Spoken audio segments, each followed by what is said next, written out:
Let's go fix this.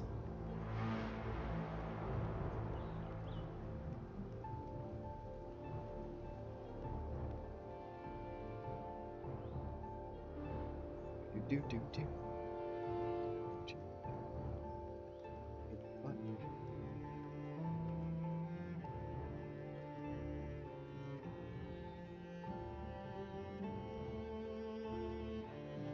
There we go. Okay. Just let that sit. I'll be right back.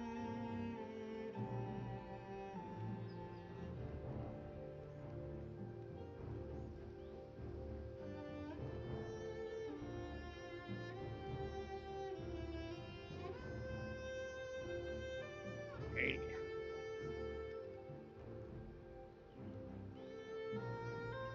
This is gonna be fun. I haven't sat down to play Valheim in quite some time. So I believe there's been quite a few updates to the game since I played last. Saw a post saying that they updated combat, added a whole bunch of new animals and everything. So we're gonna do a fresh run with this new character we just made named Barry Gibb. Let me get started. Let's create a new world.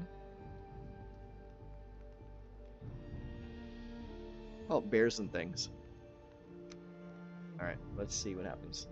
We're not going to start a server. I don't want to play online, so we're just going to play a nice single solo game.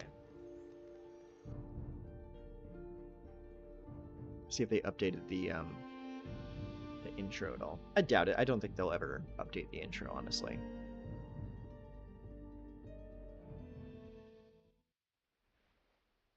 Oh, that's new. Added a little icon on the lower right. Usually that spinning icon is usually just the loading icon, but now it says generating. So it can kind of let you know how long you've got to wait before you can actually get into the game.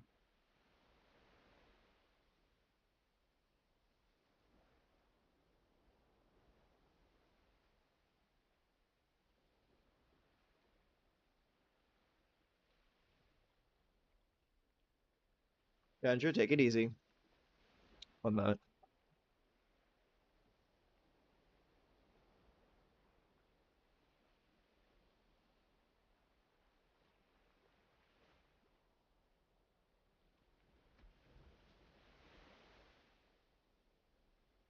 Starting to hear some sounds.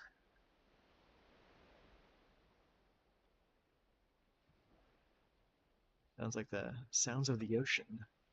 It's one of my favorite places to build, by the way. I love building near seashore. Long ago, the Allfather Odin united the worlds. He threw down his foes and cast them to the 10th world, then split the boughs which held their prison to the world tree and left it to drift unanchored, a place of exile. For centuries, this world slumbered uneasily, but it did not die. As glacial ages pass, kingdoms rose and fell out of sight of the gods. When Odin heard his enemies were growing once again in strength, he looked to Midgard and sent his Valkyries to scour the battlefields for the greatest of their warriors. Dead to the world, they would be born again in Valheim. Pretty cool. Sets the tone.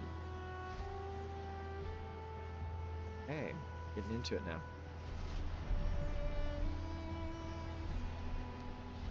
Interesting take on the Valkyrie, having it just be like a giant humanoid-ish raven. Very cool though.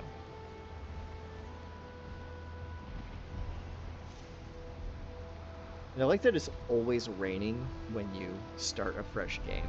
Like, no matter what, it's always raining. Really good way to set the tone for the game. Get close to the ground here.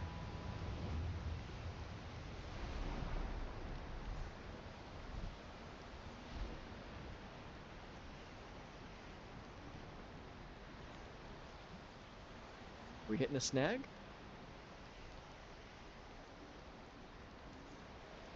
I certainly hope the game didn't crash just getting into it. That would suck.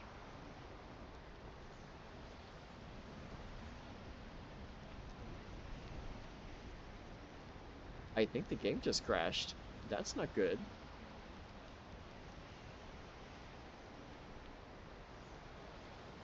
Not a very good way to start your stream, having your game just crash on you like that.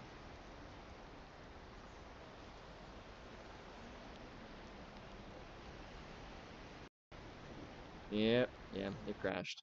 Alright, we'll try loading it up one more time. 1 second here.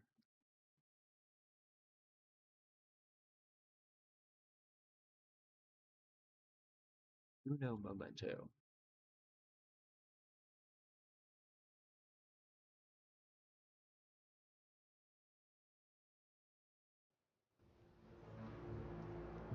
Okay, get back in. Start game. Maybe it'll start me on the ground.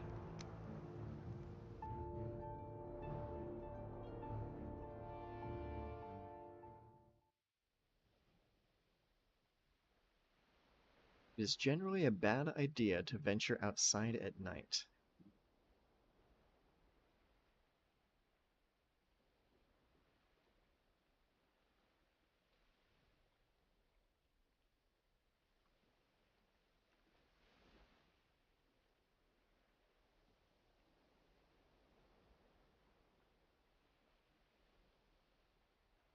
Having to wait for the generation to happen again? That's not good.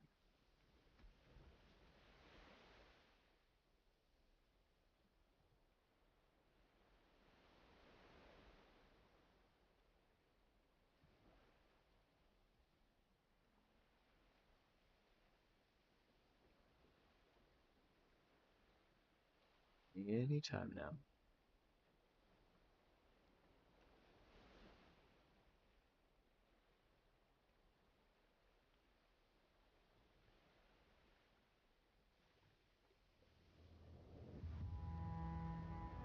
Can we skip? Yeah, skip intro. Maybe we can get them to just drop us on the ground nice and easy.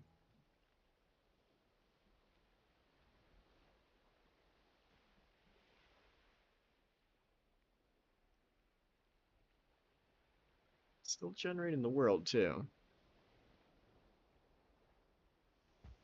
Okay, there we go. We are on the ground. We can actually start doing things.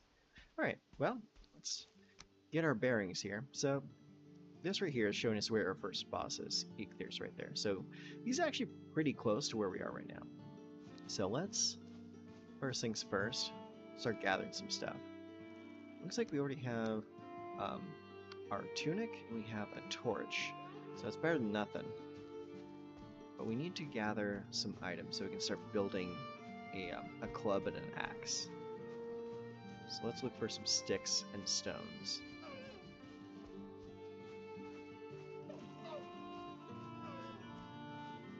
There's a rock. Let's take that.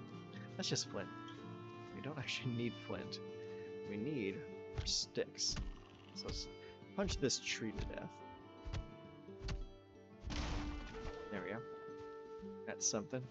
How many sticks do we need to make the club? We need 6. 6 sticks makes a club.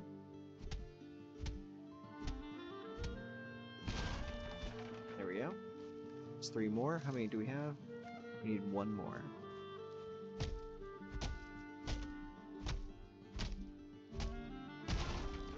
There we go. Alright, well, let's get to crafting. There we go. There's our first weapon. Oh, just in time for a Great Orc to arrive.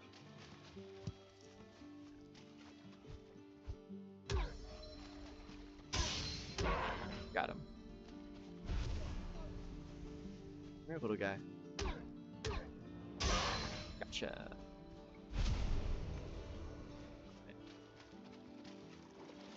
That was actually really perfect timing. Otherwise, I would have had to box that Grey Dwarf. Okay, so now we've got some sticks. What we need now is some stones so we can craft our first axe.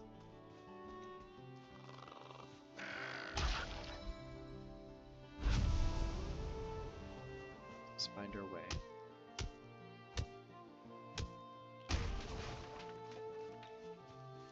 Is that a stone? I think it is.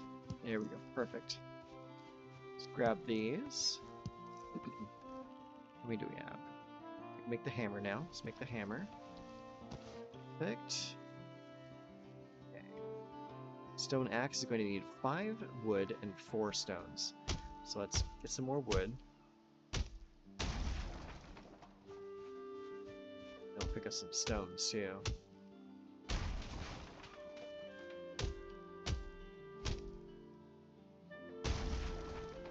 Now, plan to get that rock. That. Get this guy. Gremlins are always good to kill because they usually drop things that are useful in the early game. Let's see, where are we at? 3. We need 1 more, and I think I see one right over here. Alright, let's go ahead and make the stone axe. Right, awesome.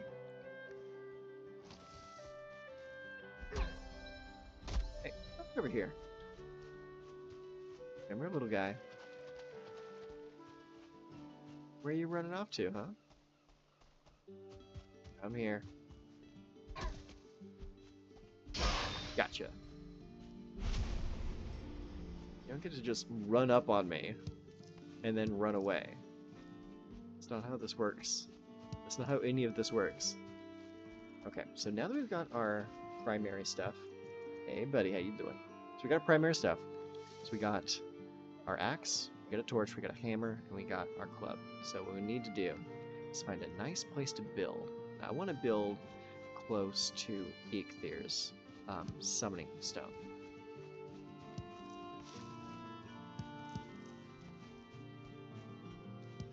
Let's gather all that. Make our way over this way. Oh, I've only been on for about like 10 minutes. The game crashed as it was like loading me into the world the first time, so you really didn't miss much.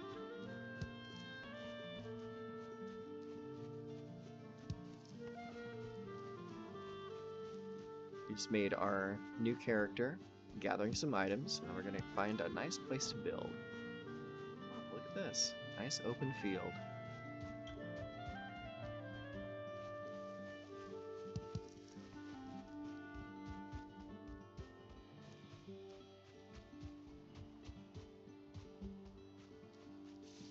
Sticks. Some dandelions. Okay. Ooh, nice. Got some food.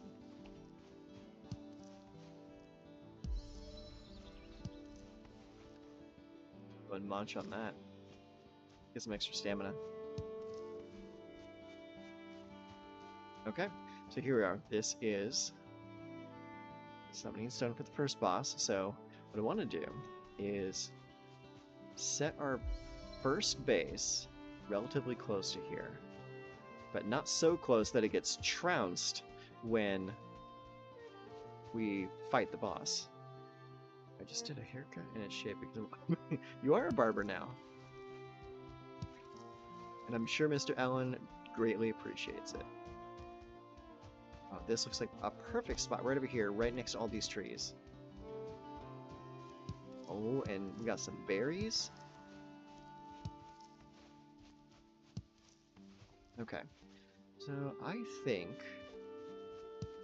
we're going to break ground right over here. This looks like a great spot.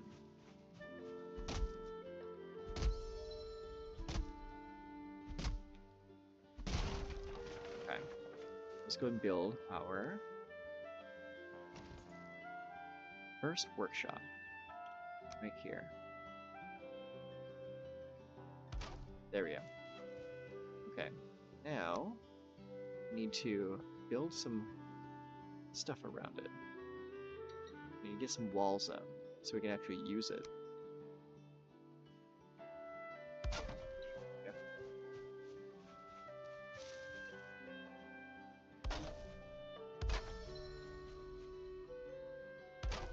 Wait, crafting is a skill now?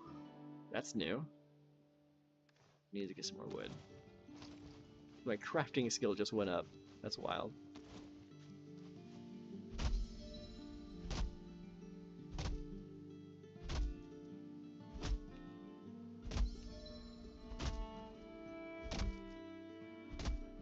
getting all kinds of stuff.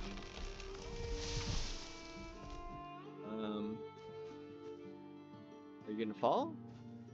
There we go.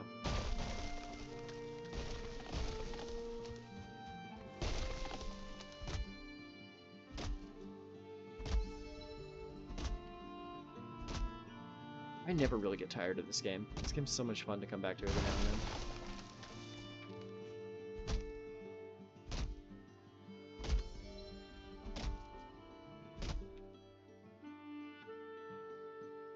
So I realized all my favorite games are camping. That's the great thing about survival games, is it's literally camping. Going out, you're collecting some wood, you're making some fires, trying to find some dinner. It's just camping. And Valheim is a great camping simulator. So is the forest. Great thing about real life camping though is you don't have to worry about cannibals. Let's go back to here. Let's make our roofs so we can actually use this. There we go. Crafting is too exposed. Okay, well, let's fix that then. Let's give it a little bit more coverage.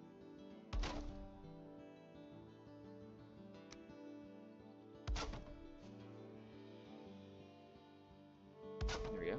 Can I use it now? Yeah, there we go. Alright, clear our shit. Okay, and now we can build a hoe so we can level out the ground. Let's move stuff around. Put it where I want it to be. There we go. Okay. Now, let's get the hoe, and we're going to level the ground out a little bit.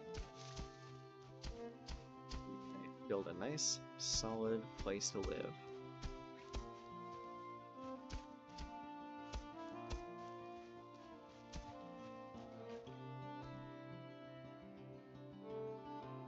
Camping without the stinky. Yeah, exactly. And also not having to worry about getting rained on for several hours.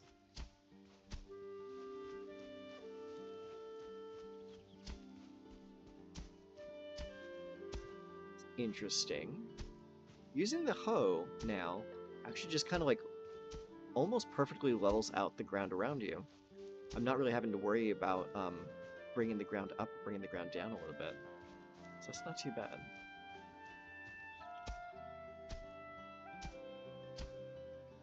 There we go. That fixed that a little bit.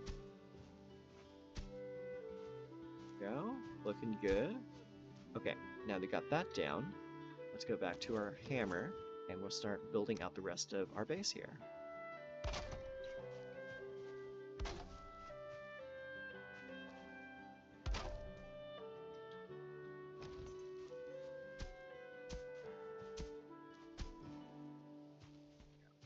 Okay, 5. Set that right there. Oh, we need more wood. Alright, let's go get some more wood. Everyone's out here just using hoes, and my man is building. No.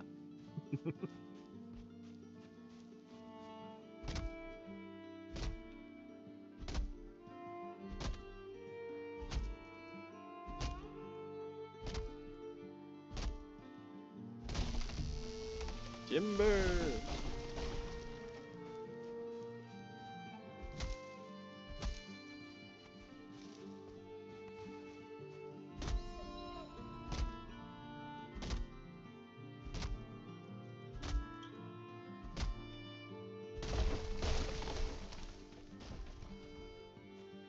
See a deer over here.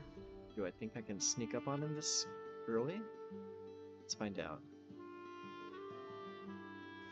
Moving really slow. Nope! He saw me. Son of a bitch. That's fine. Let's get these berries while we're here.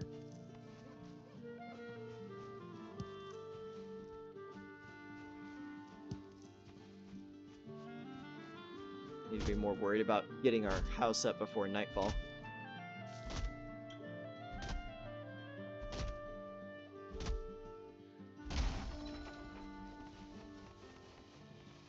Need all that wood. Not fine wood, but it'll do for now.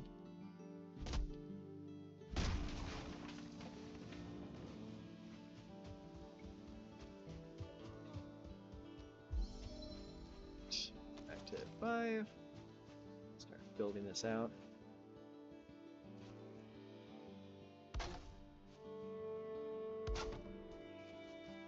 Out to here. Start bringing it in. I think I want the door to be there. Oh, we got a friend. Hi.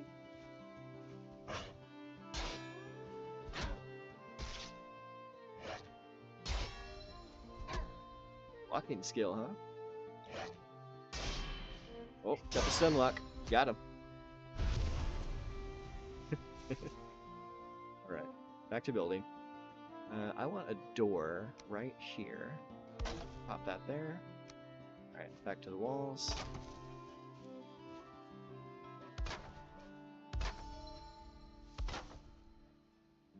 There we go. Okay. Then we got that down. We need to pop our roof up.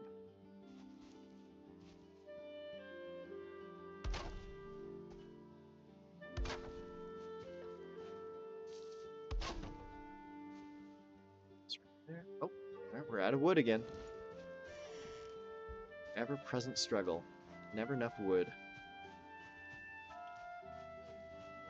Forest Humbies. We may actually see actual Forest Humbies later, because they added bears to the Black Forest.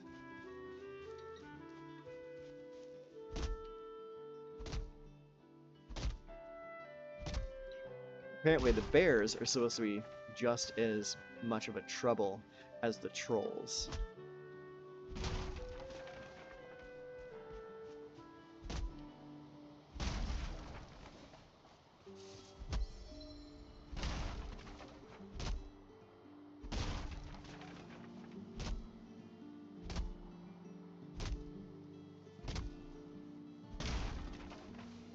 Which wood is that? That's 20. Not quite enough. Let's get up to 50, and then we'll go back.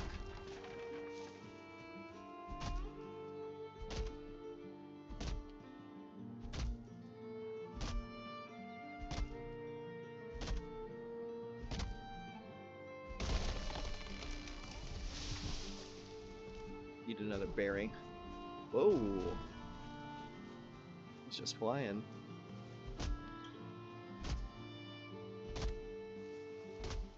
Hopefully this log doesn't follow me when I break this. Run! Okay, cool.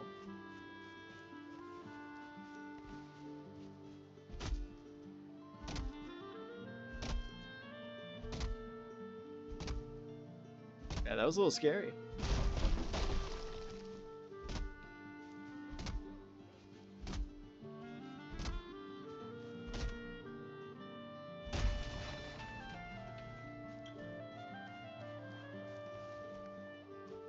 We're just about there. Should have plenty of wood by the time we get done with this and clobbering that wood over there.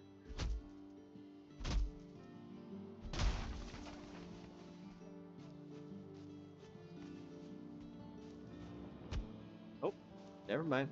My axe broke. Let's go back.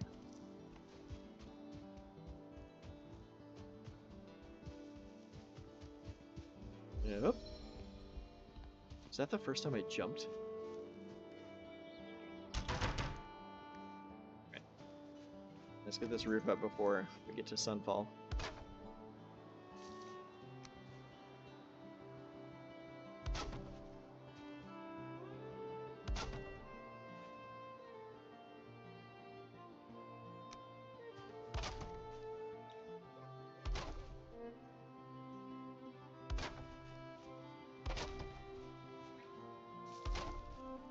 Oh. Goes out the roof right there. There we go. Alright. Need to make a bed. Bed's gonna go right there. Let's see if we can put our frame up right here. See if the bed is covered enough. If not, we'll have to close up the actual roof. Let's find out. Alright. We actually did cover it enough. Sweet.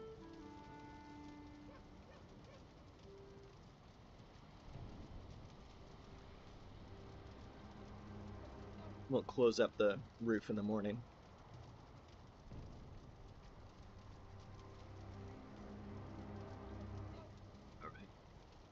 Very sweet. Oh, is it still nighttime? Did we go to bed too soon? Oh no, it's day 2 now. Sweet.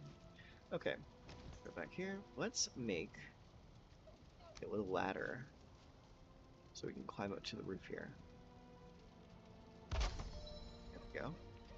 Now, we're going to close up the roof here. Because I want to create a vent in the ceiling. Oh, hang on. I want to create a vent in the ceiling so that I can move the flame inside the house and not suffocate. Because if you don't give yourself enough space to breathe and you try to put a fire in your house, then you will suffocate. And you take smoke damage. It's not fun.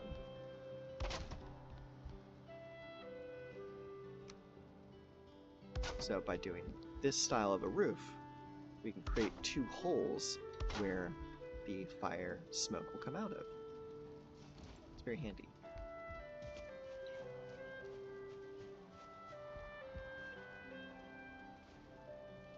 We got that. I'm gonna do here. So we're gonna start building the floor.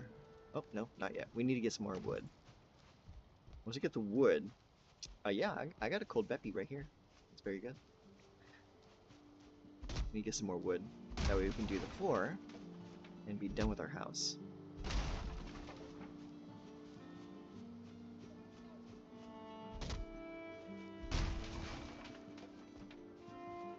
Can't chop that one yet.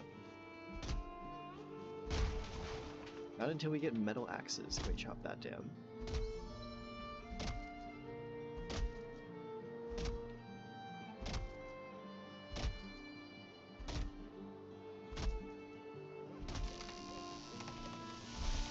Don't crush me. Thank you.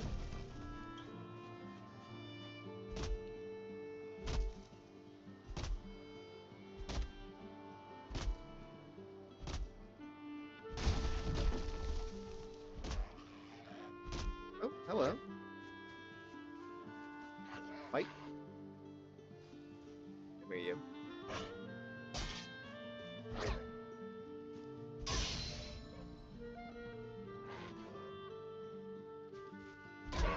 Down you go.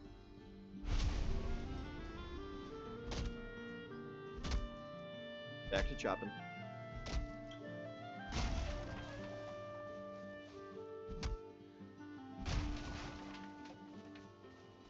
I like to chop down the little ones just because they only take 2 swings.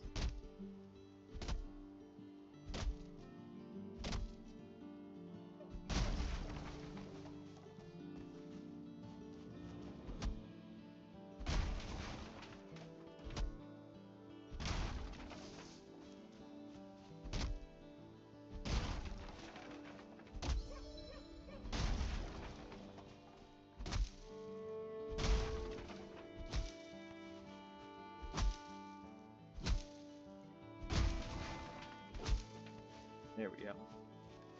How much is that? 46? Okay, that's a start. Graylings do have bean energy. They like to come up, bark at you, and then run away. Right, let's get to it. Flooring.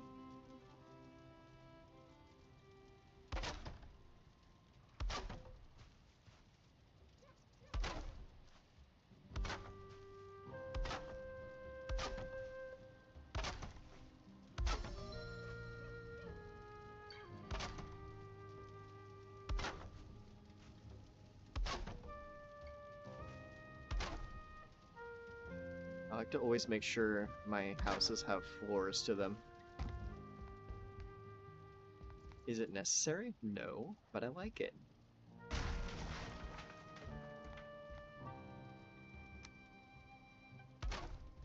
And what we're doing here is we're making a little floor fire pit for the center of the house. That's where we're going to move our fire to.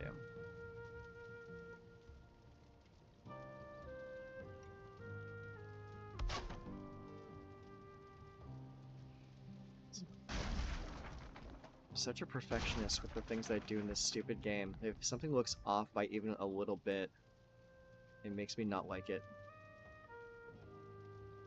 Deal with that later. Break that. Place 4 here.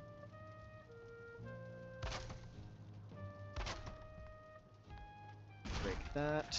I'm going to move the workstation over because I can't place flooring under a structure. And I want to make sure this one little gap has flooring to it.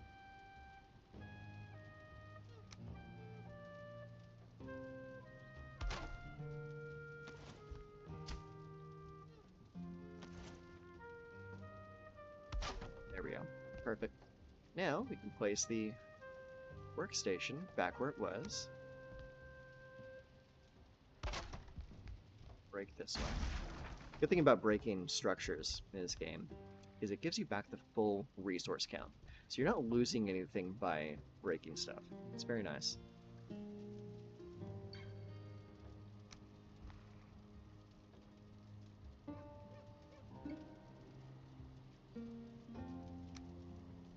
Let's try this. How's that look?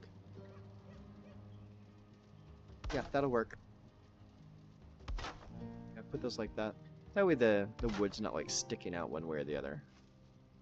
There you go. Perfect. That works great. Now we can place our fire right here in the middle. And that way we have a nice cozy fire for inside the house that's not going to get extinguished when rain comes around.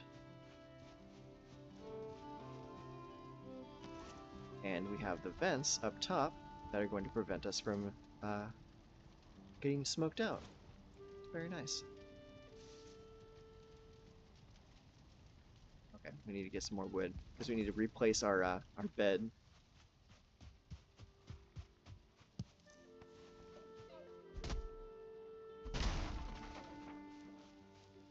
One thing I always appreciated about Valheim is that the food you eat only increases your stats. You never really like starve by not having food handy. So that whole like panicking to find food just to make sure your meters stay up doesn't really exist for this game.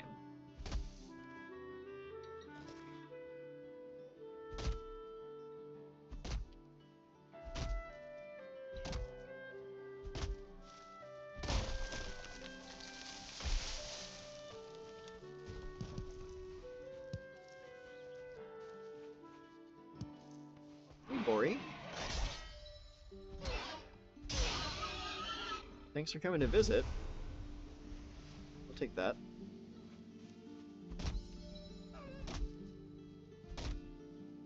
And once we get enough of those skins, we'll be able to make our first bow, and we can go hunting the deer.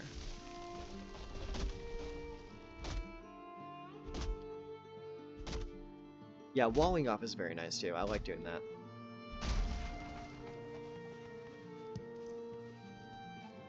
The little stake walls.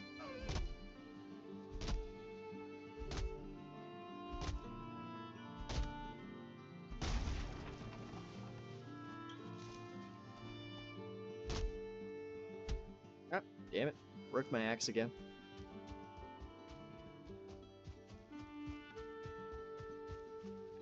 You can see that the smoke is coming out both ends of the vent that we made at the top.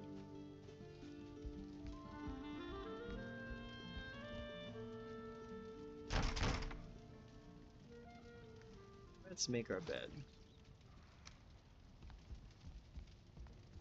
Just pop it right here for now. We can always change it later. That there, we'll put up a little foot locker right here. But we'll angle it like that. I can put some stuff in it. Let's see. So let's stash that. That. Stash these rocks. Don't need those right now. Keep the meat though. Put the plants away. Put the feathers away. We'll worry about organizing later. But another thing we can do is, now that we have a fire, is we can create a drying rack.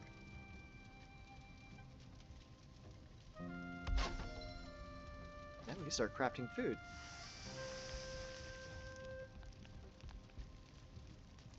Split the food up, and in a moment, we'll have fresh food to eat. It's all coming together.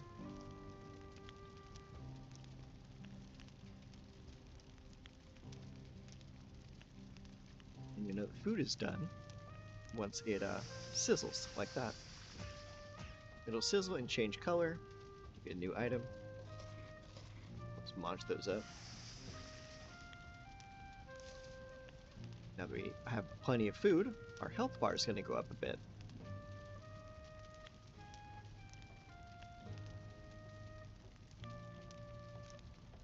And eventually, when we have a ton more food, we'll probably need to build some more cooking racks so they can cook them faster. Because standing around for this can get boring. Oh, cooking is a skill now too. Did they just make everything a skill? I think they did. Okay, so now we got that. We got our bedding situated, we got our floor situated. It's time to start working on upgrading our gear. And we're going to do that by collecting a bunch of skins. So, what do we need to make a bow? We need 8 leather scraps. So what we need to do is we need to go hunting for boar. Let's do this first. Let's go ahead and set our house marker right here so we don't forget where we live. Call that home. I said we're coming for you, Skyrim. Let's go find some boars.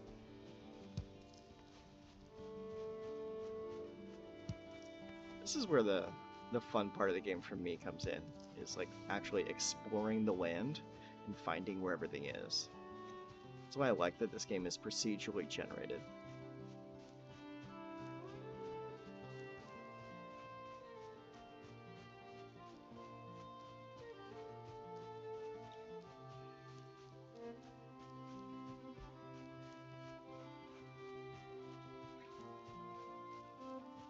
The funny thing is, whenever you're searching for something, you never find it. It's not until you're not looking for something that you actually find it.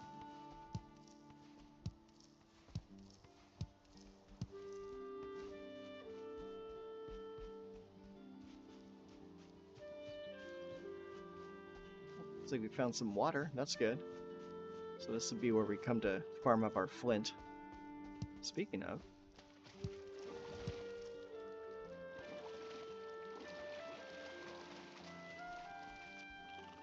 oh, hello guys.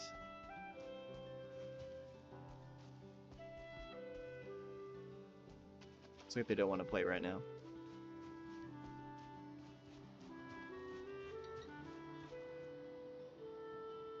That was definitely an idea there.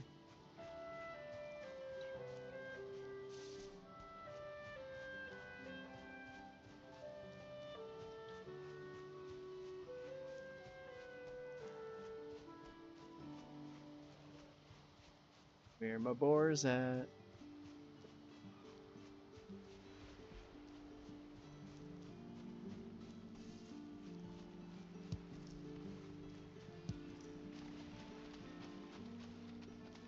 Definitely take all this flint.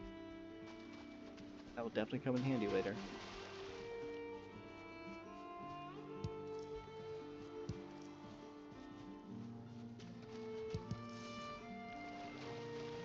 Gimme. Get out of the water.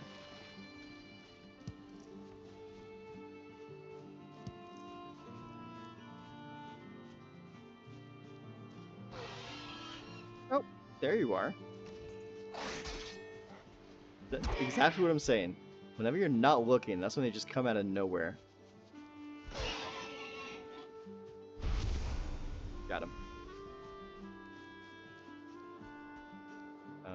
Did it not give me a skin? Or did I not pick it up? There we go. We need their skins. Water rippies. Ooh. don't have anything to throw at it. Let's risk it.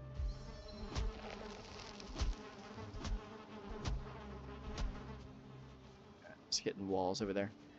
That's fine. Here, let's do this. Let's throw this down. We're just gonna knock out the ground out from under them.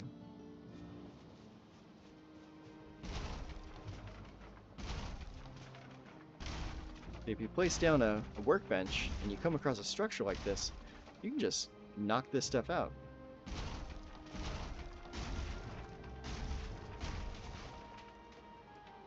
And then when the beehive falls, you can just take it.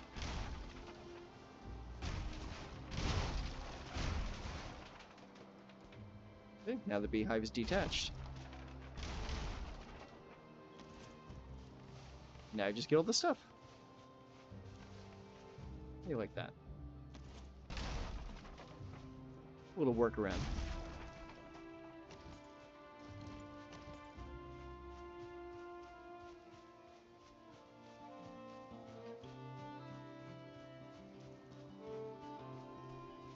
Far away from home, am I?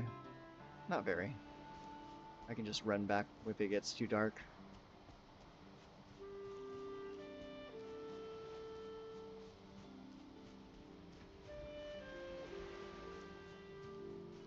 What's that sound? I swore I heard something.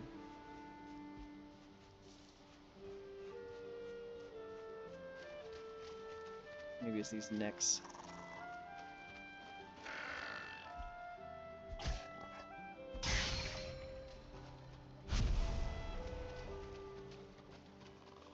They're making sounds I'm not used to.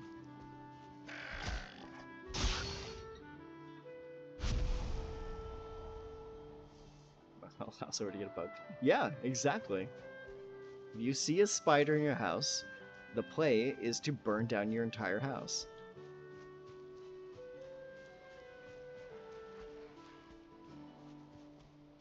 Got a grayling. Guy?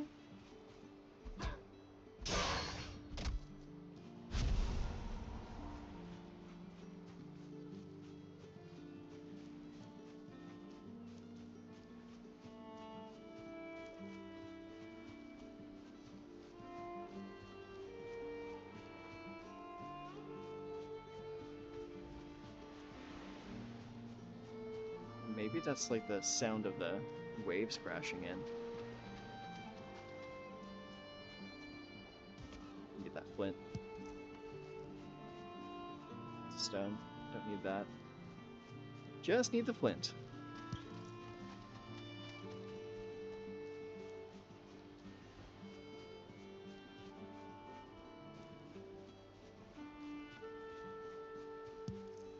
Looks like it's starting to get a little dark, so I think it's time to start heading back.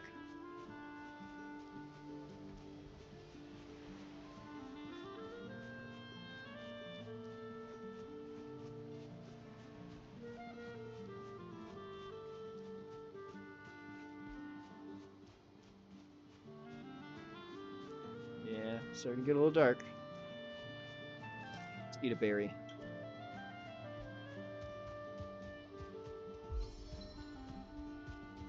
Nope, 4.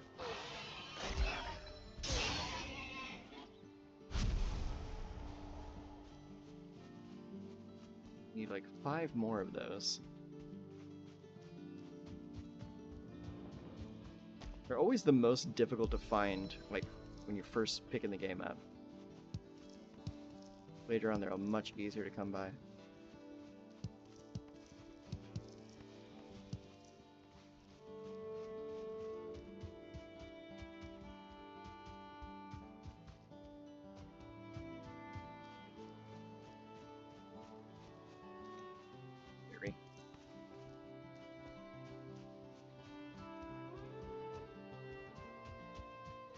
Too dark. Oddies are about to come out. See, I'm in period. Zoom your map. Oh, okay. I might take a look at that.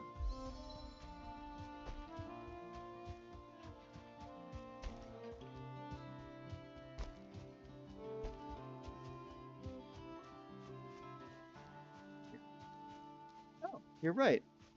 That's pretty cool. I just learned something. Alright, we're almost back.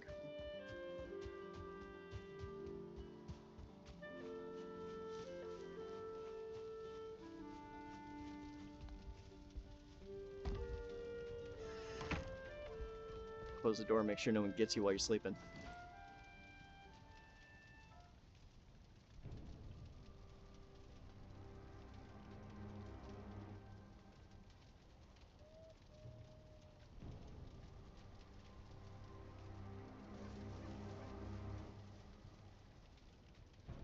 Good morning.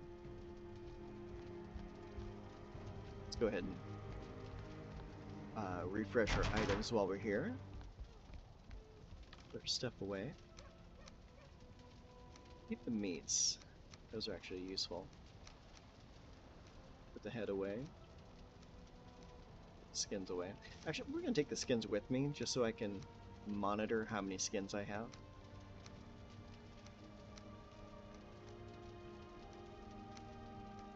There we go. Let's cook our breakfast. Put a few sausages on then.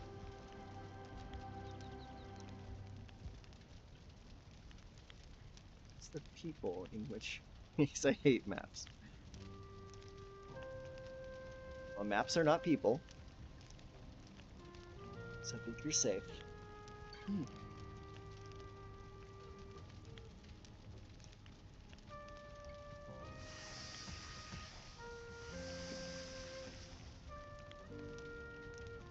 Let's see here. Alright, so we got mushrooms, we got berries, we got some leg meat, we got some neck meat, it's got some honey, got all kinds of food.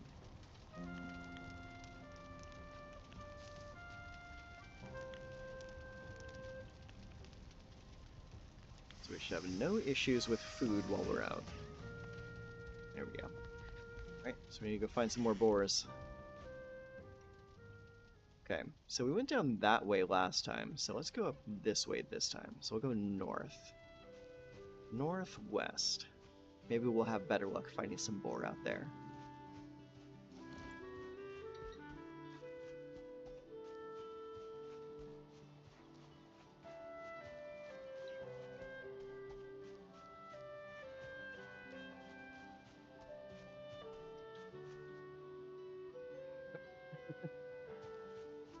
Yeah, people do tend to trickle in after a while.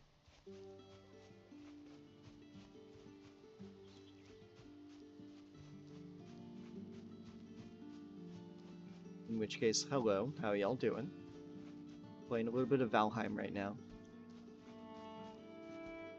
We'll switch over to Magic Arena a little bit later, but right now I want to check out what's new with Valheim. So far, it looks like they made quite a few changes.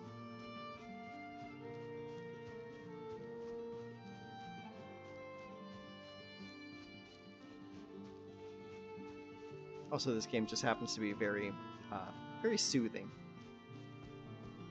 Is this another Eikthyr altar? How funny. Usually you only see one Eikthyr altar. Hey guys.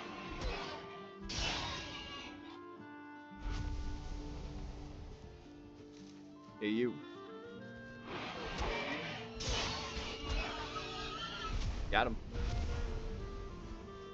Alright, what are we at now? That is 6, so we need to find 2 more boars. And then we can finish our bow. And then we can start hunting deer.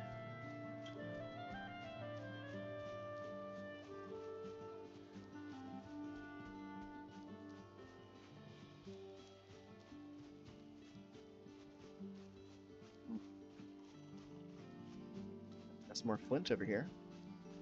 Never have too much flint. You need a lot of that for building workshop upgrades later.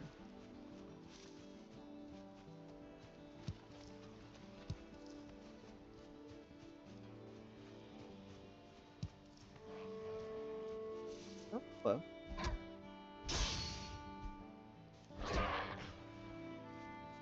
Got him.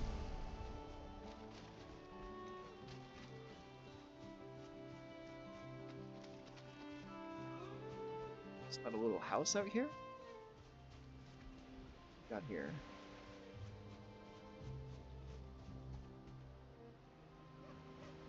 Just a tiny little house. I swear I hear bees, though. Let's find out. Okay, let's put that down and start breaking up this building. See what's inside.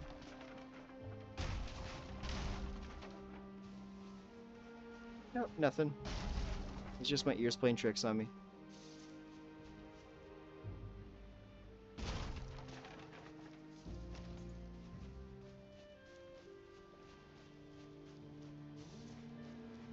Maybe that was just the waves crashing in again.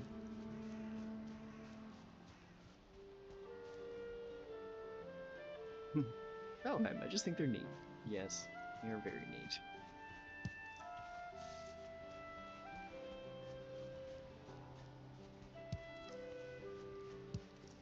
Now, I'd say if there's any game for me, I just like to turn on and just kind of like veg out for a while. It's probably this one.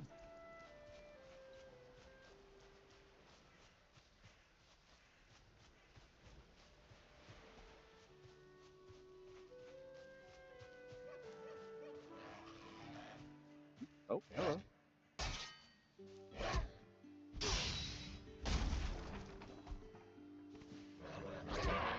Yep.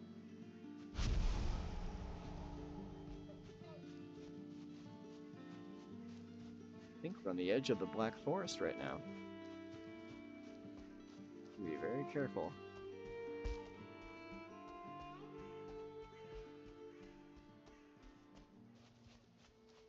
Yeah, and we're in the Black Forest. Oh, son of a... That was a skeleton. And that's a bear! Oh my god. They did add the bears, oh my god. That's a little spooky. Look how he lumbers. Oh, that's just gnarly. Just keep running, keep running, keep running, keep running. Keep running. That is too spooky. I can't deal with a bear. They are fast. God, he just keeps coming too. Jesus. Run! Oh, barrel.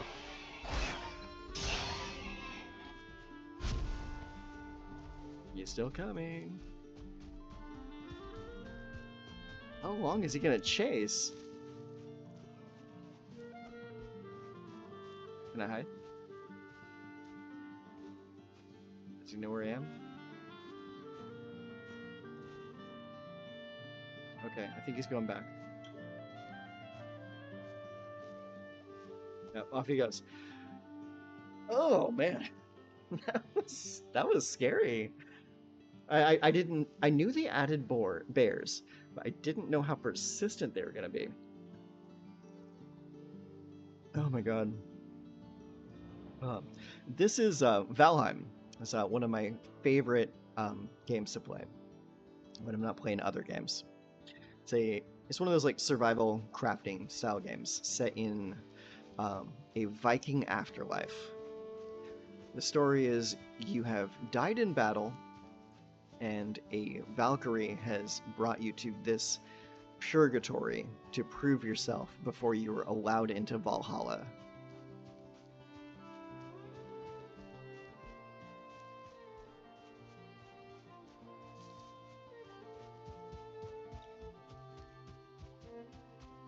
It's a fantastic game. I love it.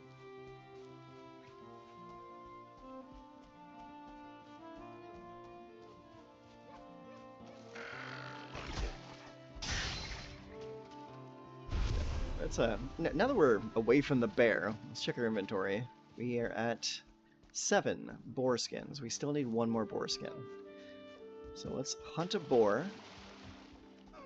That's a deer. Ah, he got away. Sometimes you can get the drop on a deer. It's not often. Sometimes you can.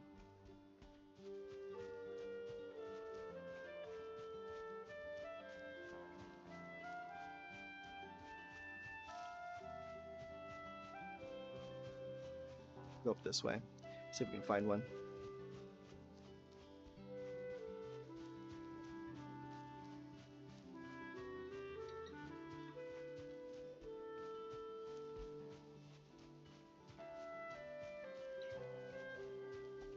Eat another bite. Oh, I can eat a lot of bites. Burn through all my food there. There we go.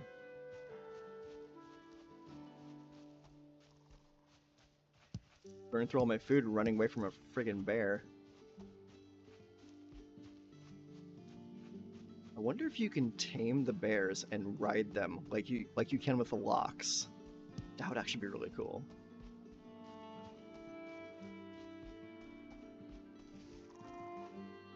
That's looking like Black Forest again, so we don't want to go in there. Unless we want to anger more bears. He did call the bear in. Bear thought we had hams over here.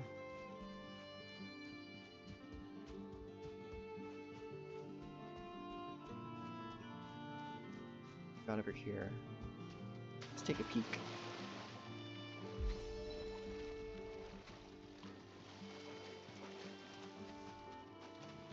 Come on, get out.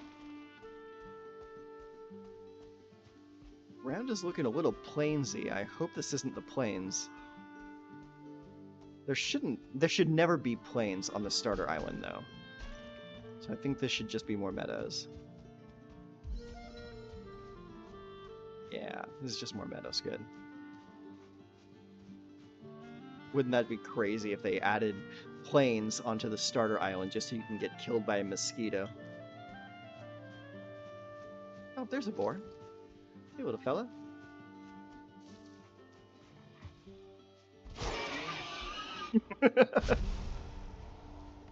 Didn't have a chance. Okay, cool. So we now have enough boar skin to make our bow. So any more boar skin on top of that will just be going to making armor for ourselves.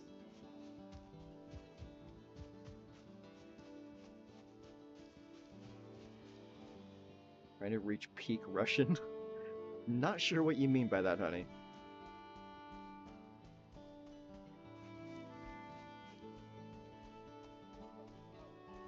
Let's see, where's our house at? Right over there. Alright, so we'll make our way down there.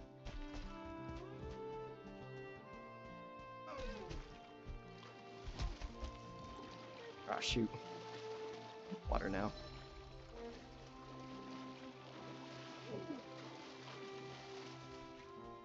These damn deers, they always get away. That's why you need the bow, so you can get them.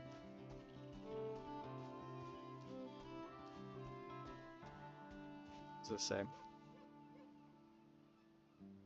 Full belly, a full sail, the weight of a spear in your hand and a song on your lips. Let all the mountains crumble and the seas boil to salt. One day in the sun is a life well lived. I like that. It's like a Viking haiku.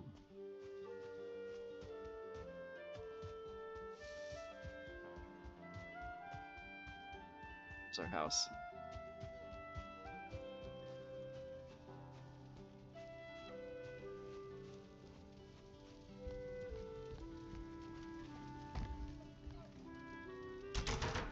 There we go.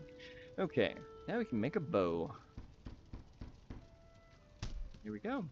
Let's go ahead and set that to 4. But now we need to make some arrows too. So let's make some arrows. I like to make 100 arrows at a time so that I'm not caught out in the wild with no arrows to shoot. There we go. Pop that there, equip that. Oh, we can make flint axe too. That's an upgrade from our stone axe. So let's upgrade that. Here we go. Just put the old axe away because that's not going to be necessary anymore.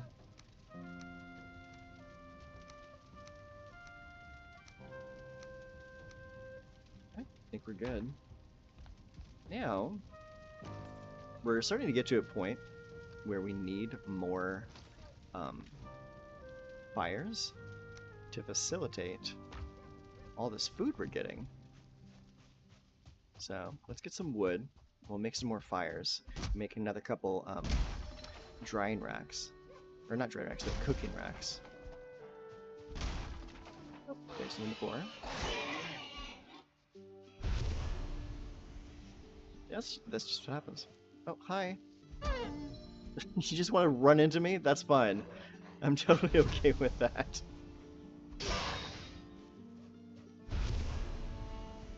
Get all these.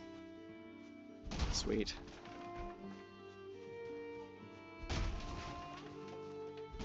You go through all that effort to build a bow, and then a deer just runs right into your axe. So, yeah, sure, why not? Let's see. Let's go and build a couple more fires. Just saying. In the plains, you're fine until you hear giggling, and then you just gotta Ziploc bag yourself with convenience. Yeah, you're not wrong. Yeah, those guys are a pain. Here. Here. Now we have a full-ass fire pit. Let's go. What's that? Miscellaneous? Crafting. Oh, here we are. Alright. Let's go here. Go here. If you're careful with how you place it, you can actually place 2 to 3 of these cooking racks per fire. But I'm not going to try that because I'm a little cramped for space.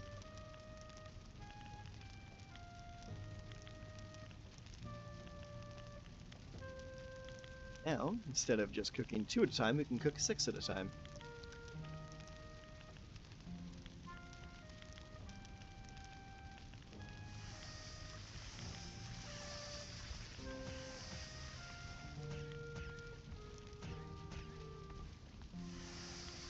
Okay. Alright, that's the last of our cooking items, so we just gotta wait for these last 3 to get done, and then we can move on with our life.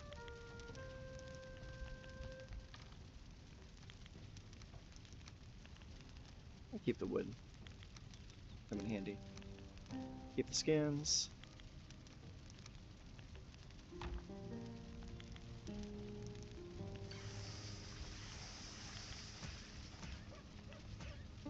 Alright, there we go. Now we got plenty of food for our adventures.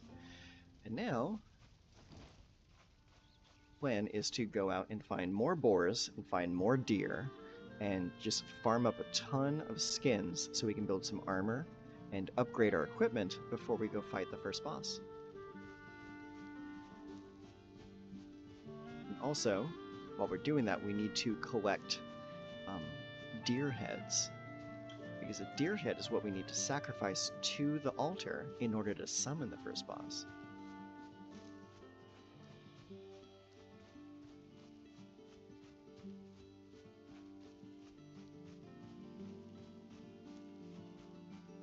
So here, we got some unexplored territory over here, so we're gonna move over this way. See what we can find. The old McDonald's. It's an assembly line. Hello.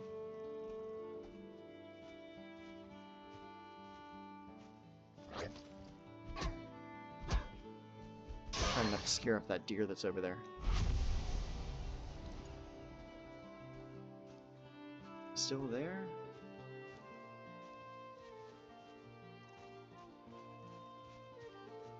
Crouching and moving requires a bit of stamina. Saw me. Drat.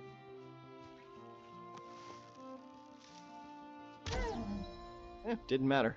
Got him anyways. Oh, and we got a deer head. Nice. It also looks like we're getting to nightfall pretty soon here. So we can't stay out too much longer.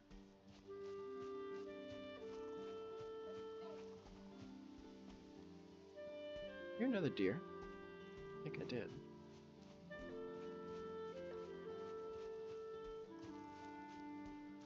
Nice kite. Thanks.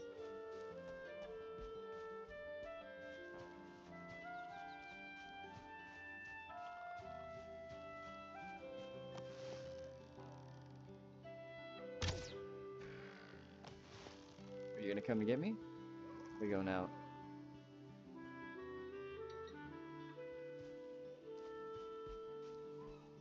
If he even knows where I am.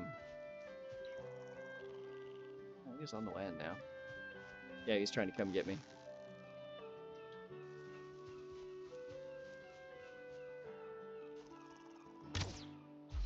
Got him. This is another thing that the bow's great for. It's getting birds. Because you need bird feathers in order to make upgraded arrows.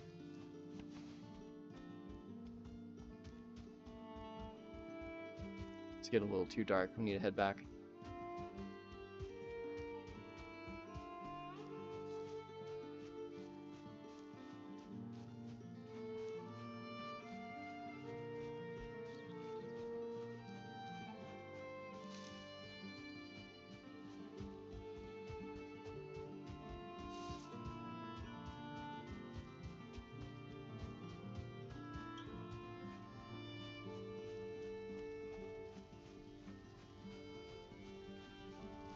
Yes, some people fall in love with games like Minecraft. I like Valheim.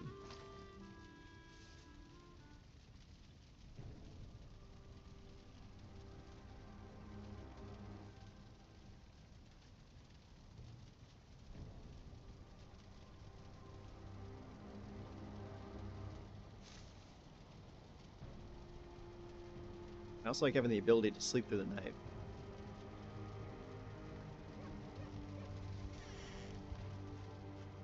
Right. Let's get back to it. We got 3 deer skins, 1 boar skin. We need more. We need like a lot more. But that's a good start. Yeah, here. Let's head back over to the other side of this river and see what else we can find out there. I miss our lantern hats. Yeah, lantern hats are still in the game. We just have to farm up some dungeons to go find them.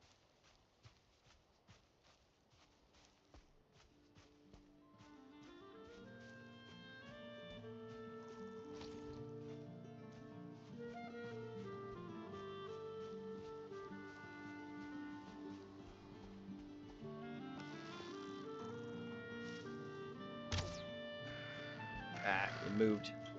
Oh, hello.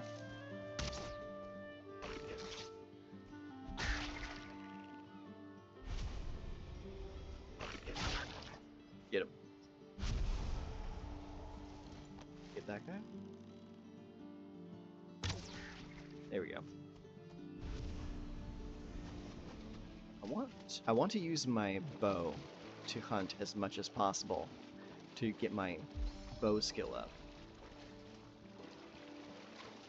Because it'll suck to actually find the boars and the deer that I need, and then not be able to hit them because my hit accuracy is too low.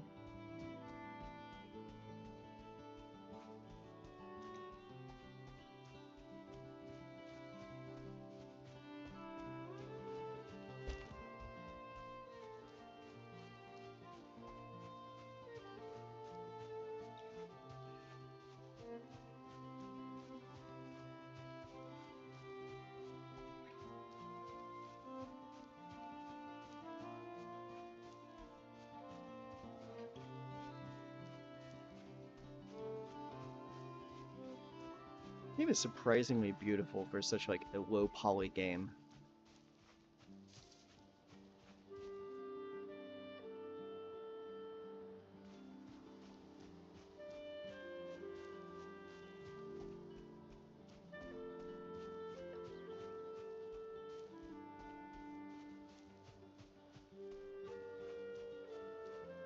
Hello. The boar. You can get that from here. Ah, missed it. Got him.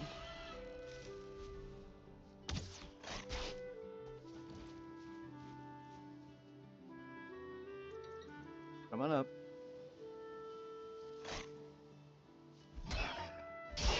Got him. More than one way to skin a boar. Anybody else nearby? I see a house over here. Or at least the remains of a house.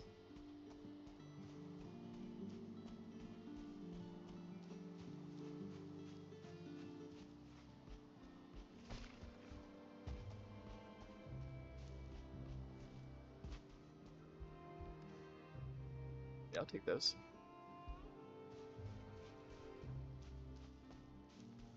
I like to seek out those little derelict houses because they often have treasures inside.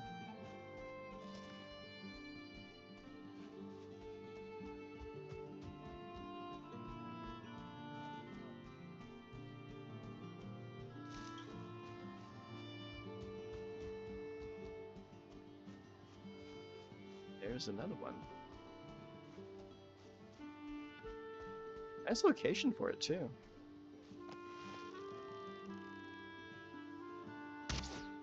Got him.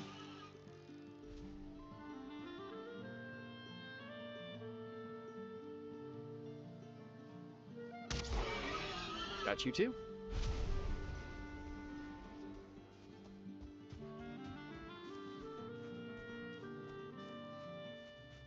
Anything in here? No, not this time. Sometimes you can also find beehives in there as well.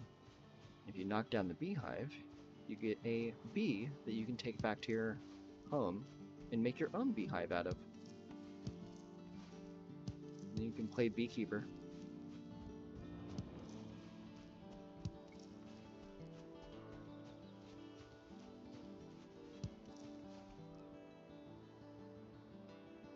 Yeah, that has been on my mind.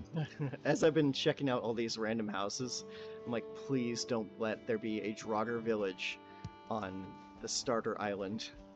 That has happened to me once before.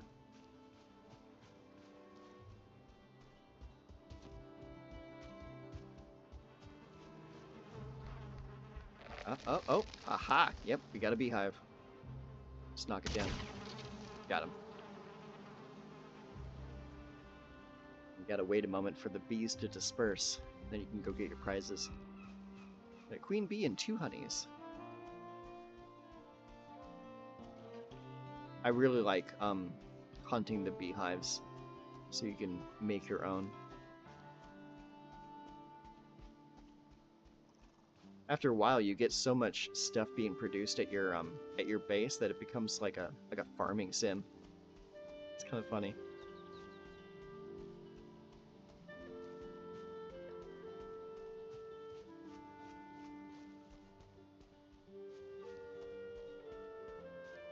Down here. Hello? Anybody here?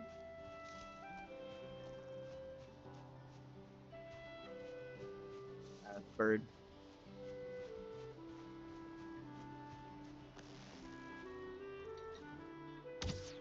Got him. Pick up some flint while we're here. You never have too much flint.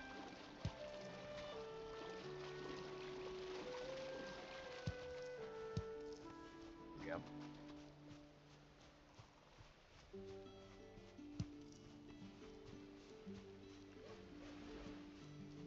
Oh, did I hear a deer?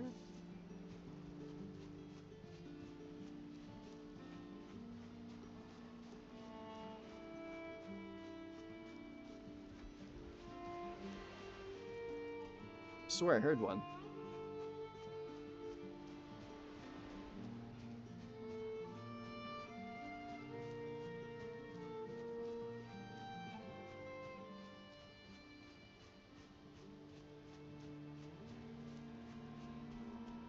Is it? Oh, there's some random bones on the ground. You take those. Bones can definitely be used later.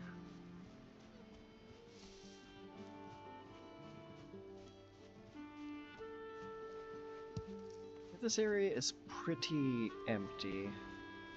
Have to move on to a different area.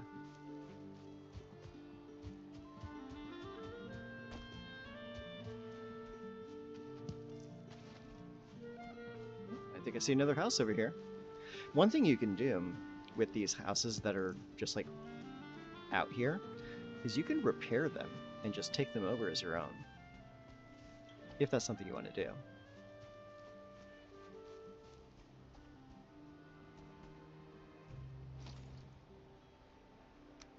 Let's do something here. I don't have enough wood to place a bench, so I'm just gonna break my way in.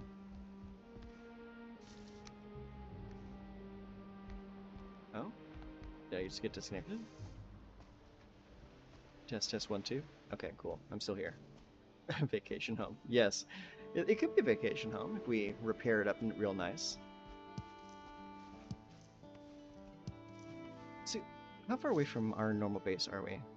We are fairly far away from our normal base. We can actually repair this house. Here, let's actually do that.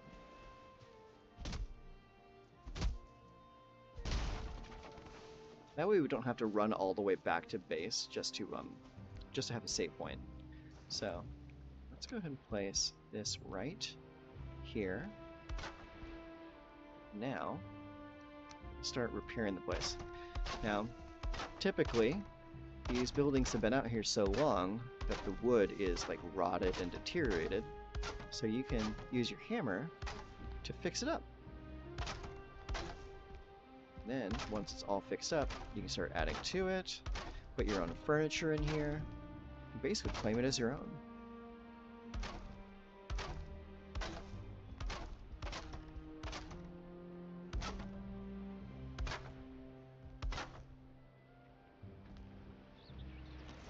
Let's repair our stuff over here.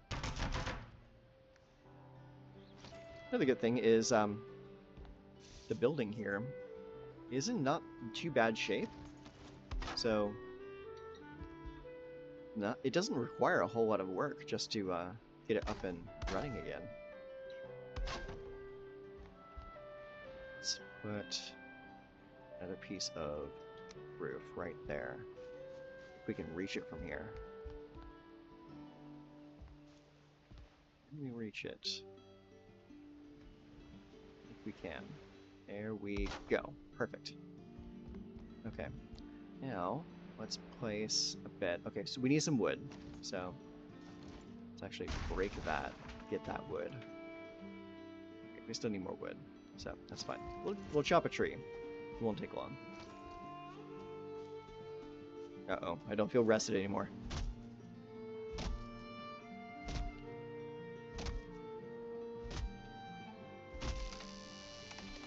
Following me. There we go. Ah! Oh, that's what I was trying to get around. I got ran over by a tree.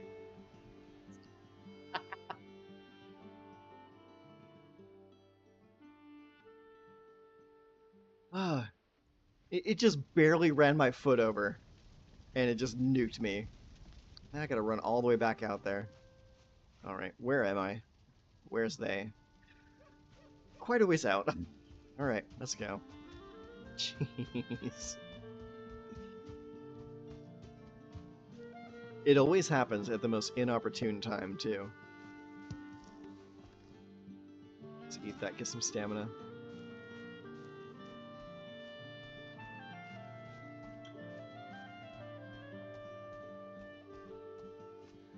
Yeah, that's what I'm always saying. Watch out for the trees.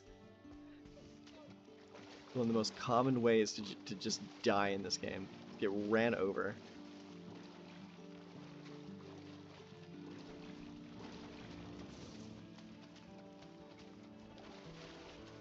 Get out of the water. Get out of the water. Come on. There we go. Get some stamina. Barry Gibbous Golden now. You like that name? I heard that there were bears added to the game, so I wanted a name to reflect that.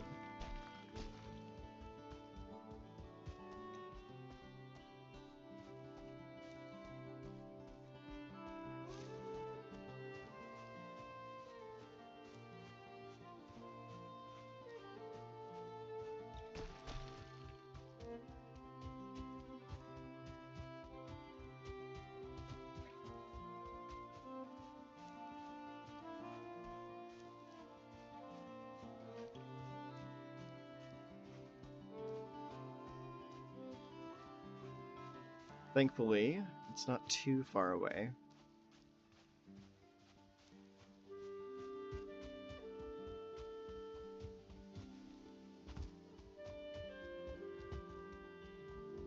We're almost back. Just gotta go up this way a little bit.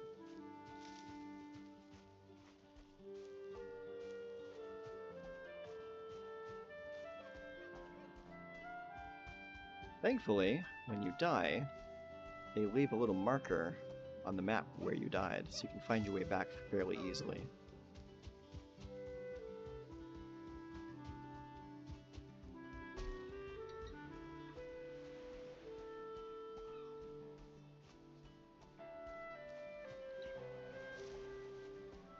Pick a character called Robin.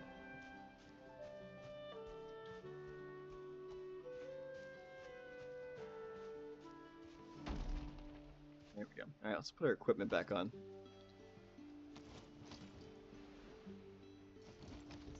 There we go. Okay. Back to it.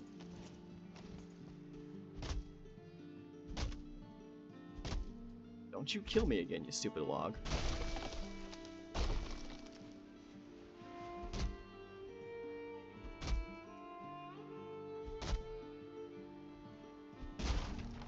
There we go. That should be enough wood to make our bed.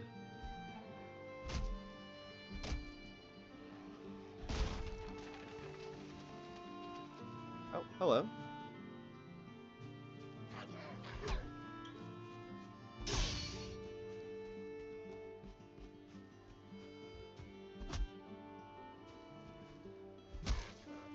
Fine. Get out of here. You'll be back. They always come back.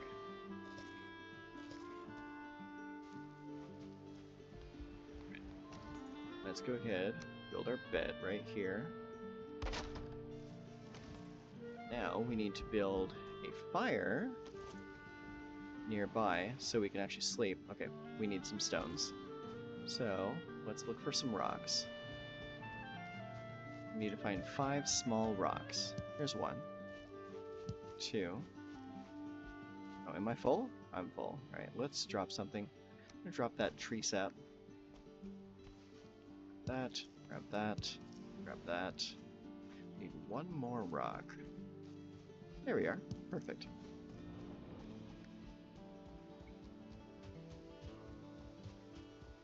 Okay, so our bed's right there, so we can place our fire right here. And the heat will get through the wall so that we can actually sleep on the bed. Yeah. Now, place another home marker right here. We'll call it Home Away from Home. There we go. Now, if it gets dark out here and I'm too far away from a house, I can just come to this one and sleep there. Hey, River. What you doing, buddy?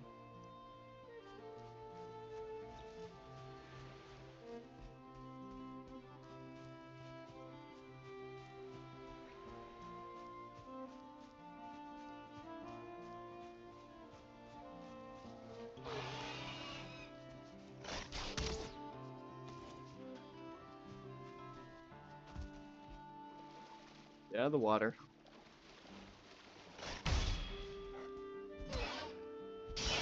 Got him.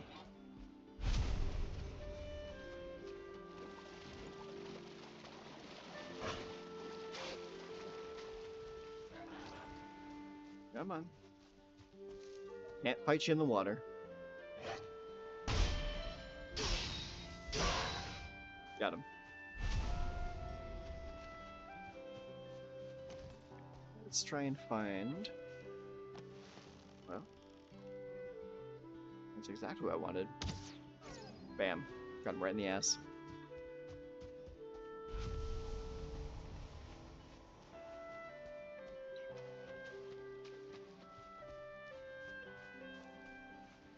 How many? Up to 5 and 6. That's not too bad. Not bad haul. Well, what's in this house? Anything good? A beehive. That's very good.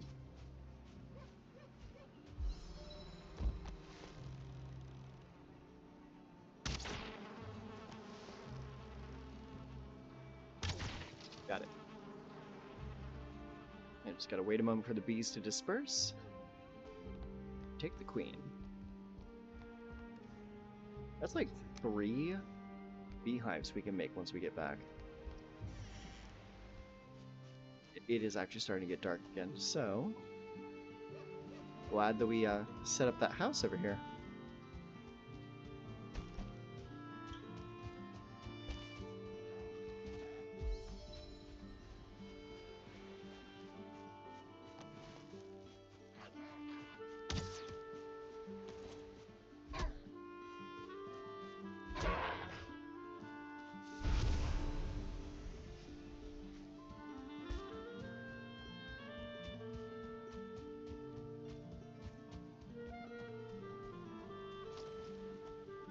Love that inviting amber glow of the fire.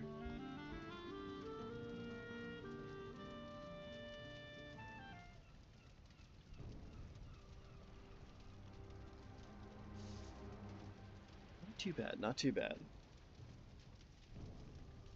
Hello everyone, if you're curious about what game we're playing tonight, we're playing a little bit of Valheim.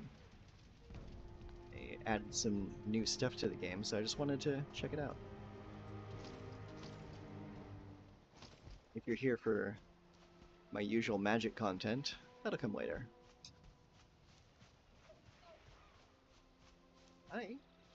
Okay. I'm actually going to take a quick break real quick. My dogs are restless, that means they need to go outside. So I'm going to take a good 5-minute potty break, then we'll be right back. BRB. Oh, boys. Listen.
Okay.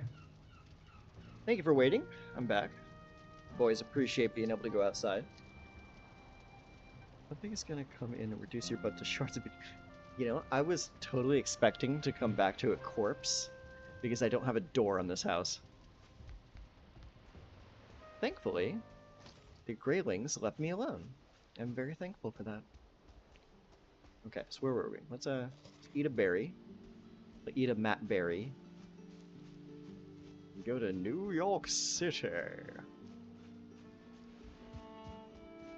Need to find more animals. We're at 5 and 6. Oh, hey there. You're just what I wanted. Got him. Ask and ye shall receive.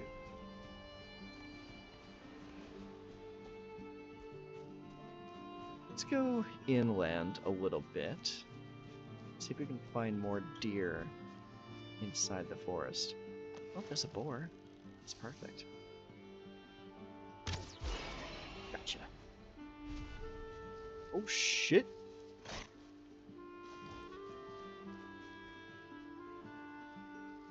Come here.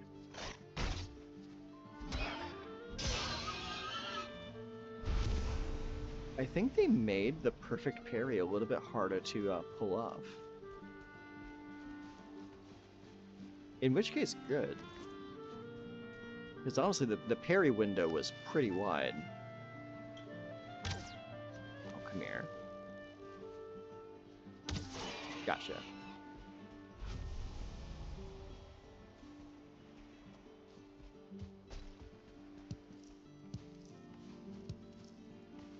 Get all these mushrooms. Oh, double mushroom. How you like that? Alright. Who else is out here? Got 9 and 6 now. Very good.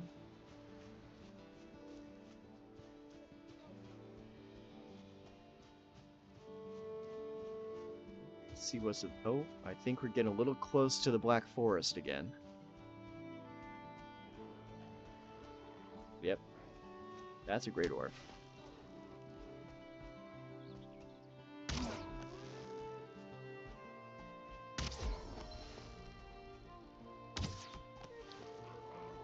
Just like Greylings, just a little bit tougher.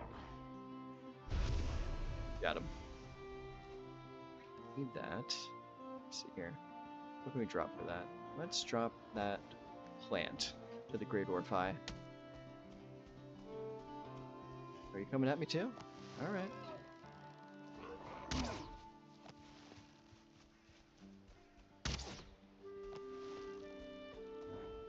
What you did, you scared off a deer. I needed that.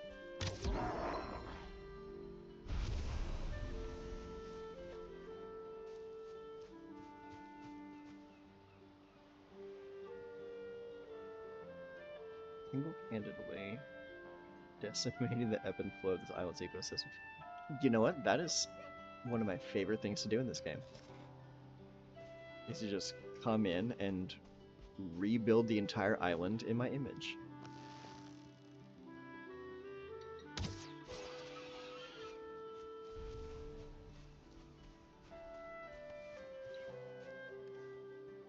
Let's see here. Gotta drop something else now. Let's drop the next to get that head. Fuck. That's a bear. We're getting too close to the Black Forest. I don't even know how much health a bear has. All I know is I can't handle a bear. Take a board, though.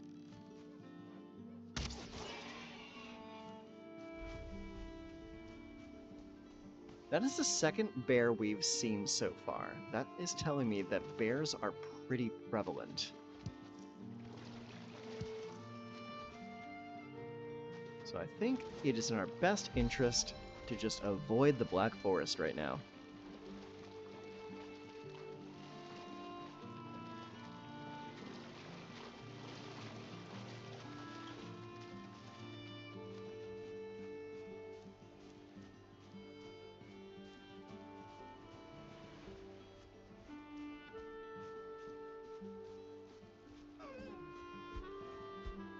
Shoot. Just over here throwing hands instead of throwing arrows.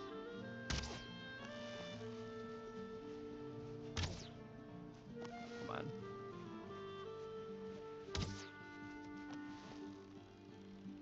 Slinging arrows with no reason now. Got him. Stamina back up. Do not want to be caught in the water with no stamina. You will drown.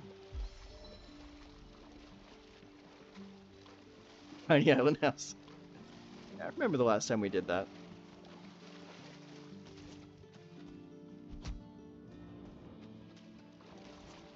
There we go. Come on. Don't come at me when I'm in the water. You know I can't fight back. There we go.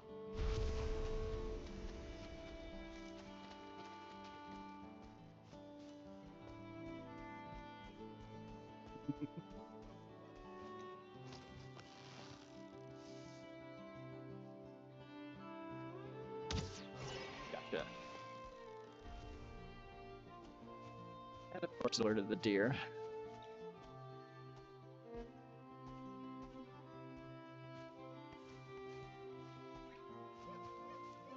Where'd the deer go?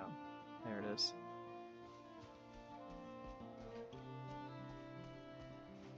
I think the deer just might be a little out of reach right now.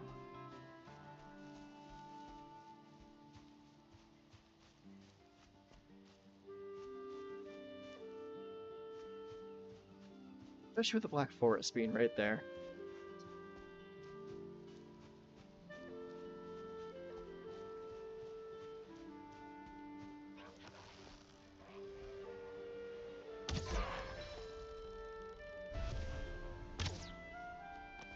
Ah.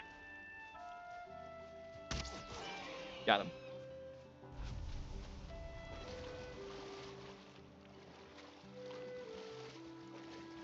Shit. The skin fell to the bottom, and it's too far down for me to get. Because you cannot swim down in this game. That's lame. That's fine. There will be more boars. I don't need that one.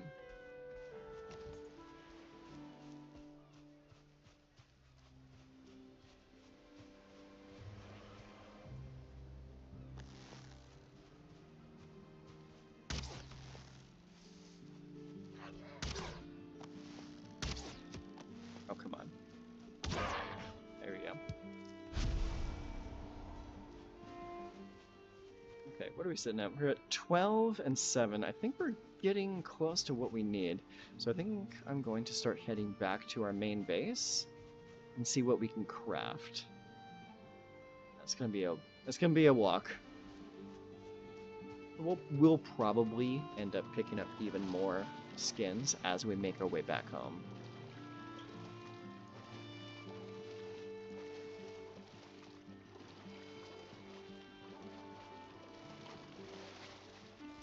Eat another piece of meat.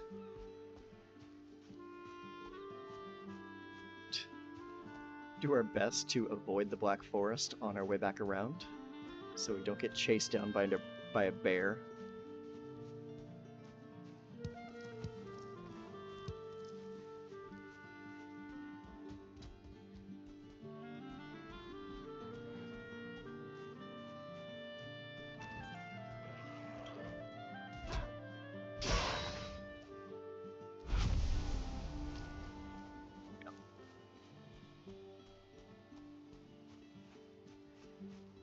Just barely skirting around it.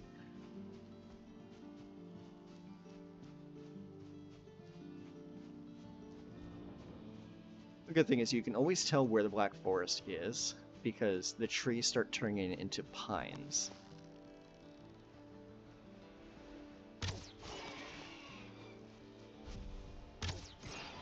Got him.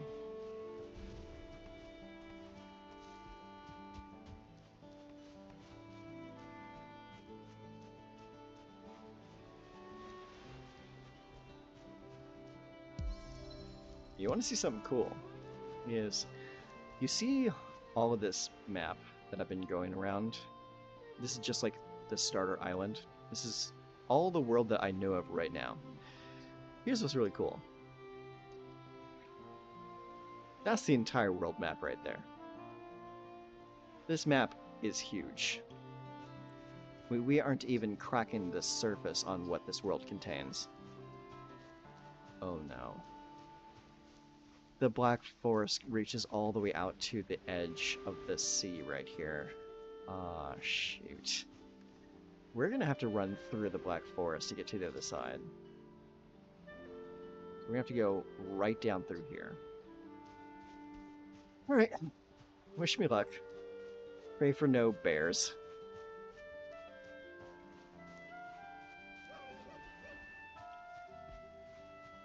We do see a bear. We just need to start running.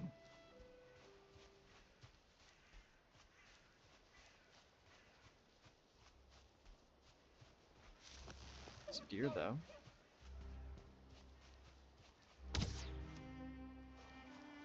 Ignore it. We don't need to be here. We also don't need to be alerting our presence to the skeletons.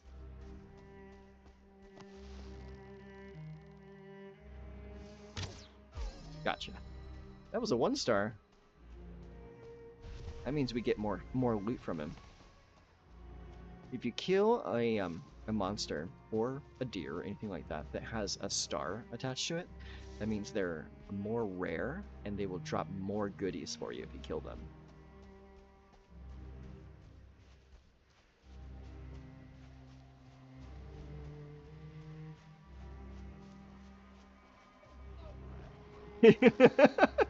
Definitely not, honey.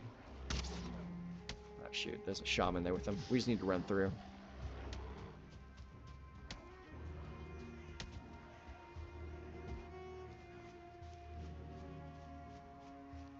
Getting through to the other side now. Back in the meadows.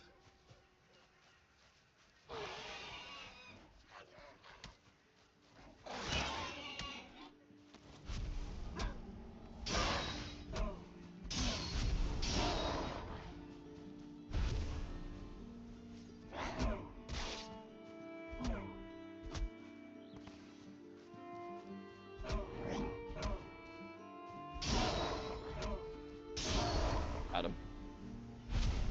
I'll teach you to chase me around.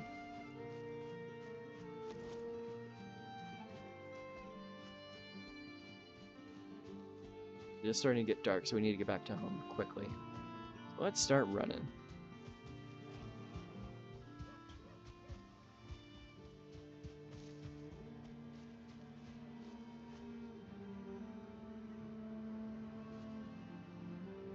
There's a deer there. Jerk. Get out of here. Don't scare my deers away. Which is exactly what you did. Every time I try to sneak up on a deer, there's some jag-off that's gonna come up behind you. Oh, there's a lot of boar. Let's just start whacking.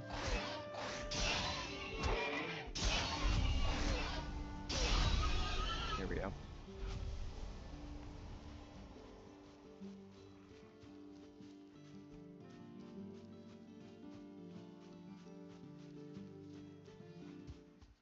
Alright, it is dark, which means the monsters are going to start coming out now, so we need to get back home quick.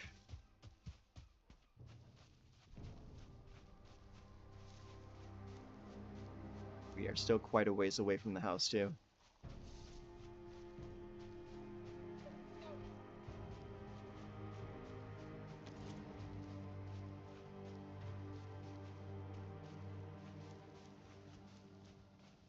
Thankfully a torch comes in handy.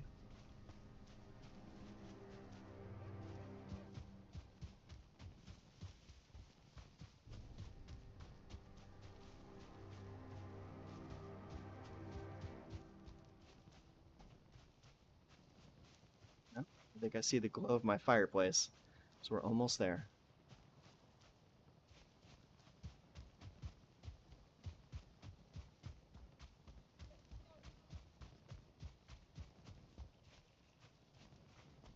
I shouldn't be cold, I'm holding fire.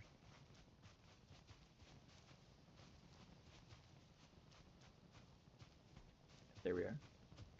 Home sweet home.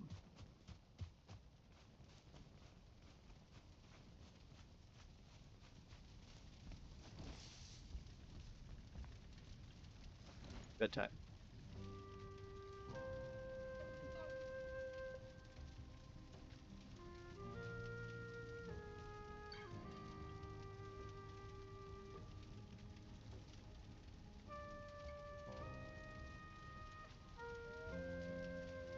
Okay, so we're back home. Let's try and put some things away. Make some space here. Actually, we kind of need to build more boxes. So let's go and put one over here. There, that should be enough space. All right.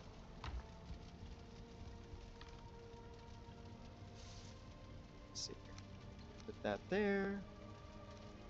It's another deer head. We kind of need that to fight Eek there.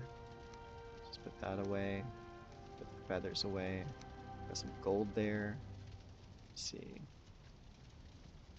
Got some more flint right there. Put that away. Out of space now. So let's start putting this stuff away. So we got bees, more flint, got some bones, got some resin, a little bit of this, a little bit of that. Actually keep that, because that's actually useful. Now we got tons of food to burn through. Let's repair our stuff. Okay, so let's try and do an upgrade here. Okay, so we need to upgrade our workbench in order to upgrade our stuff. So, what we need to do is equip the hammer and find something we can build to upgrade our crafting station. So, we need wood and we need flint in order to make the chopping block. We have the flint, we just need some wood. And when we upgrade the chopping block, then we'll be able to upgrade our weapon. I'm thinking, once we upgrade our weapon and upgrade our arrows a little bit, we should be able to take on the first boss pretty easily. I don't need to fully upgrade all my everything before taking on a boss. Especially Eekthir. So Eekthir, you can take him out at range pretty easily.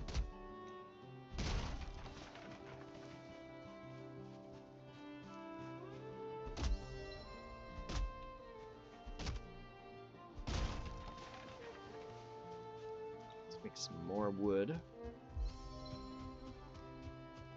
Get this one.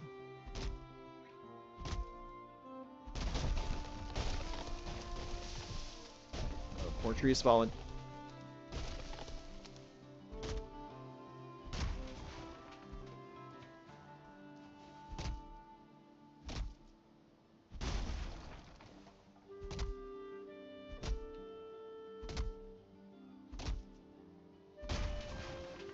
Go. This wood. You could eat another bite. Thanks for the reminder.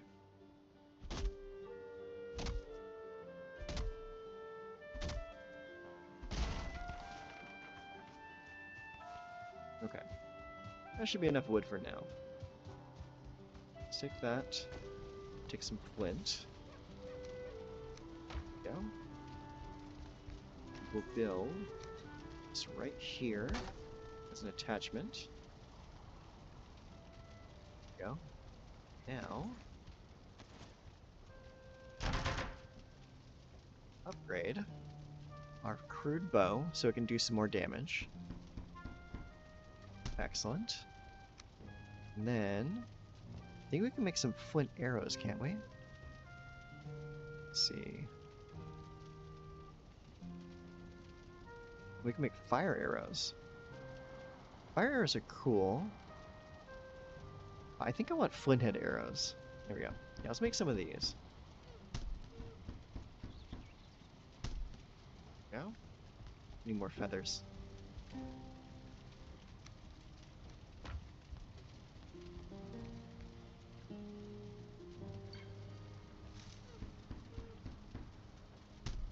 $60, $80, $100. That should be plenty.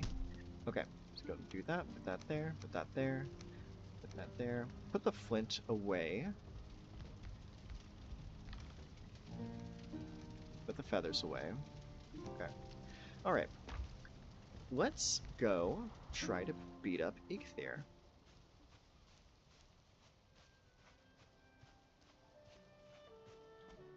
I think we should be able to do it.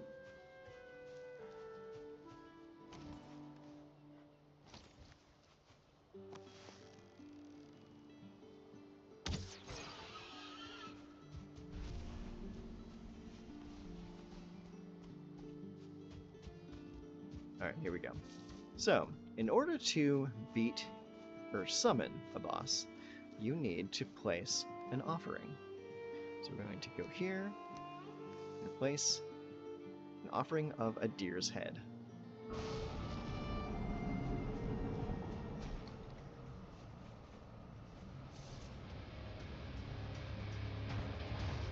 Alright, cue the metal music.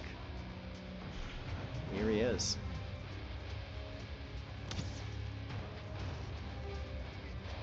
You do not need to be here, little guy.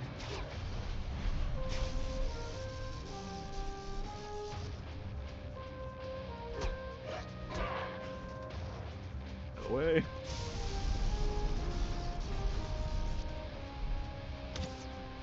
we go. Some damage going.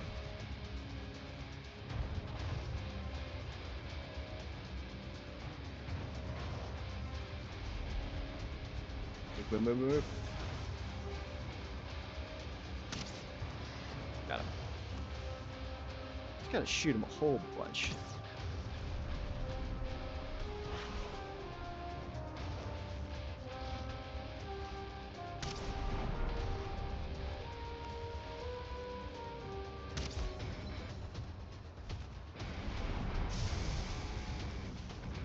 That's such a cool effect.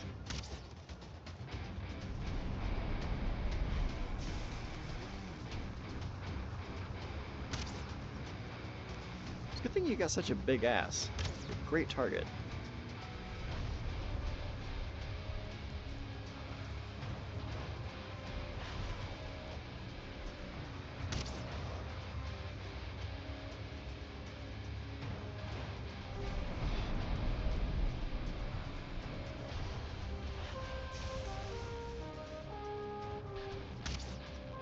Oh, don't move.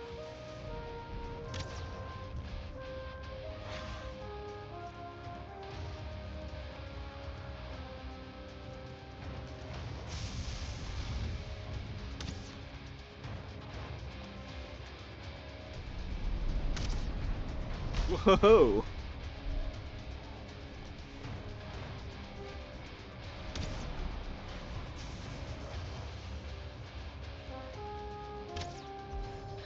Got him. That was a good hit too.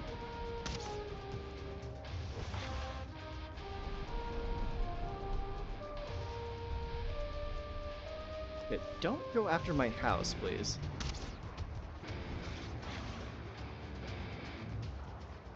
Purposefully built that far enough from your altar to avoid that.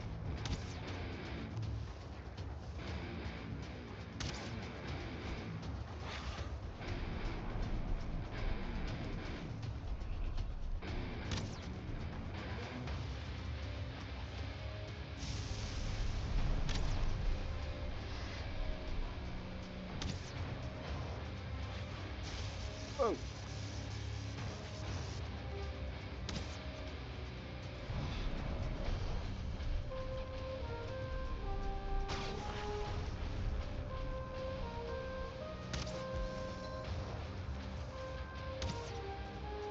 One more hit should do it.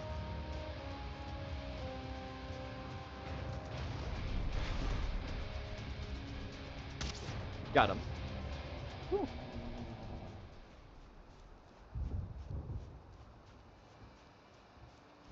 Yeah, the fire arrows might be great for bears. Alright, now we can make a pickaxe. But before we do any of that, we need to go over here to the standing stones and deliver this head.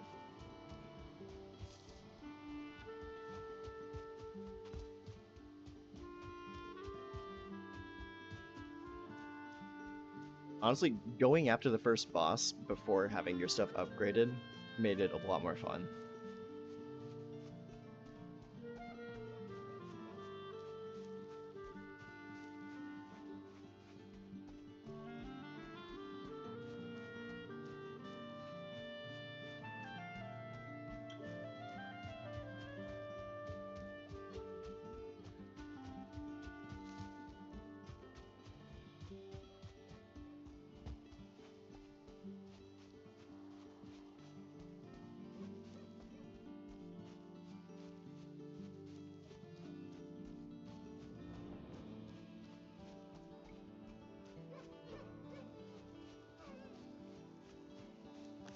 Hello.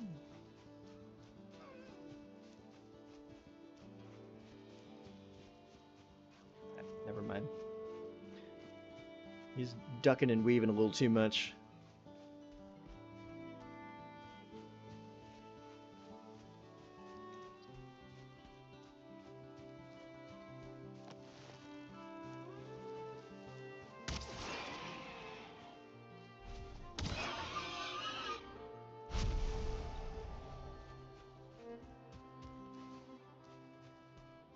We're almost there.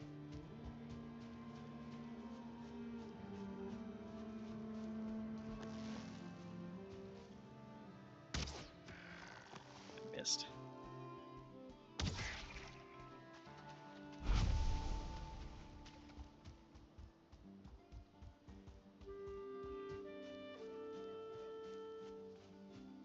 Alright, here we are. Just beat the first boss. Place the head right here.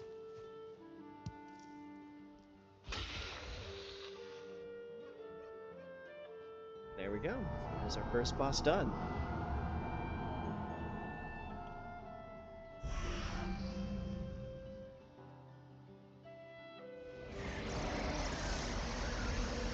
Every boss that you kill gives you a special effect. So currently, the power that I can invoke allows me to run, jump, and swim without using nearly as much stamina, which is a fantastic effect. Okay. Wonder how many times someone has not got me because I'm ducking and weaving too much. You know what? There's only one way to find out for sure, and that's by not doing it so much and seeing how many people get you.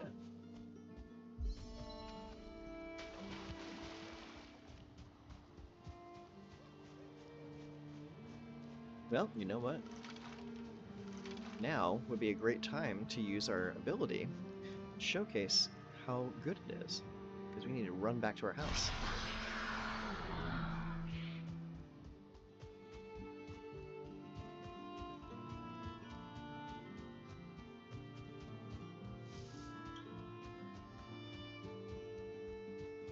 You get to run so much longer.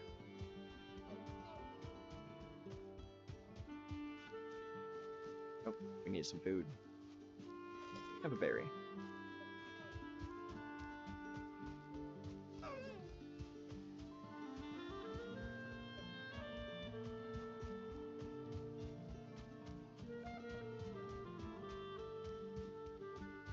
There we go.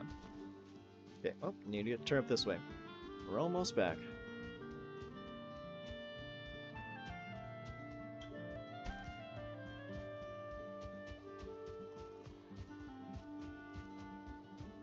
A fun thing, too, is just because you beat a boss doesn't mean you can't fight him again. If I wanted to, I could go sacrifice another deer head and fight him again. But I don't really need to.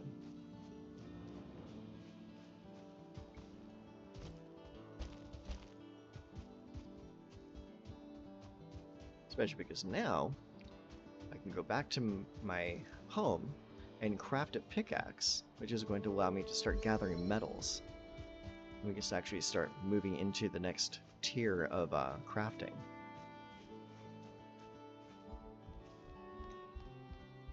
Oh, my fires are out. Gotta add some wood. Yep. Gotta stay cozy in here. Okay. Let's see here. Antler pickaxe. So we need 10 wood. Okay, so we actually need to go out and get some wood now. Let's go right here.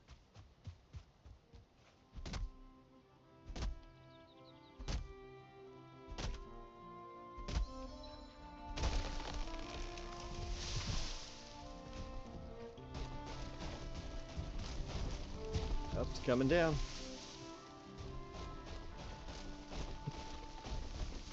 Yeah, let's just knock over the entire forest. Why not?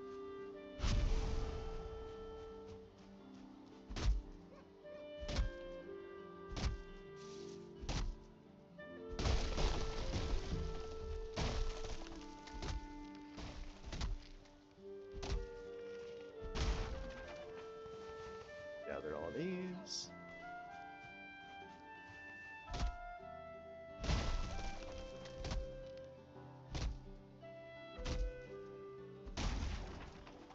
Gather all of those.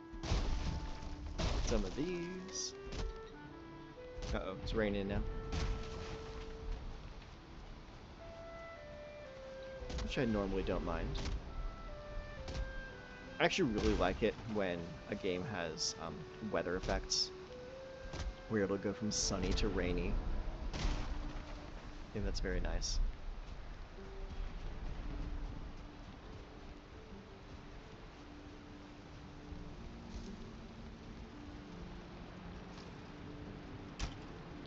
Alright, let's make that pickaxe. Bink. Alright. Now, we can actually, let's go put this right here, put this here. Now we can go gather metals. Oh, we are actually getting smoked out right now. Is it because we added too many fires? Might be. Here, let's do this. There we go. That'll help out a little bit.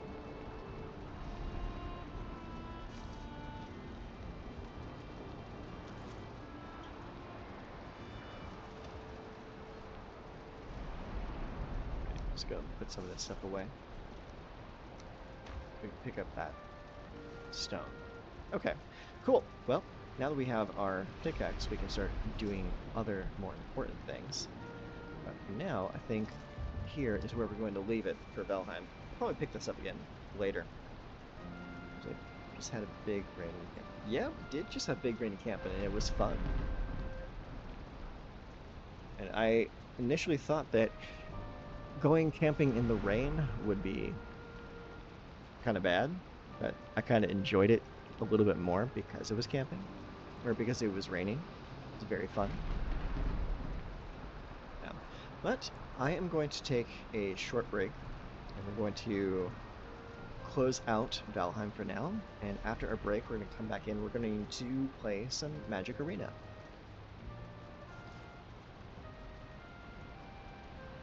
Sleep the night away.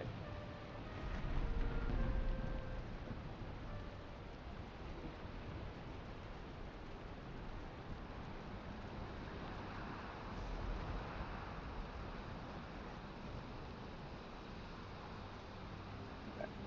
Let's go ahead and close this out. Save our game. Quit. That was fun. I have not played Valheim in a very long time, so that was a lot of fun. Definitely be picking that up again soon.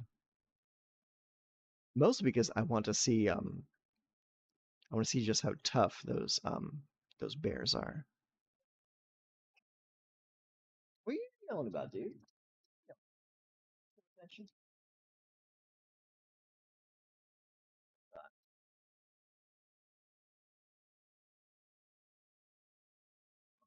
Let's go ahead Okay, cool. It's loading. Yeah.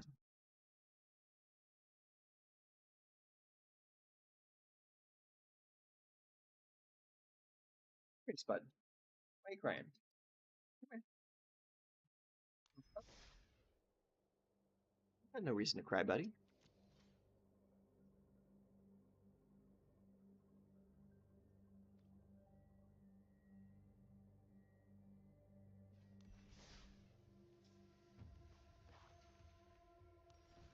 We're just gonna park ourselves in here for a moment.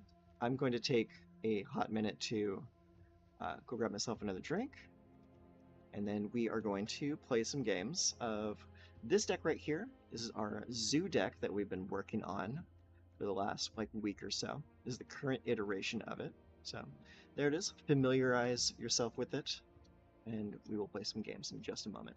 I'll be right back.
Okay, so here we are. We're back in the arena, and thank you all for spending this time with me tonight.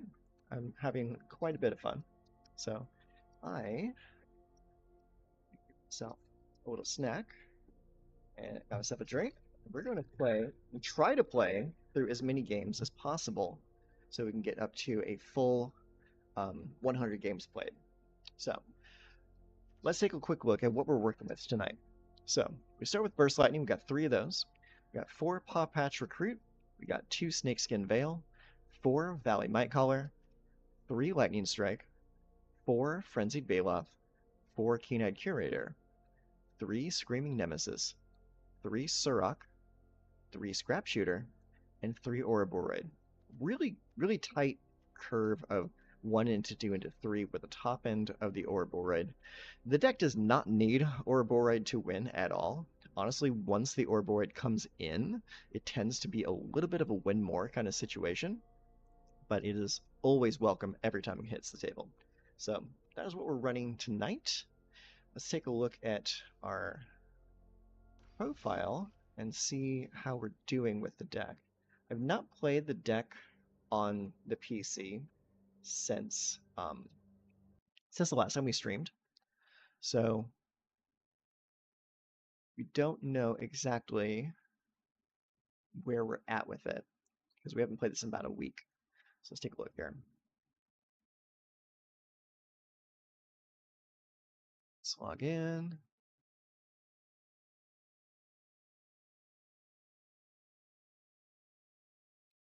Scroll on down. Where is it? Where's my stuff at? That's not my stuff. One moment.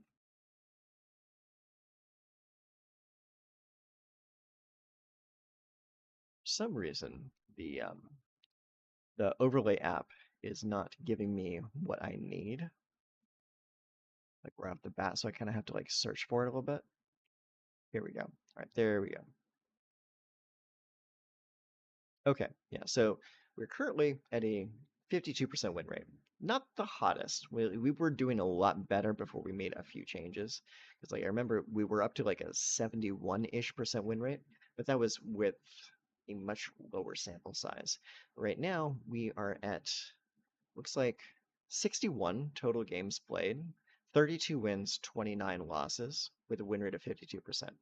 So we're going to play some more games tonight and see if we can't improve that as we climb up to 80 wins and then up to 100 wins, or games played, not necessarily wins. So that's where we are sitting right now. So let's get in, play some games, and hope for the best. Let's see, go ranked, standard ranked, Zoo Gruul, let's play.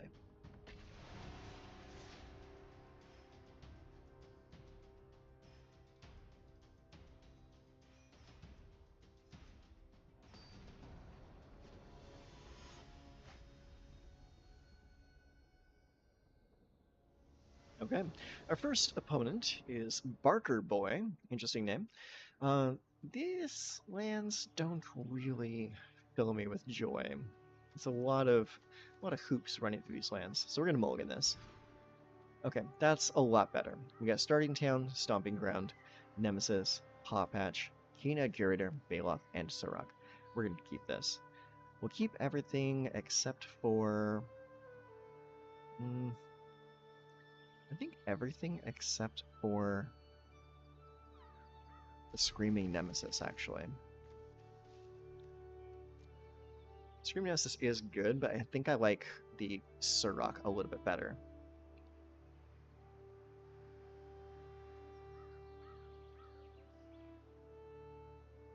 But that is if we even get to our third land.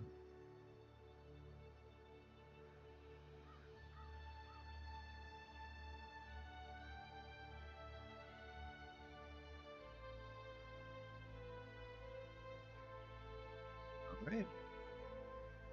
Just waiting on you, friend. Okay. Oh my god. Okay. Big time life gain.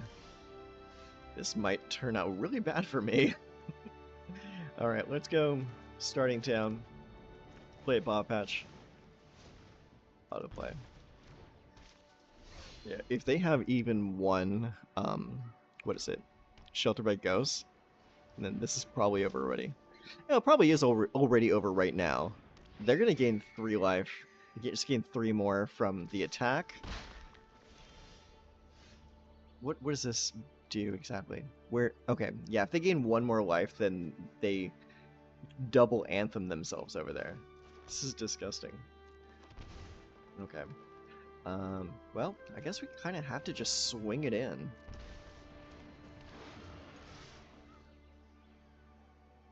Just knock him down as much as we can, for as long as we can. Lane and Vanguard, pretty good. Yeah. Oh my god. Yeah, this is over. What a crazy nuts hand. Good job. It's not every day you see a life gain deck beat you down on turn 3. It's also not every day you see double life lane.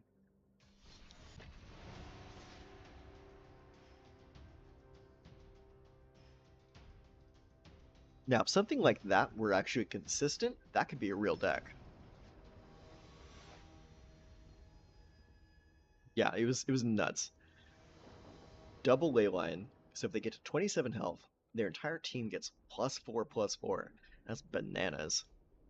Okay, I go first. Awesome. This is a decent hand. I think I'll keep it. We'll go Force into Paw Patch, and hope for the best.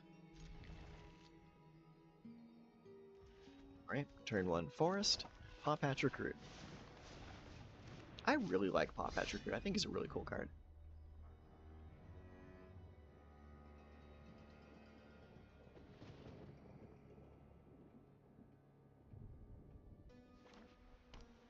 Play Plains.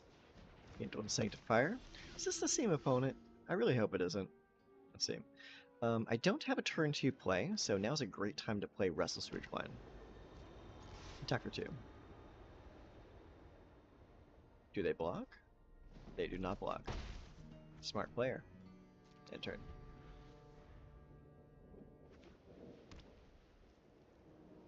Okay. Show me a Shelter by Ghost. Nope, it's a Hint One Sanctifier. Gain a life. You got a champ. Aaliyah. Alright. They can gain 2 more life, so they will be able to get their card draw, which is great.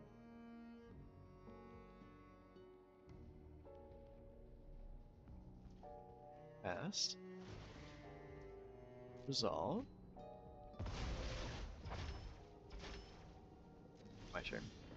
Okay, so we're gonna play the Stomping Grounds tapped. Actually, no.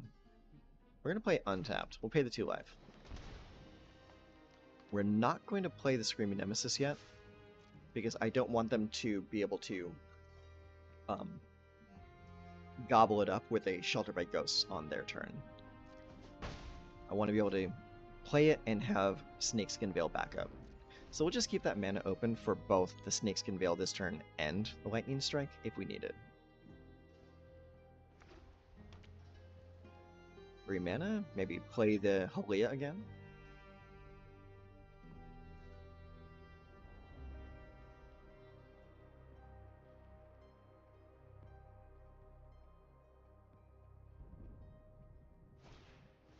That's what I thought. Okay, they're gonna play Aaliyah. So they come in, you gain 2 life. Resolve. Okay, and before they get to the end of their turn, I'm gonna blow that thing out of the water. That way they don't need to get to draw a card. Okay, my turn. Okay, well, we're not playing Starting Town, that's for sure. So play that, play Screaming Nemesis, keep the 1 mana available for Snakeskin Veil, and we attack. Pop, pop. End turn.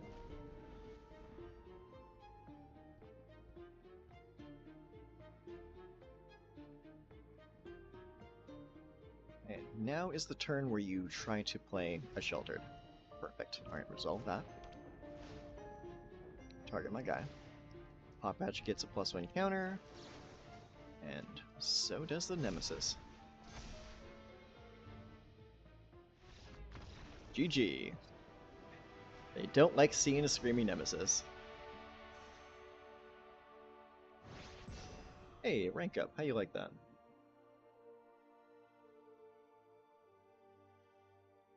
Yeah, the bane of life gain decks is Screaming Nemesis.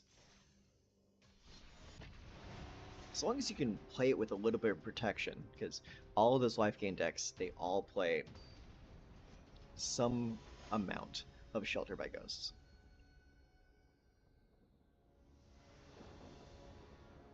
Okay, we go first. Starting Town and Forest. Not too bad with double Frenzied Baloth. I'll keep it.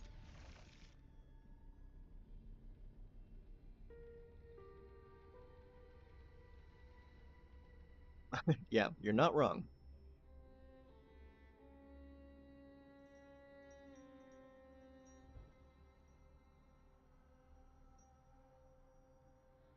I was playing a red and black deck a while ago that I was calling Combo Breaker. That was running both Leyline of the Void and Screaming Nemesis to specifically shut down all graveyard decks and all life gain decks. It was a lot of fun. Right, let's play the Starting Town first so that we can hit something with a Burst Lightning if they play something on their first turn. Forest into a Chocobo. Perfect. Alright, let's go and blow it up. Hate Chocobo decks. Not that Chocobo decks are like super Awesome. I just don't like them. Attack 3.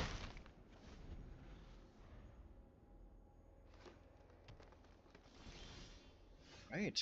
That's awesome. Let's play another one. Swing. Pop, pop.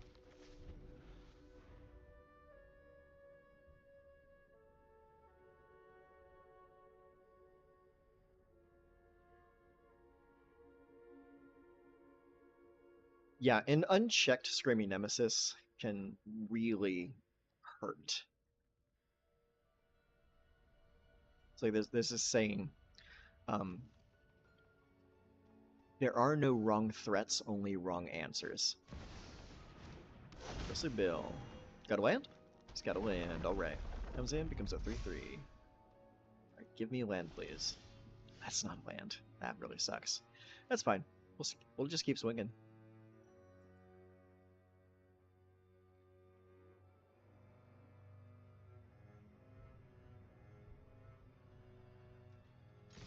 Back for 6. Okay.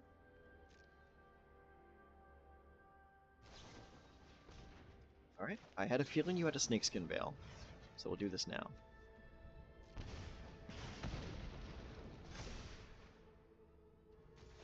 Damn chin.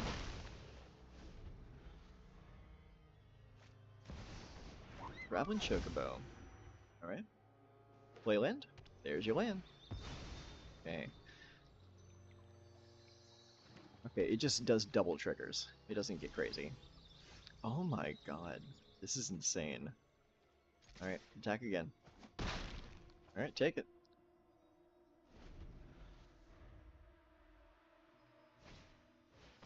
I just need one more land. One more land and everything's fine.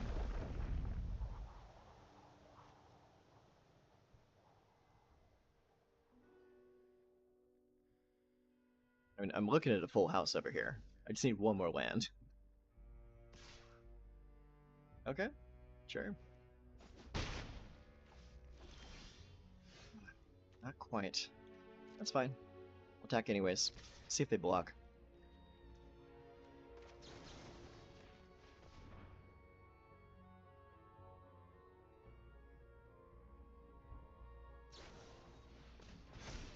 Yeah, it's already past the blocker phase. You ain't doing anything. Gotta block. They really wanted to go off with Tifa the next turn.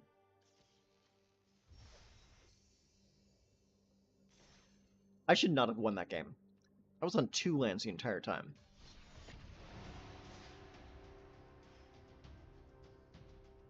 I would just call that blind luck.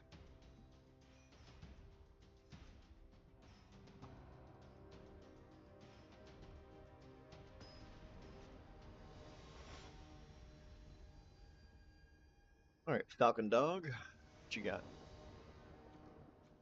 Alright, we go first. We have 3 lands, so we're definitely keeping. Stomping Ground, Thornspire, and Starting Town. Awesome. Burst Lightning, Paw Patch, Snakeskin Veil, and Surrock. Keep. We'll start with Starting Town, because it'll deal 1 damage to me instead of 2.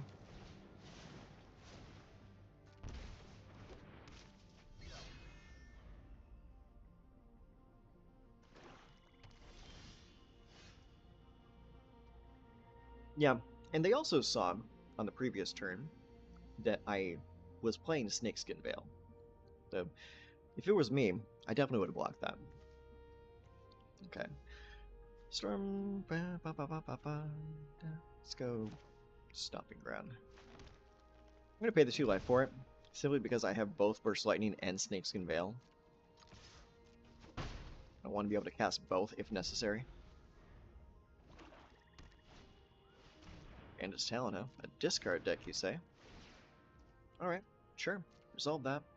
I'll ditch the Burst Lightning. Actually, no, I won't. Yeah, well, whatever. Get rid of it. My turn. Hey, there's more damage. Okay, let's go with, yeah, let's go with Surrock. Attack for 2.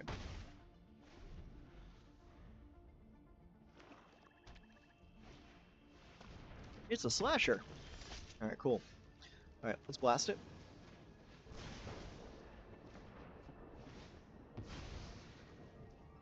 Yeah, it comes back. That's fine. I'll play the Restless Ridgeline. Attack for 6. Pop, pop. End the turn. Okay, play a Swamp. Wants to shoot the sheriff, huh? Well, let's fix that. And we also get to draw a card because they targeted my boy.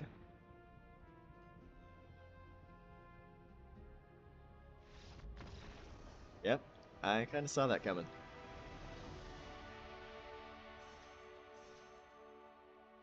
What do you mean you play green counter spells?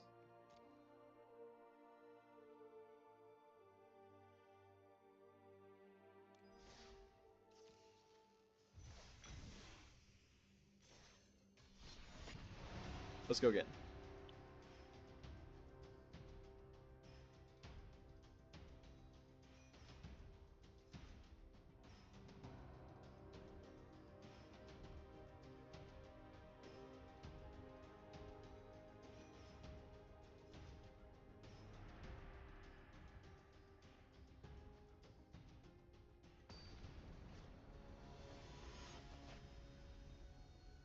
Project One Piece.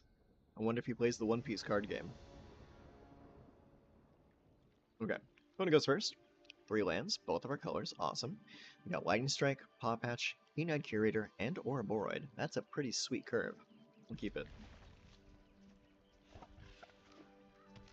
Okay, we got a Dimir Enjoyer. So let's open with Starting Town. Play the Paw Patch Recruit.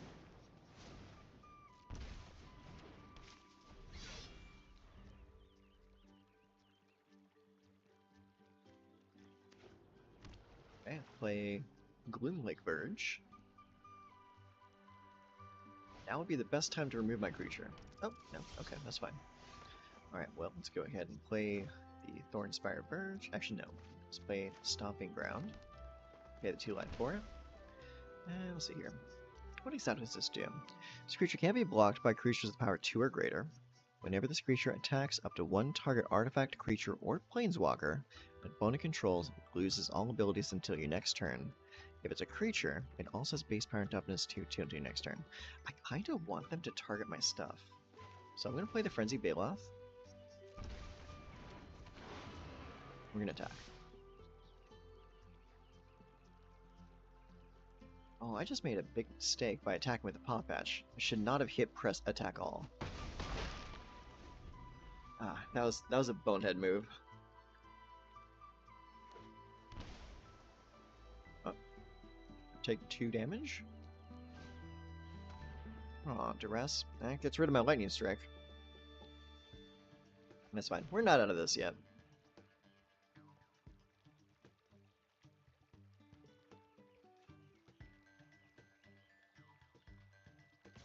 That little rat is pretty good.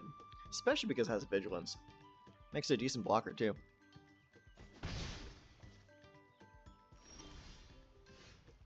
Let's go ahead and play the Thornspire Verge. We'll play a Keen-Eyed Curator. Oh shoot, I should have played the Restless Ridgeline instead.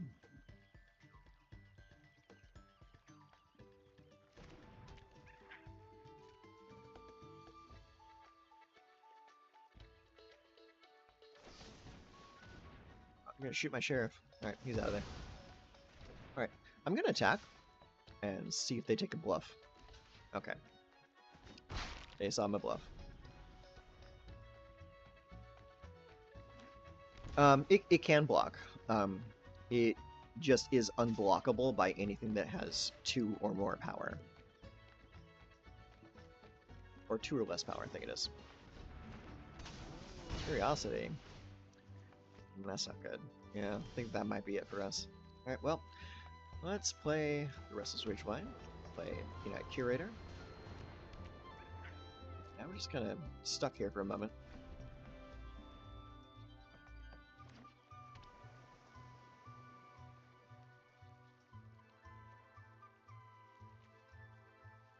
Yeah, the Beastbind is really good, especially because it has the vigilance on top of that.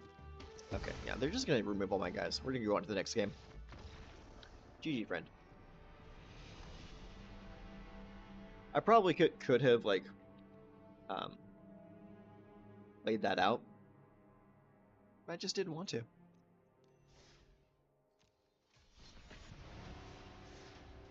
I'm just making a lot of mistakes that game too.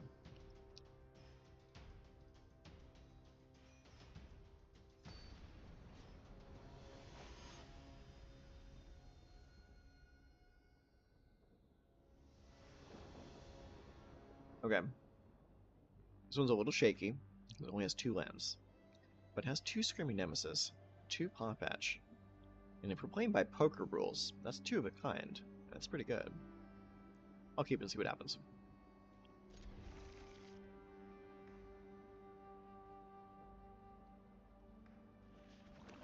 Okay, they mulliganed. That's good for us. Uh-oh.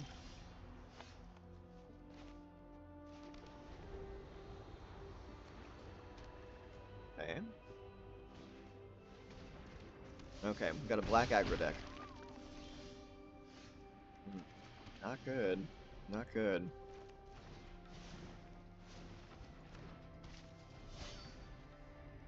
This form of black aggro is actually pretty decent. Simply because they play so many creatures that can come back from the graveyard.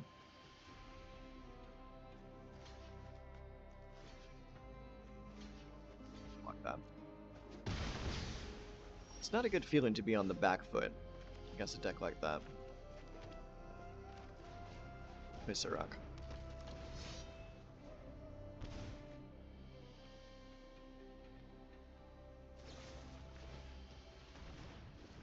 Okay, yeah. You got this one, friend. I know when to hold him and when to fold him.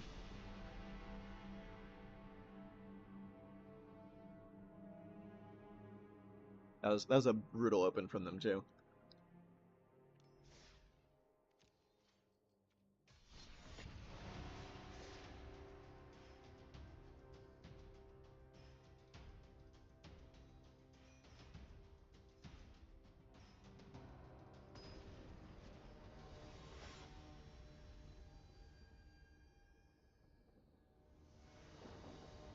Okay, let's hope for a better open this time. So we got 3 lands, Burst Lightning, Lightning Strike, Might Caller, and Scrap Shooter. It's not the best open, but it's better than what we had.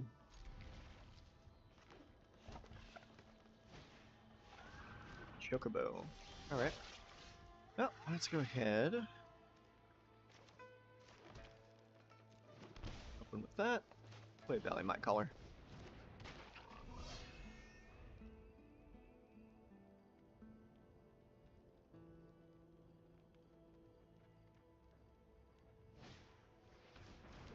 Ooh, now the Chocobo. Ah, they're going off. Yeah, pop it.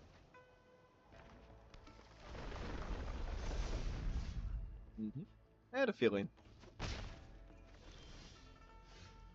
Oh. I kind of have to deal with this right now. So, let's go land. We'll go Lightning Strike there.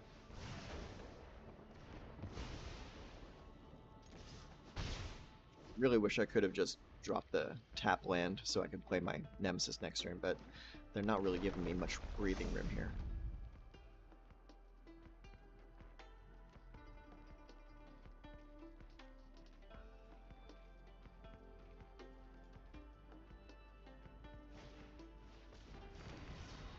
Sammy's Curiosity, huh? Interesting. Gain 2 life, make a lander? Llanowar Elves. Double Llanowar Elves, okay. Take that 3. Alright.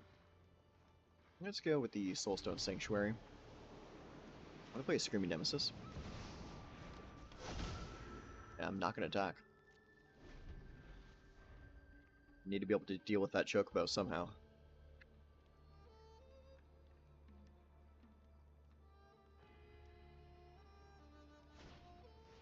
Got the Chocobo. Is that last card in hand to land?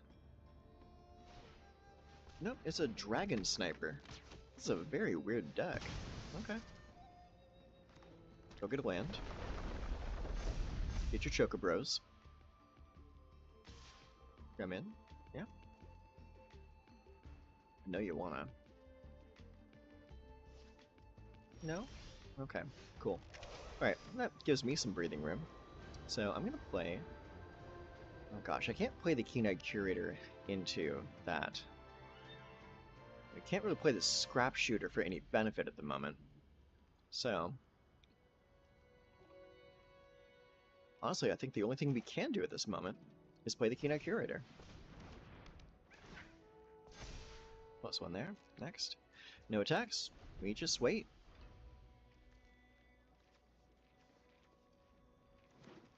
They do have 3 different types of cards in their graveyard. That's good. Yep.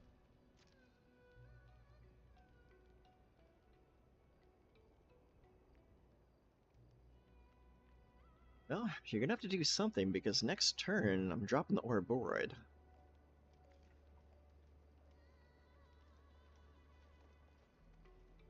Eventually my boys are gonna get bigger than yours. Alright, let's go ahead and get rid of your Evolving Wilds. Alright, my turn.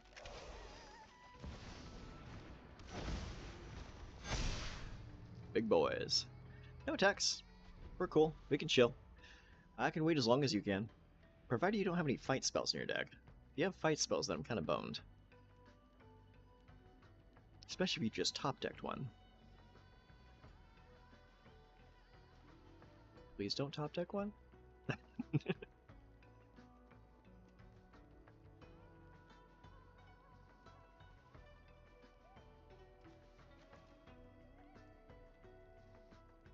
I'm not gonna lie. This deck has its flaws, but it's really fun to play. Ah, he did have a fight spell. You jerk. Of course, he just pulled it. Alright, well, let's go ahead and play our Stomping Ground. We're gonna play it. I'm gonna let it come into play tapped. I don't have any other use for it. Let's play another Scrap Shooter. Actually, hang on. What do you have in your graveyard there? Sorcery, sorcery, creature. Okay, yeah, we'll just play this. Play the Scrap Shooter. I will not gift you.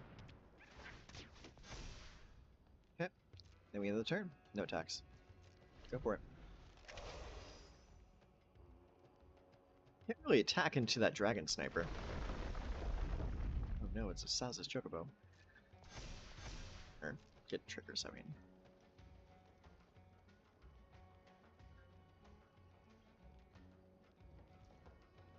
My turn? Alright. That out of here. Or Inspire Verge. Cool. Okay. Well, in that case. Got down there. Creature, sorcery, creature. What do I have? I have an instant. Hey, we can get big. Let's wait it out. No attacks. End turn.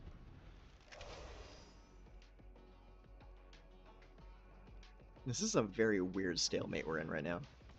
Oh shit, it's an Edge River. Watch out. This is a very weird landfall deck. I don't think I've seen anything quite like this. Okay, end of turn. We're gonna gobble up a creature. Then we're gonna take a sorcery. And then we're gonna go to my graveyard and take an instant. Big boy. Alright. And my turn. Another Soulstone Sanctuary. That's awesome. Okay. So let's go ahead and attack.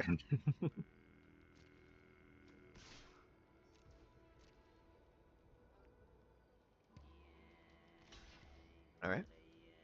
Sure. No, I trample, right?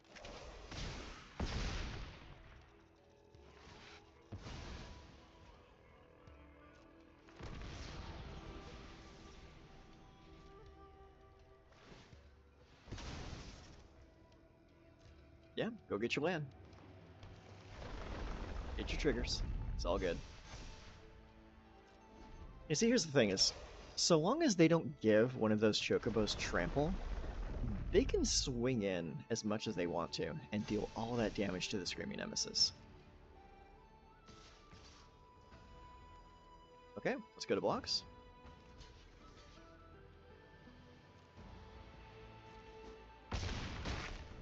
Good 8.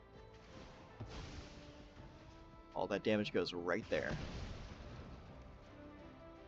And then next turn, animate the Soulstone. Let's also activate this. Go get a land out of our deck. Go to my turn, and we just trample right over you.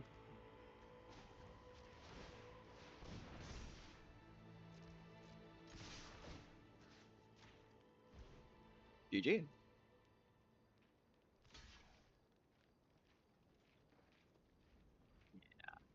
Yeah, that Keynote Curator alone is enough to win this game.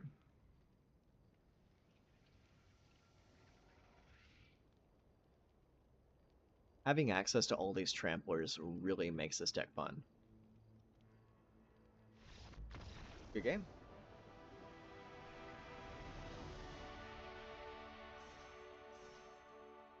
They did get really lucky earlier with that top deck of the Bushwhack from an Orboroid.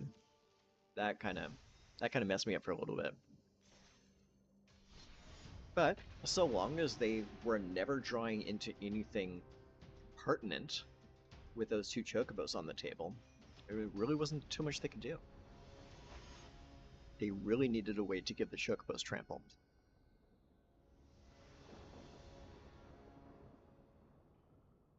I go first, huh? Okay. Starting town, Paw Patch, Keen-Eyed, sure. It sucks that I have both those Restless Ridgeline in my opening hand.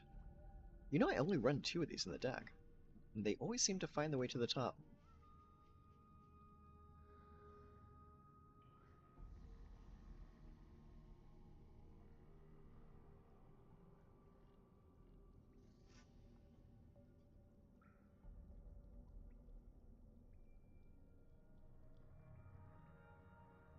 What you doing, friend?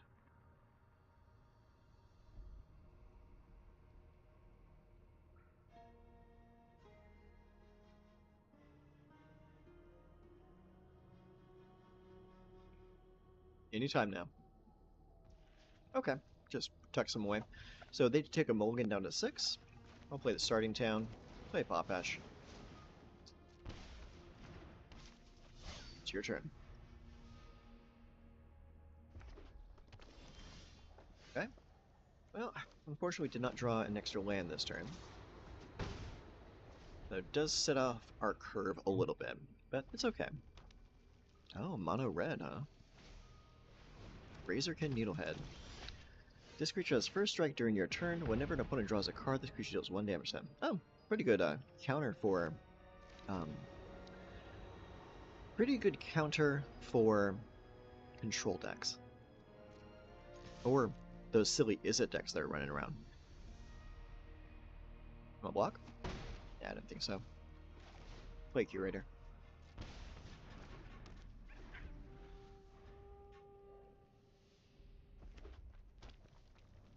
Okay. Lightning Strike for the Keen-Eyed.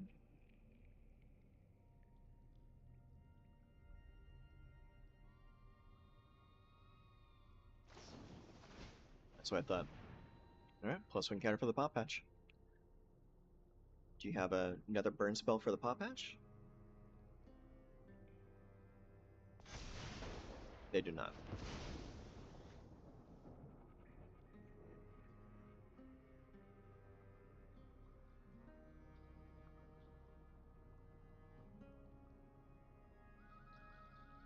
Or maybe they have Burst Lightning for it now.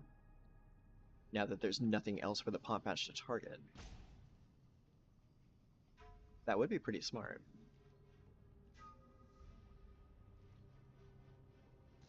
No? I guess not.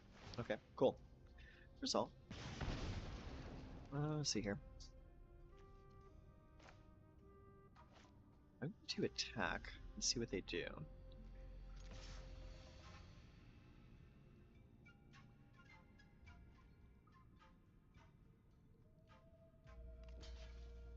Okay, they're just going to block.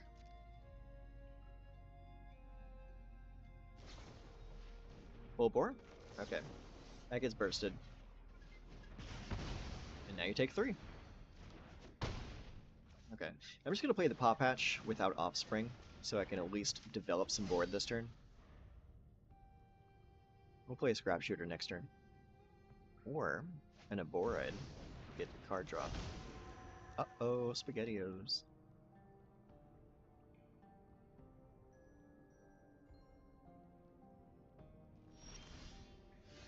Okay. So here, let's go next. Attack for 3.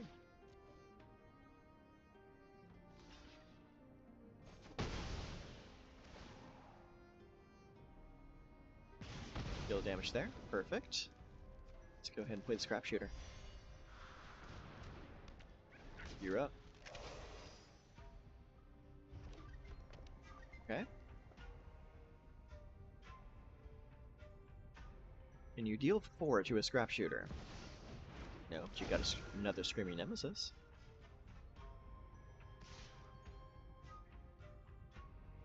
Yeah, I'll block it. Got no problems with that. Oh, okay. He's gonna deal the damage to me. Sure. Alright, here we go again. See if you have a third full bore. Surprising that people are playing full bore now since they can't play Rage anymore. Well, it's a decent replacement, but it's just not the same.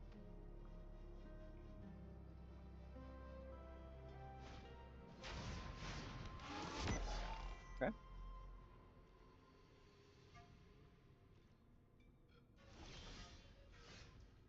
Alright. Let's play Valley.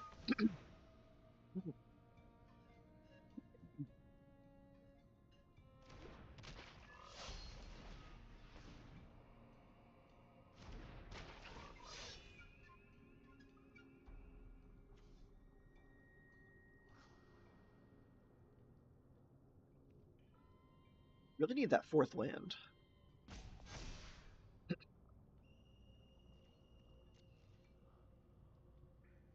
Not attacking into a Nemesis, that's for sure.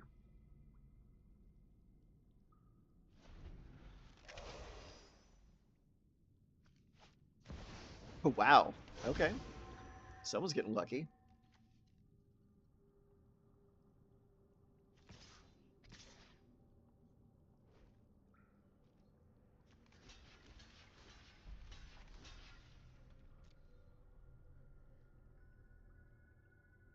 Should have came in with a burnout, too.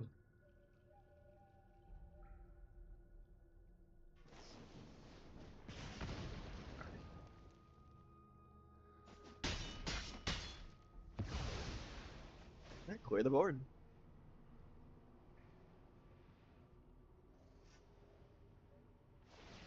Yeah. Mm-hmm. Dangerously close to dead here. Well, swing on in. Can't block that anyways.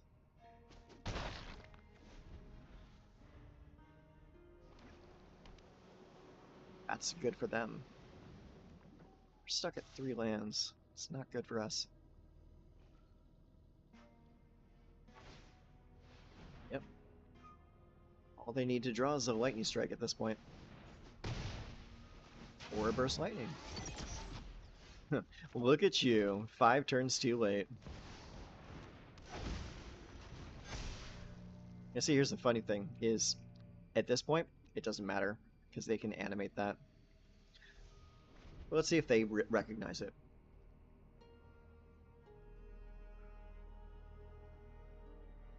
Also, at this point, all they have to do is draw into a burst lightning.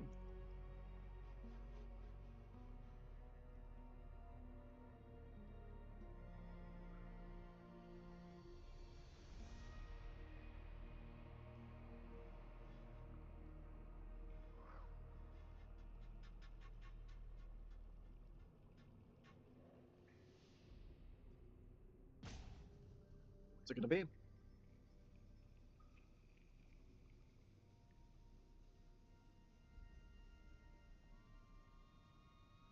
They have enough mana to activate or they have enough mana to attack and pump, but not both. What if you need another Netherland?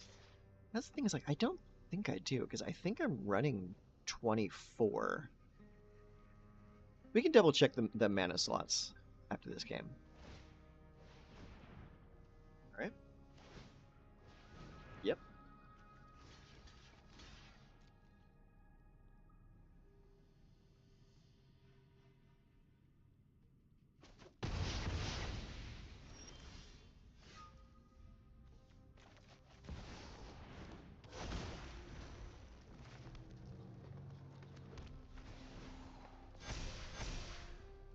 No attacks just yet.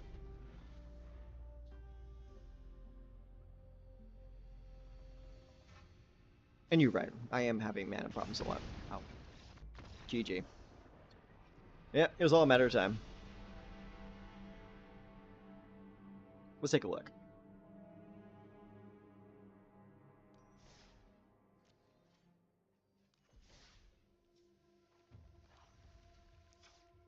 How many ones are we running? We're running 24, and 24 is the right number for a deck with this kind of a curve. I think we're just getting really, really unlucky. So, actually, I think I want to go down one on the Restless Ridgeline anyways, because we are drawing way too many of those in the early game. So that is one edit we can make right now. But yeah, I think the number is good. 24 is a good number for a deck like this that caps out at 4.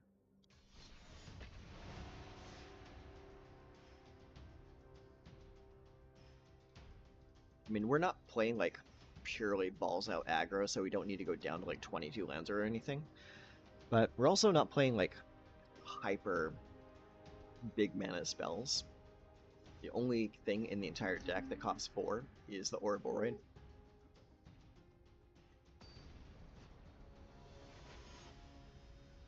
So I think it may just be an example of us being mana screwed. It happens. And we are playing a lot of games back to back, so it's going to happen in pretty decent succession.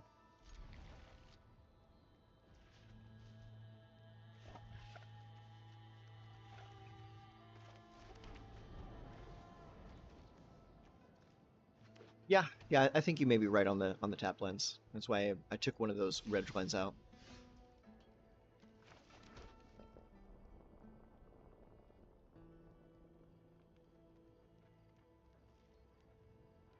It's too bad the starting town doesn't count as a forest.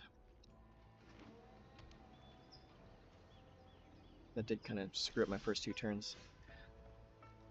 Stomping Ground does, though. Let it come into play tapped. We'll just play the Baloth.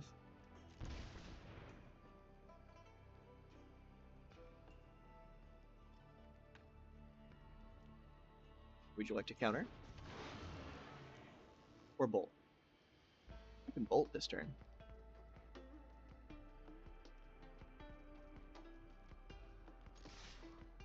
Back for 3. There you go. I wonder what they were holding priority with. Luthor's Psionicist. What is this?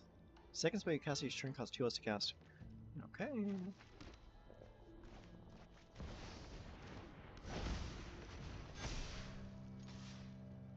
Back for 4. Punch him.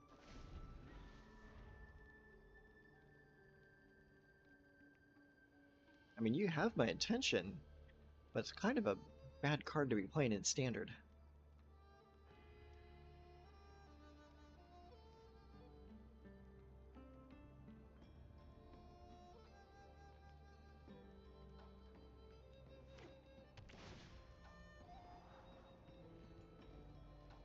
Okay, scry 1. They did not like it.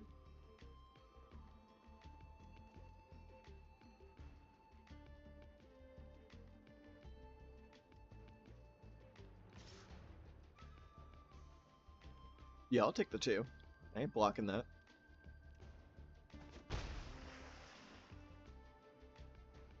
Could have a bolt in hand. Let's see here. Let's play a Surrock. We've got a lot of non-counterable in this deck, which makes me very happy I'm playing against blue here.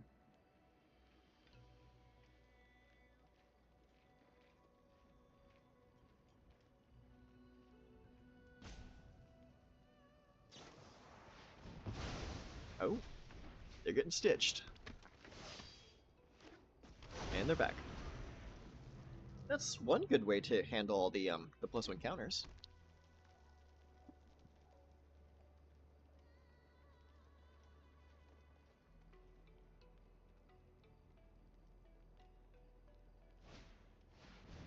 Nova Helmkite.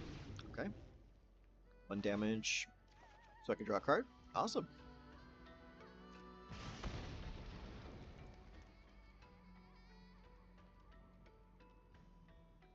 If that was the case, I probably would have just opted to not deal damage. Oh, okay. And now I see what you're doing. Okay. That's pretty cool.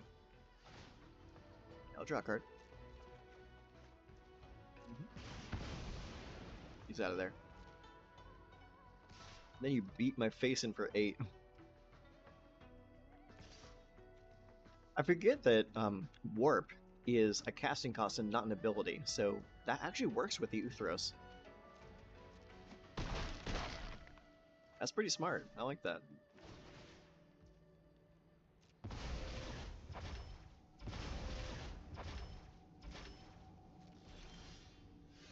Let's play this forest. I'm going to play this, just so I can have a blocker. We might need it. Attack for 5.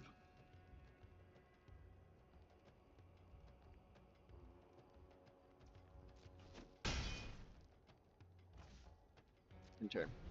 Yeah, having a 5/5 with reach is pretty good right now.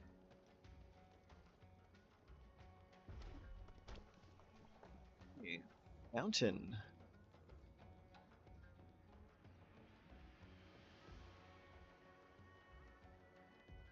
Into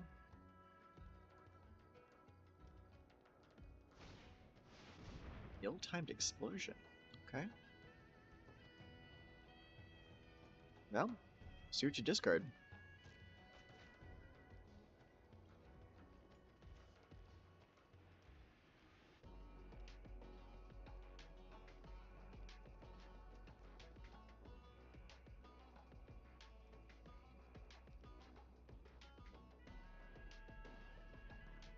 I do like ill-timed explosion. It's a pretty good card.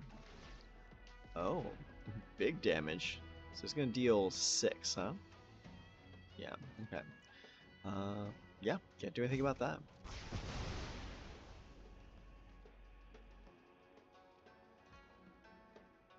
Okay. All right. End of turn. Deal 3 to your face. Ooh, or Bull Red.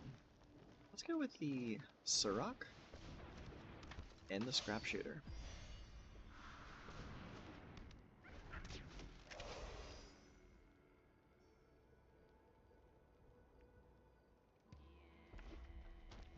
Okay.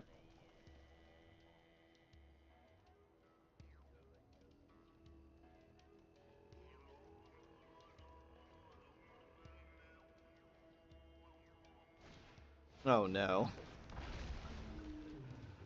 Why is he being nice?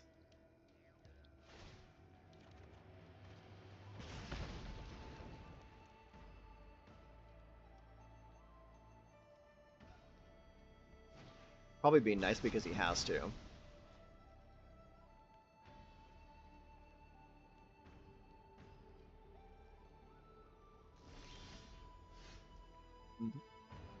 Okay. Let's go Ridgeline or a Boroid. Play Valley Might Caller. Still gives us 1 mana available to cast Burst Lightning if we need it. Yeah, and I'll attack because you have to block that. Ooh. Actually, I could just play another one next turn. Oh, either way, they'll be able to attack for 5 that I can't deal with. So yeah, let's just attack for 5.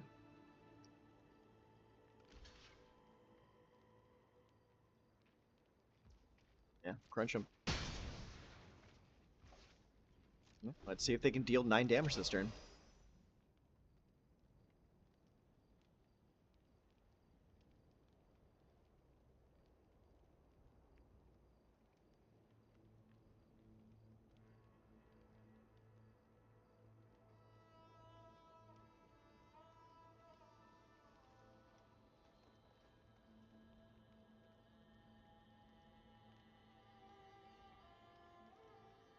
You deal 9.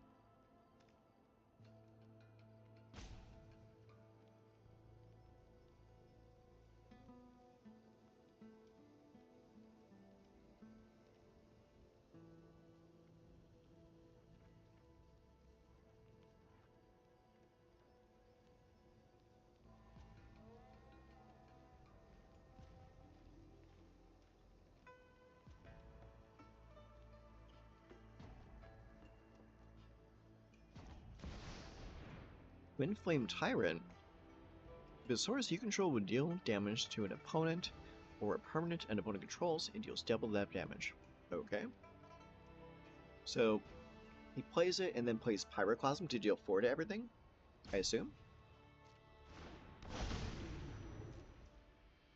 Oh, no, he just doesn't have it. Oh, that's a game. Yeah. Everybody's big. Yeah. Everybody's big with swinging, burst lightning, GG. Hey, and a rank up. We're in gold now. How you like that? Oh, because you learned the hard way that being rude to me makes my super nanny and turns it into Bugs Bunny. Okay, so you're just gonna be a little stinker, huh?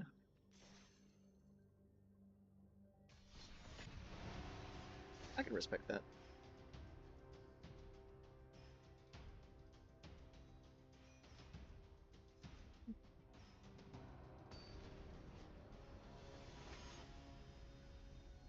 Ami Too Tall. That's a great name to pair with that avatar. Okay. Stomping Ground, Double Forest, Lightning Strike, Double Baloth or a Boroid. Looks good to me. I'm gonna keep it. Forest go. And they got River Pyre and Verge. Okay, so we're up against Vivi Cauldron here. Right, start swinging.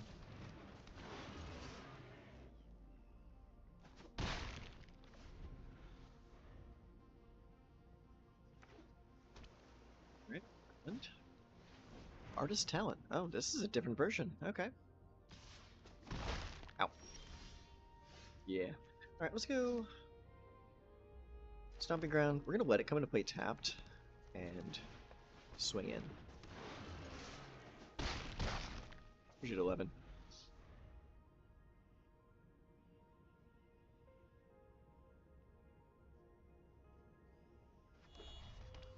Okay, River Pyre Verge.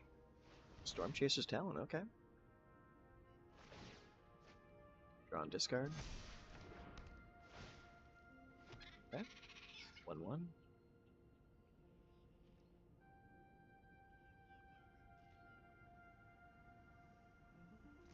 Using not to attack. Okay. I like that. Swing. Okay.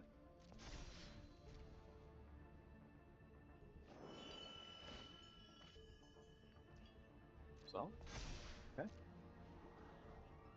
I'm waiting for them to cast another spell. And to see how they choose to block.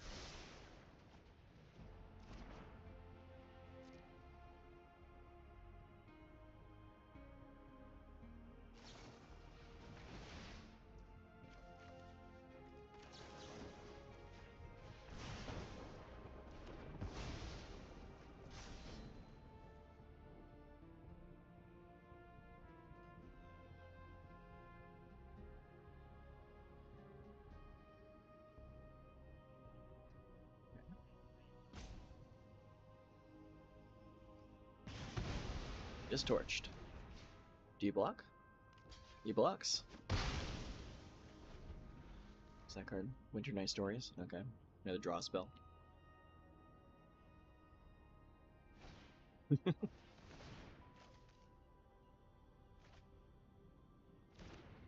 Discard draw.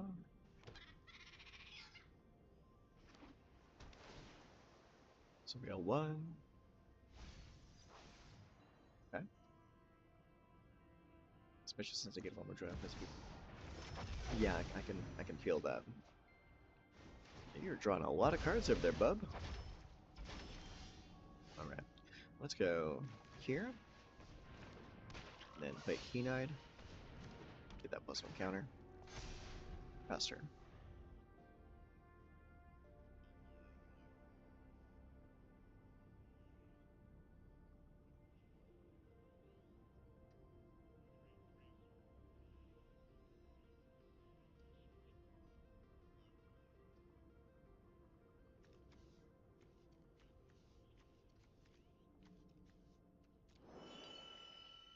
They got a little bit of everything in the graveyard.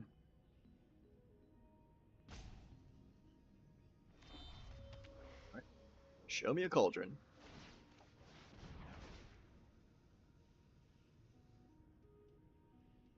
Okay. So now he's going to blow the Keen-Eyed Curator by throwing away, by bargaining something. Mm-hmm. Makes sense. Should be afraid of that.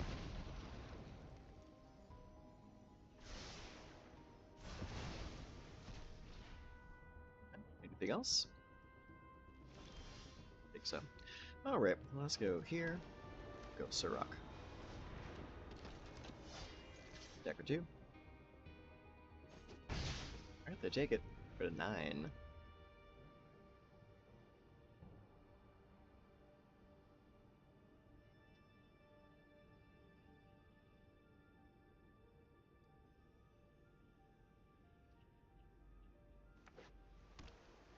Land. Did they play the Sphinx this turn? They could cast it if they wanted to.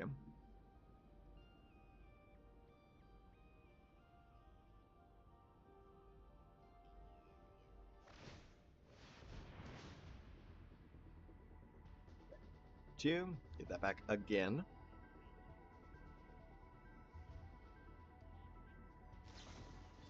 With Surrock. We draw a card off of that. Pretty cool. Forest.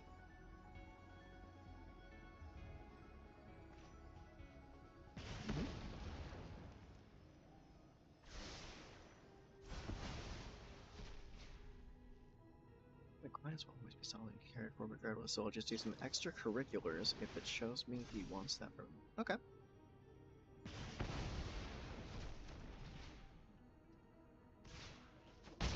Ow. Alright, Soulstone Sanctuary, or Boroid. Okay, you're up.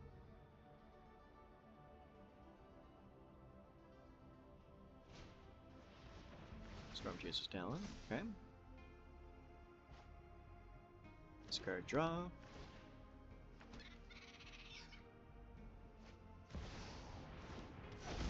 Riddler, okay, I draw a card.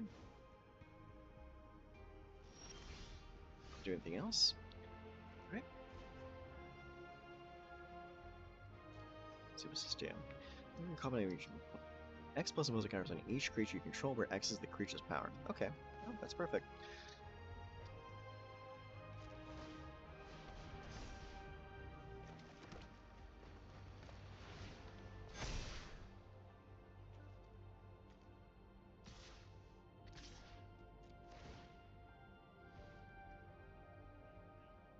See what you do.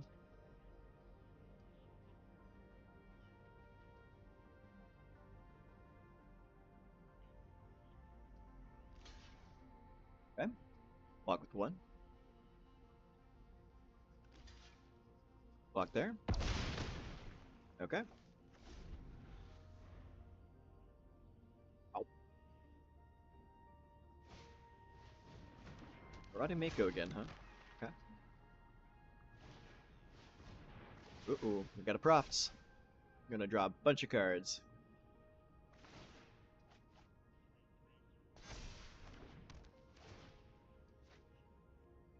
How many cards are left in his deck? 31 versus my 45. He's drawn so many cards this game. Consider dog training like when a puppy bites and I grab their mouth until they realize biting me sucks. Yeah, you do.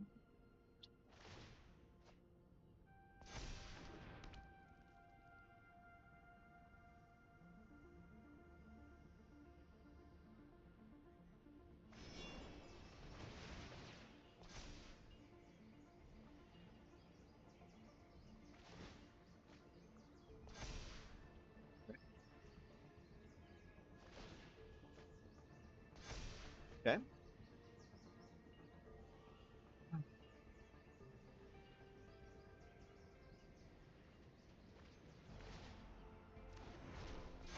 swear this guy's gonna mill himself out before he can actually get to attacking me.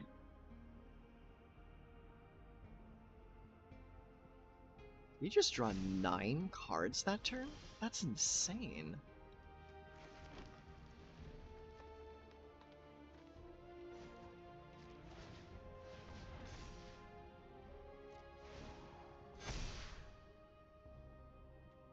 Yeah, we're not attacking yet.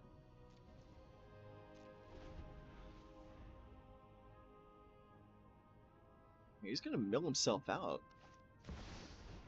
Oh, there's the cauldron. SGG. Later.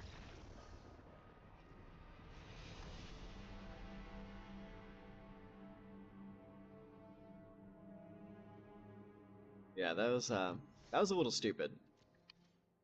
And I will reiterate again, just as I reiterate every single time. I will be singing praises once that deck gets banned.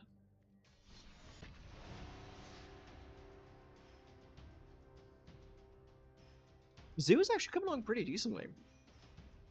It's gone through quite a few iterations already. But I feel like the iteration that it's on currently is pretty decent. It's got a really good curve, pretty decent win rate, and it's fun to play, which is the most important thing. Okay, so I get to go first. We got 3 lands, both of our colors. Valley Might Caller into Keen-Eyed Curator, Frenzy Bailoff, and Scrap Shooter. I'm gonna keep it.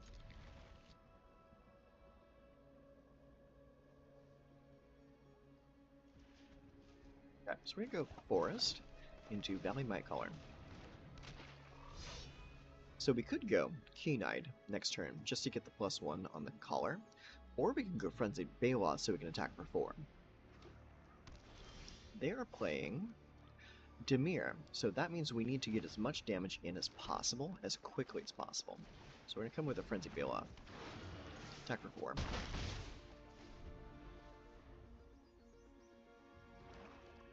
Alright, Swamp to Nashi. Okay. Alright, let's go with Thorn Spire.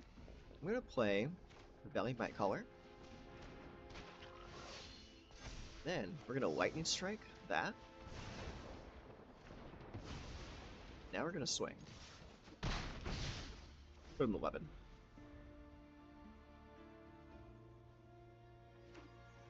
Alright, play an island into Kiora. Kiora's great. I love Kiora. Especially if you're playing in a deck that can actually get it going fast enough. Okay. They are playing Reanimator, which means we need a Keen-Eyed Curator.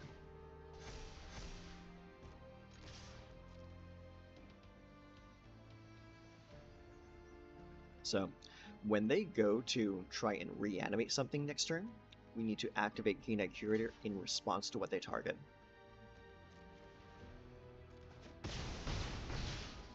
They go to 5. End turn. Because they're going to try and zombify something this turn.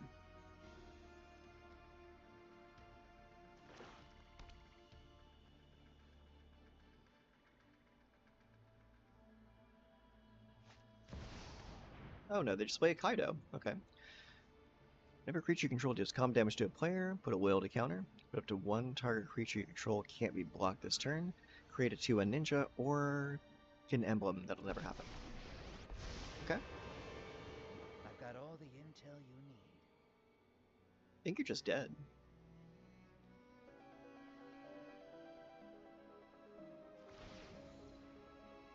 Yeah, I think you're just losing right now. Let's surprise him. Pass. Alright, my turn. We're gonna get that Valgavoth out of your graveyard. Yeah, good game. You start digging out your graveyard so you can't do anything.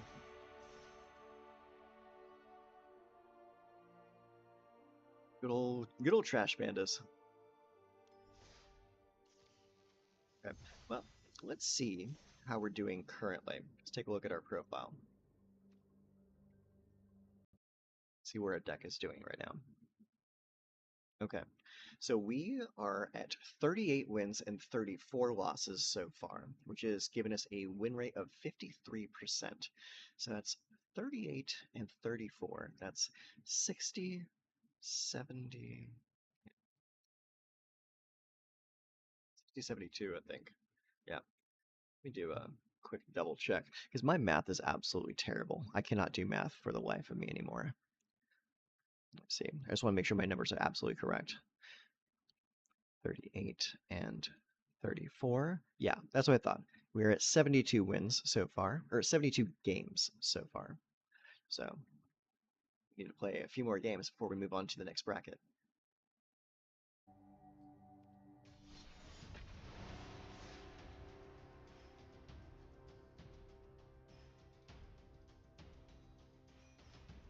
But yeah, so far the deck's doing pretty good.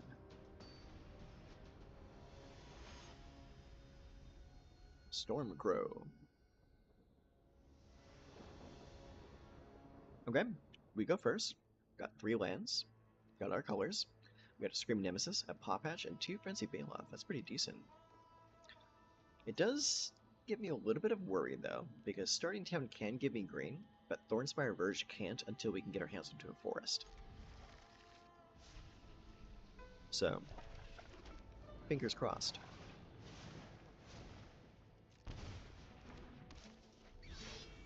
So turn 2 might be looking a little ugly. Hinterland. Oh, okay, that works for me. Double Starting Town. Makes it happen. Beat in.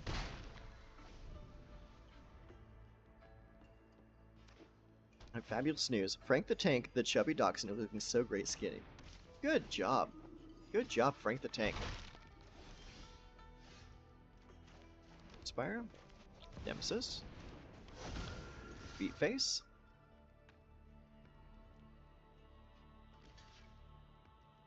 Okay, now he's blocking. I put him 11. I'm so happy to hear that. I'm so glad to see that Frank is making good progress.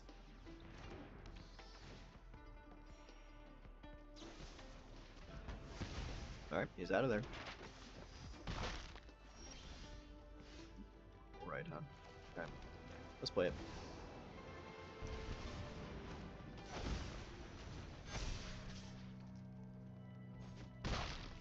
Punch him.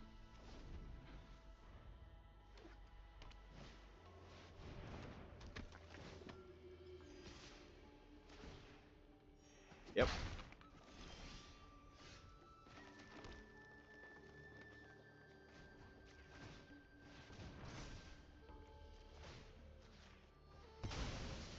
Ah, shoot. I did the wrong thing. I know we do. Still got big boys.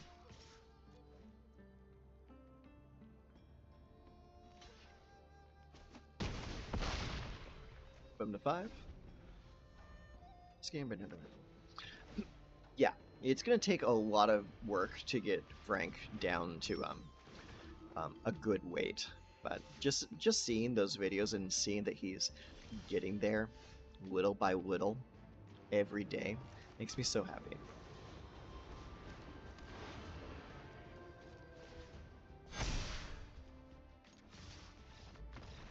GG. Again, seeing so many life gain decks in these lower brackets.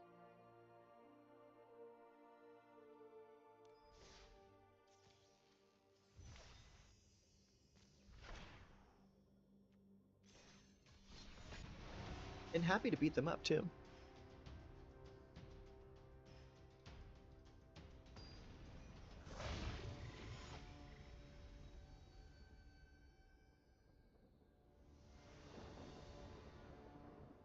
Okay, so we only have 2 lands this time, and a lot of high-cost stuff, so we're going to mulligan this.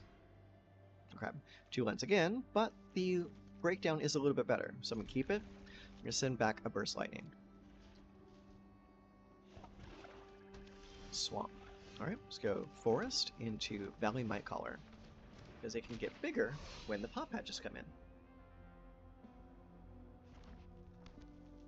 Okay.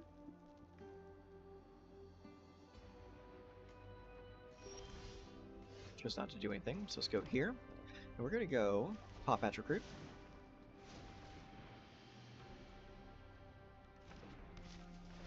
Okay. Valley Might Caller gets a little bit bigger. Raid that, sure. Get another +1 counter there. Resolve, resolve. Okay, now he's going to get a little bit bigger. And we're going to attack for 4. Punch. Braid is absolutely rising in stonks right now because of the Vivi deck.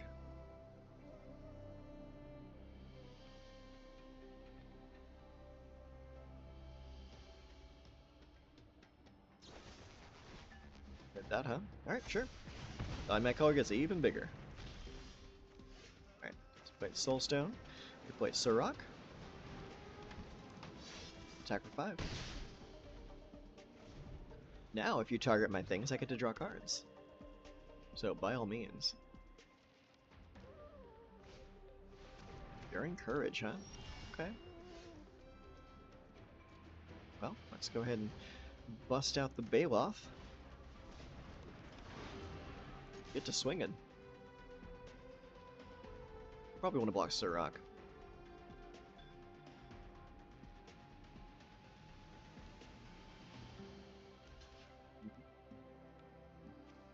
Yeah. Okay, when it goes to 2. Now, all we need them to do is not gain any life next turn. Ooh. That's pretty good for gaining life, though. Ace Point Death Touch? Okay, well, they did gain some life there. That's fine. So we got 5, 6, 7, 8, 9, 10. That's still enough to get the job done.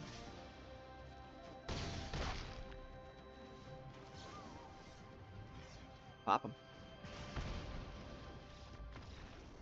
GG.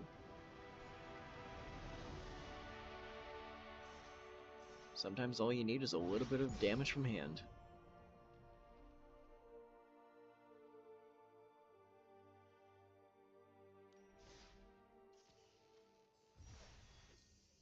Good job. Okay, be right back 1 moment. I need to grab myself a drink.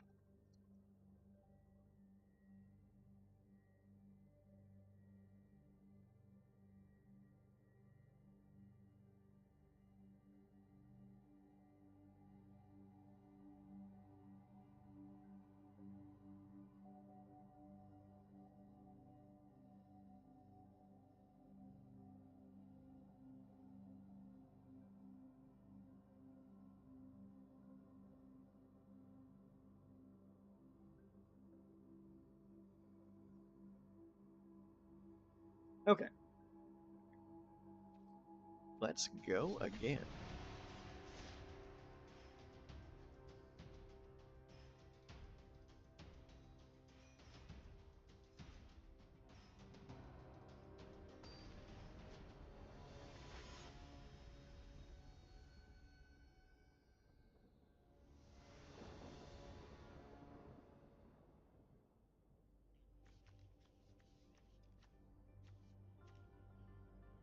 Yeah, I'd say this looks good. 2 lands, Lightning Strike, Pop Hatch, Key9, Baloth. Yeah, skip it.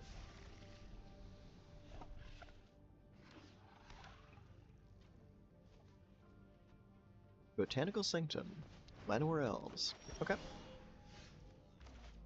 Stomping Ground. Pay the 2 life for it. Get the Pop Patch Recruit.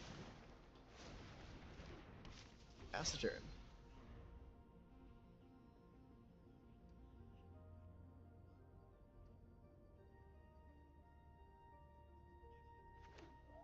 Stupid card does so much for only 1 mana.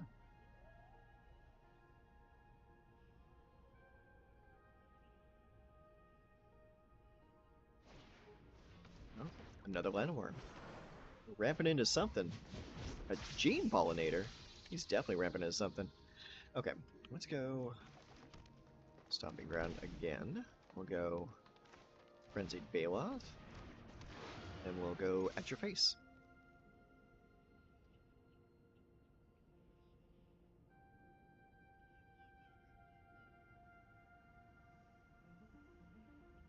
Survey says.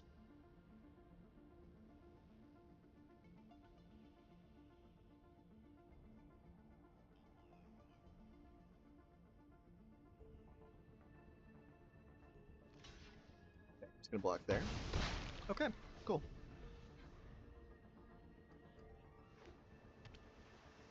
Still have access to 5 mana this turn, that's wild.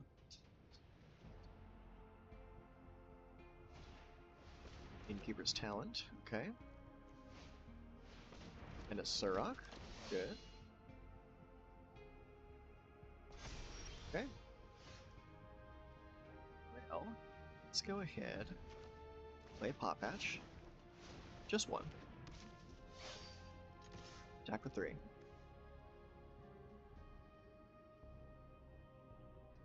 Would you like to block?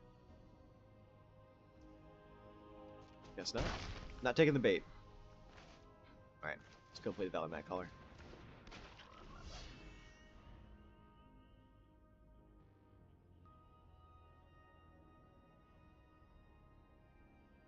Can he activate that? No, he needs 1 more mana to activate that.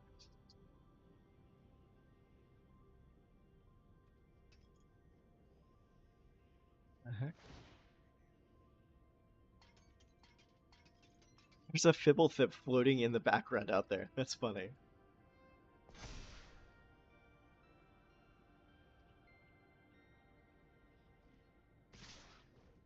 Yeah, sure. Come on in. Let's see. 1, 2, 3, 4, 5, 6, 7, 8, 9. Yeah, no blocks. Yeah, go to 8. Sentinel. Okay. That changes things a little bit. Alright, well. Ooh. There's 1 mana right now. It's a little rough. Okay, well, I think I'm gonna play the Valheim Caller. And then I'm just gonna not attack. That definitely changes things. I think I might actually be losing this game.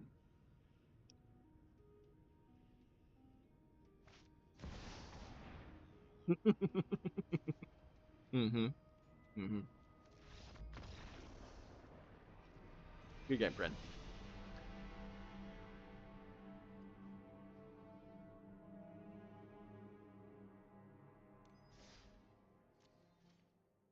His deck was not too dissimilar to mine. He was just playing green-blue. Had a lot of the same stuff that I was playing. Except for the mana ramp. I'm not playing a lot of mana ramp. Opponent goes first. Might Caller, Curator, Nemesis. Looks good. I'll keep it.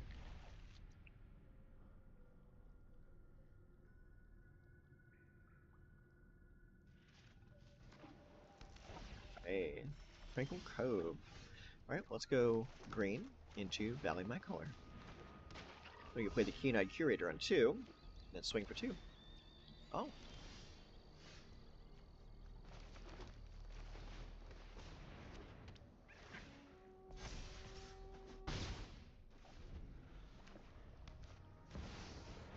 Cornucopia, huh? Okay.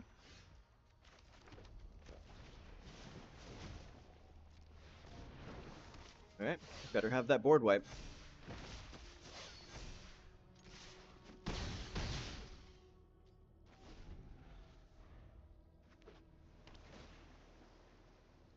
Okay. There's the Day of Judgment. Called it. Right. Here we go.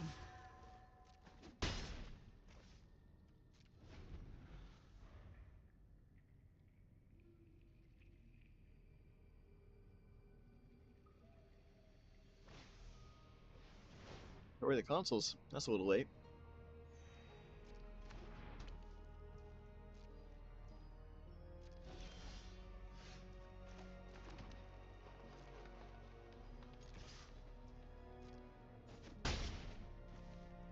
Turn.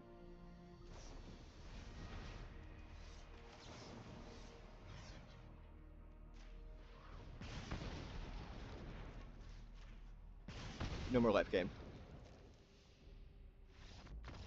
GG. Shut off the life gain. Win the game.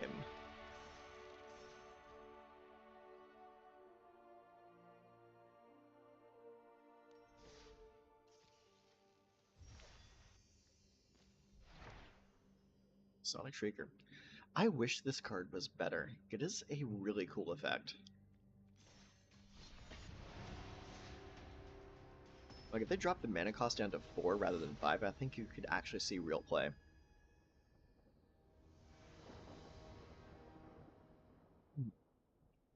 Okay. Yeet. Looks good.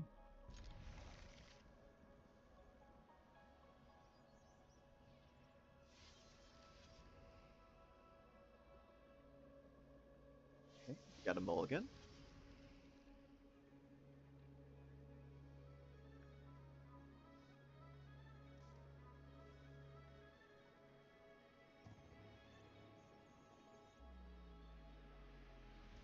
Okay. Looks like they mulled down to 6. So, we go first. Play the pot match.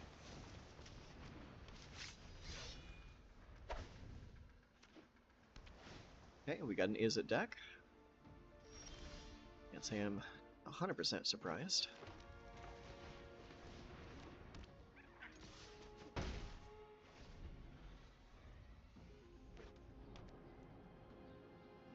Okay. Blow away the Keen-Eyed Curator.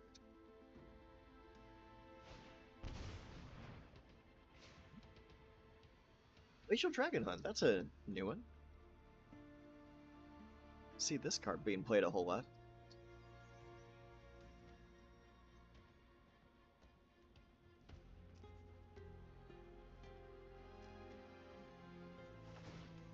Okay.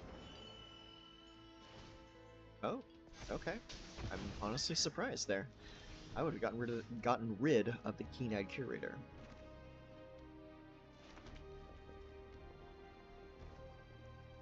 I want the Scrap Shooter or the Screen Nemesis? I think I want the Scrap Shooter this turn.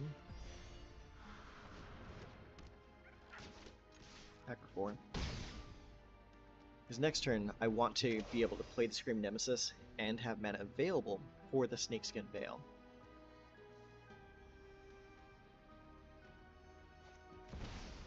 Overlord. Oh, this is not Izzet. This is something completely different. Okay. We should probably start digging in that graveyard then.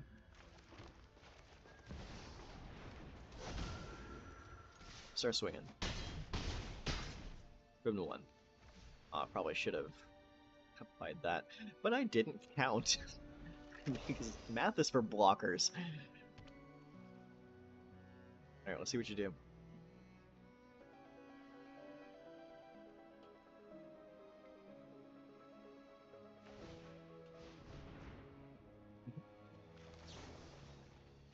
I'm gonna do it anyways, even though I know it would be game either way.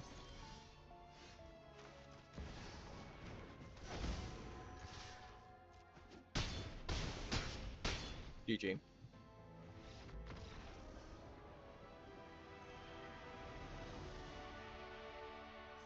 Yeah, this deck is pretty good. It's doing pretty good.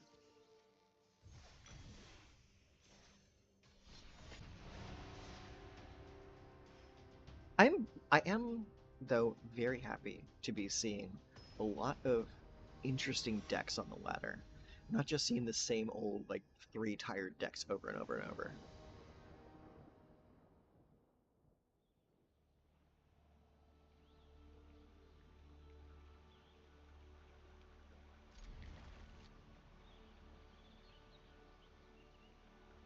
I've been live the entire time.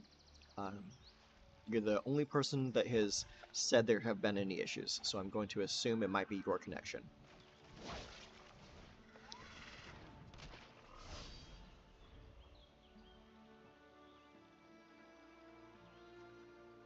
There will be a VOD later though, so if you want to watch portions of the stream that you missed, you can check that out tomorrow after the VOD goes live.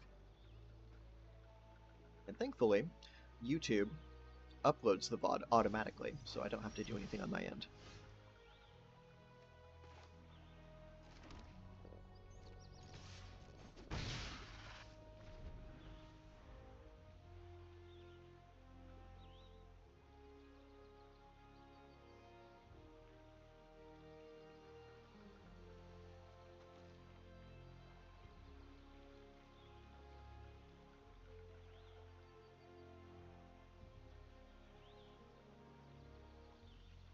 Okay, are you doing anything?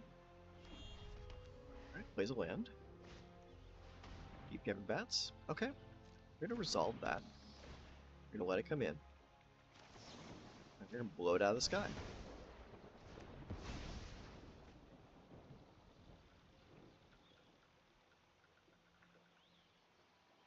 No takies.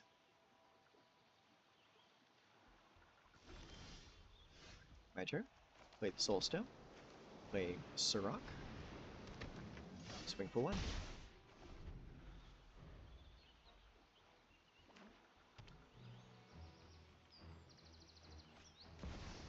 Dark Confidant, huh?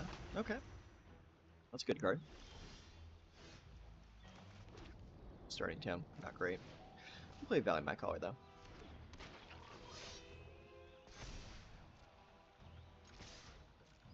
Swing in. Block? Sure.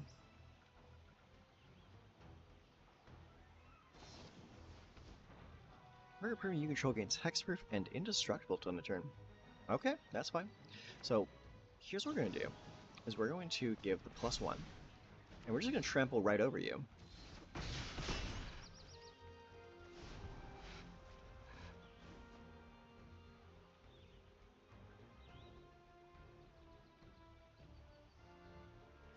Interesting choice. Defend the Rider. I don't think I've ever seen that one before. Ooh, LG Accolade. Cool card.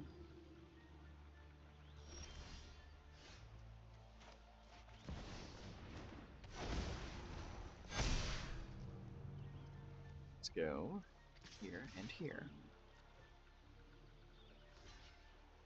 Block there. Block there. Perfect.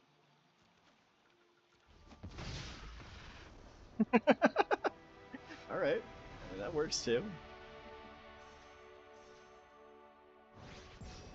Get that rank up.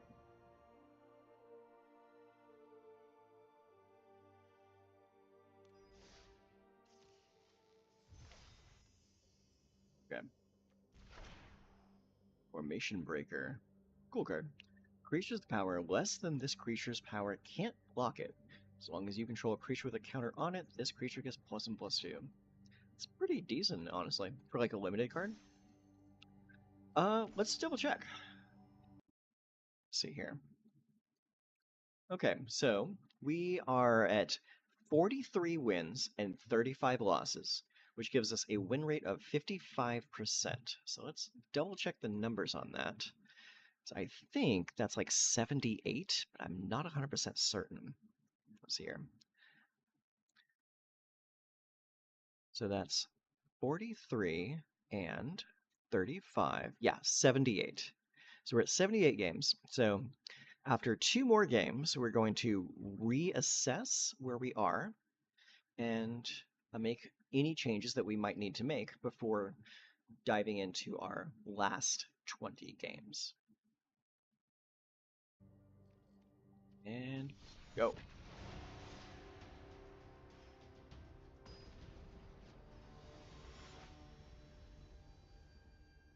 Pio Renho.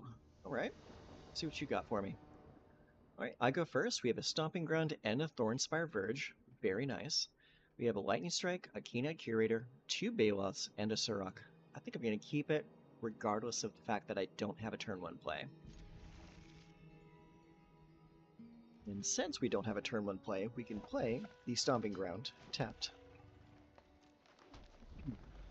Been playing bunnies this week. Looked online and they're $2 to $3 each. It's a common that costs more than Raise the Past. That is it's because of the fact that a card like that, you can put as many of it into your deck as you want to, and typically when that happens, it catches the eye of commander players, and commander players really drive the market when it comes to like card sales. So that's probably why. You probably have a ton of like for funsies commander players driving the price up on that. Oh man, that's fine. Yep. All right, well, let's go Forest. Now let's see here. If we hit them for 3 this turn, they're going to have Cecil become Paladin Cecil next turn. So I think this turn I'm just going to play Suruk.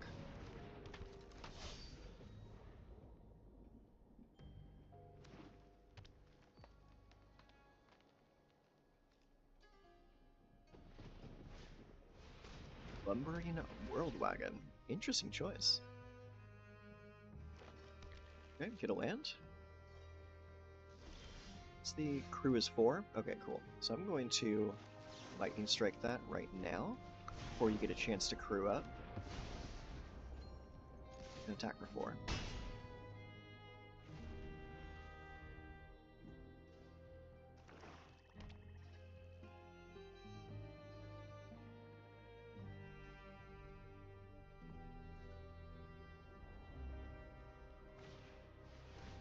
Oh man, that definitely works.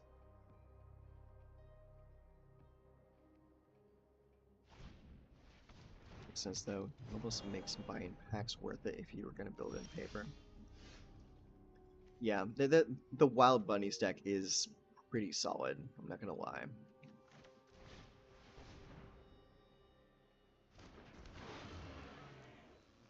Got another removal spell for me? They sure do. Yeah, they're gonna go to 8 for it. I'm okay. That is totally fine with me. Sentinel, okay. And a Maso Dread Knight. The Electro card. Okay. Right. Lumbering World Wagon comes in. It takes 6, 7 damage. Ouch.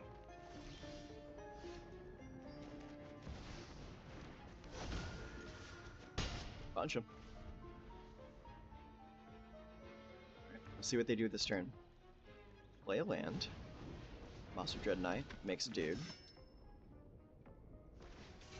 Okay. He's gonna World Wagon again. Oh shoot. Yep. Yeah, he's got enough to come over the top. Yep. Good game, bro.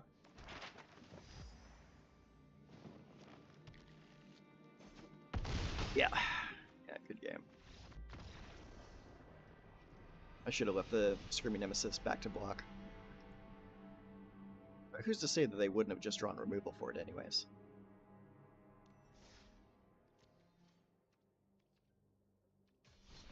Let's go again.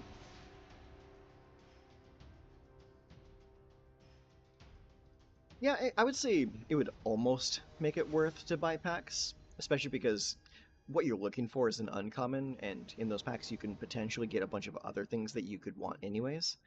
And Bloomburrow is a really good set anyways. I mean, I'm playing a bunch of Bloomburrow cards in this deck right here. Okay. Opponent goes first. I got 3 lands, both of my colors, and a great curve. I think I'll keep it.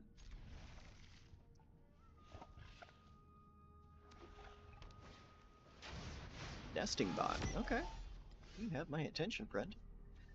Let's go forest to Paw Patch Recruit.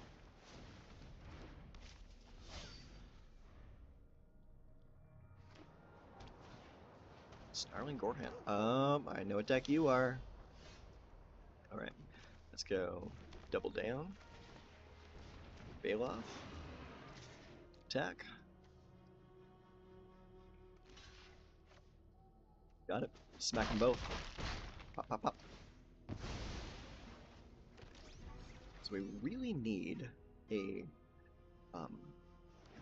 raccoon right now. Station Sage. Okay, that's interesting. Let's go Thornspire Verge. Play Paw Patch ×2.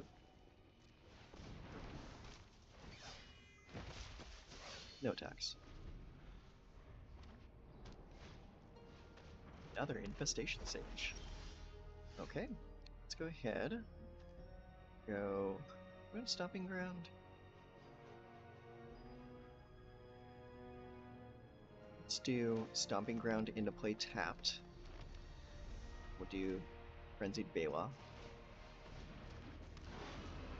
Next, attack for 3.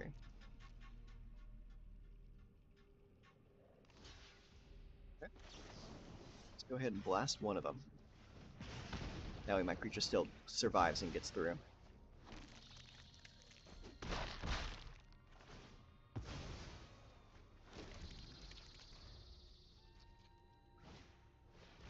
We'll call her Zealot. Okay.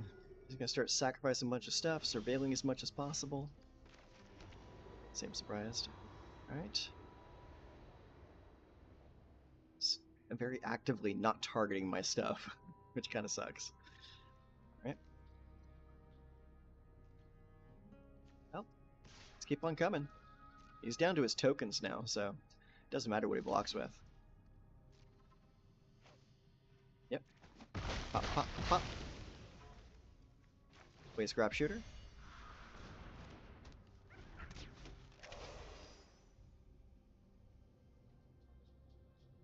Okay. Show me Raise the Past.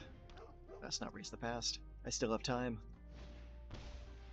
Timely color. Okay. Surveil. Sacrifice it to Surveil. Smart. I like that. Foundations. Oh. Are we talking about the... I think we're talking about the same one. Maybe I'm just being dumb.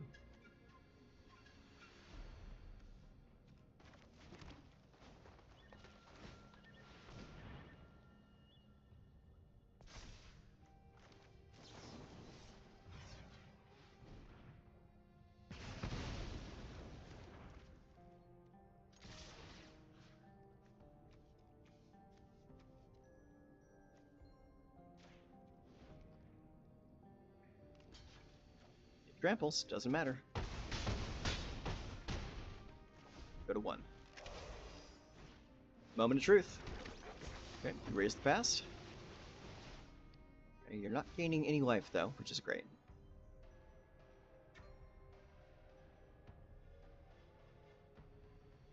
Really likes what's on top of that deck right now. Okay.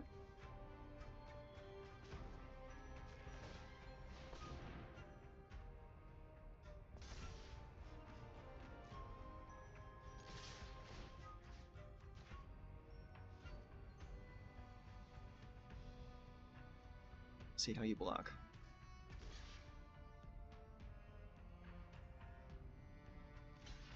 Okay. Right. Mm-hmm. All right.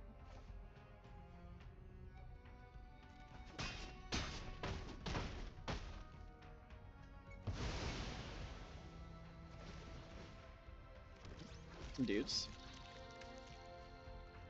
That last card in their deck is probably Raise the Past again. Oh, no, he's got a Sephiroth. Okay. Okay, so he's going to be able to dig his way out of this life deficit a little bit.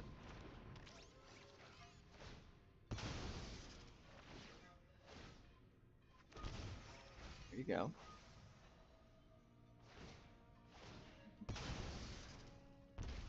Okay. Yeah, keep on sacking. Creatures transformed. You get an emblem with whenever a creature dies, target opponent loses 1 life. Okay. So that ruins me right here a little bit. Okay, well, either way, still gonna keep on coming.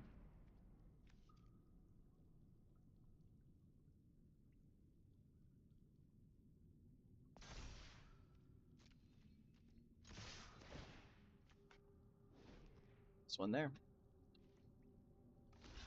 Okay, block there with both. Block there. Okay, works for me.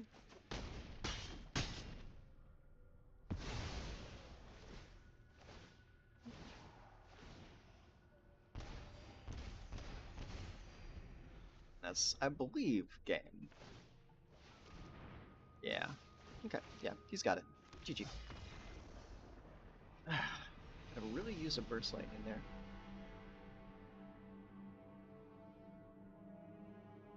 Bloomber with the Phineas and the one drop you playing. I don't know if there was plenty as many. There was even. I don't know. I think there should be more than plenty of whatever card you're looking for in the market, provided that there was enough product put out into the market. I would probably say there's a much lesser chance of you finding what you want from Spider-Man than what you want from Bloomberg or Foundations. Go first, okay. I'll keep it. Alright, let's play the Stomping Ground, pay the 2 life, so that I can cast Burst Lightning if necessary. Island pass.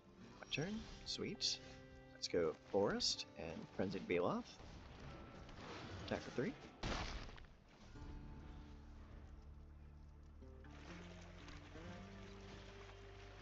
Phase Mind Tome. Okay.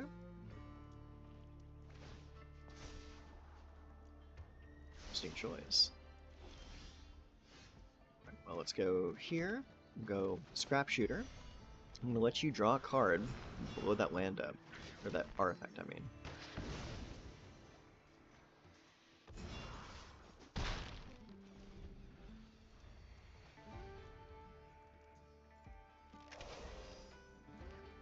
Okay.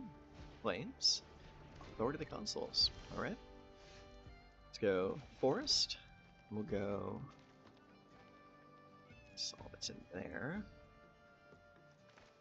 We'll go Valley Might Color. Salt. Next. Attack. Don't want to play the other one, because they'll probably drop like a Day of, a board wipe this turn. Day of Judgment. Oh, no, they're just playing a Solemn. Okay, cool. Resolve.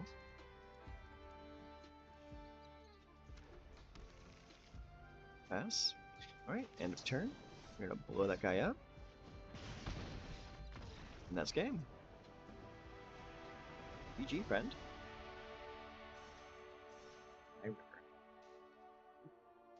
Getting antsy. Okay. Hop down, buddy. I'll be with you in just a moment. My gosh. Give me just a moment, boys. Okay. So, I believe we are where we need to be. So let's go take a look at the untapped profile real quick. Okay. So we did drop a percentage point in those last few games. So we're at 54% win rate. Games 44-37. So we are past the 80 game mark at this point. So what we're going to do now is we're going to hop into Arena here, look at our deck, and make some adjustments if necessary. So going into the last 20 games, what are some cards that are weak versus what are some cards that are strong? And at this point, I think our problems are... Hey, River.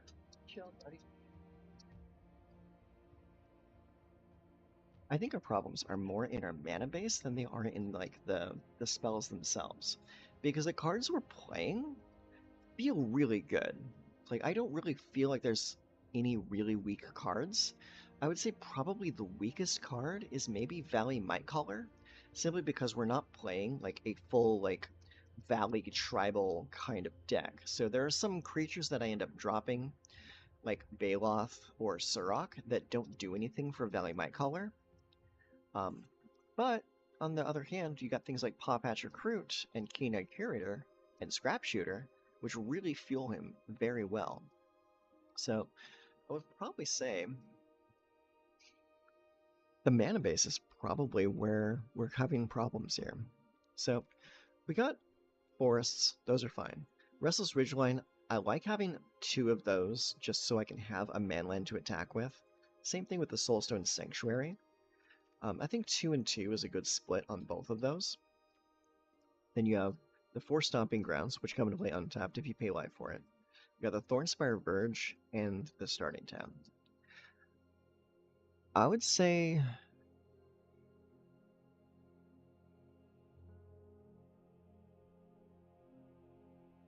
potentially the Starting Town could get reduced in favor of another forest, because there are times when we end up drawing it late and it kind of screws us over because it's like the 4th land that we draw. But the scenarios where that happens are so like few and far between that it's not really, I don't think it's worth making that adjustment for those very few cases. I'll tell you what, let's take a look at what we have access to in the 1-drop slot for a potential replacement for Valley Mightcaller. So let's look. All cards, 1 mana, green, red, colorless, in the creature slot, collected, not collected. Let's take a look. So, what do we have here? We have Blazing Bomb. No. Burnout Bastronaut. That could have potential, because this deck is very aggressive. We have the Clockwork Percussionist. It's a haster. When it dies, exile the top card of your library. You may play it till the end of your next turn. That could have potential too. Dragon Master Outcast. That's kind of fun. Dynamite Diver.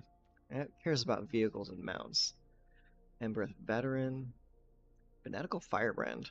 Fanatical Firebrand is actually kind of cool because you can sacrifice to deal damage. Fleeting Effigy. Haste, beginning of your end step. Return this creature to its owner's hand. Return it only if it's on the battlefield. Okay, so it's a 2/2 haster that bounces back to your hand every turn. It's a little iffy. Frantic Scapegoat. It's a 1/1, effectively with menace and haste when it comes in. Rhea Crescent, that cares about equipment. This cares about instants in your graveyard. That cares about face down cards. That cares about artifacts. Harried Spearguard, 1/1 with haste, and it leaves behind a creature if it dies. Hired Claw. Actually, Hired Claw might be a pretty decent replacement. I mean, granted, it doesn't like grow like the Valley Mightcaller does, but it does deal like instant direct damage and can grow slowly if you don't have anything else to cast. It's something to think about. It's potential. Cavern Harrier requires too much of a mana investment. Kellen requires a mana investment. Same thing. Norin, Reckless Lackey, Rizna Spiderground. 1/2. If you attack with 2 or more okay, cares about spiders too much. Rotisserie Elemental. Rust Harvester. You need to build around that. Skittering Kitten. Haste. Discard a card. Sacrifice this creature, draw a card. No. Slag Drill. Stadium Headliner. So 1/1 with Mobilize, and you can sacrifice the creature, deals damage equal to the number of creatures you control to target creature. That's some potential. Stormkirk Noble can't be blocked by humans. Whenever this creature deals combat damage to a player, put a +1 counter on it. Ankle biter. Cactar. It's a 1 green 3/3 with trample. At the beginning of your end step, if this creature didn't enter the battlefield this turn, return it to another's hand. And that's kind of garbage if you don't have a way to give it trample or haste. C Note Scout. It's an explorer. District mascot. Enters with +++ encounter on it. Remove 2 +++ encounters from this creature. Destroy target artifact. Whenever this creature attacks while saddled, put a ++ encounter on it. It does require quite a bit of investment to get it going. And we're not really built around that. Edge Rover, that could be decent. Gateweaver, Gene Pollinator, Grand Pulse Oshu. 1/1 Death Touch, 8 mana till end of turn. This creature gets +1/+1 for each permanent in your graveyard. No, that'll never happen. Hemosymbic Might.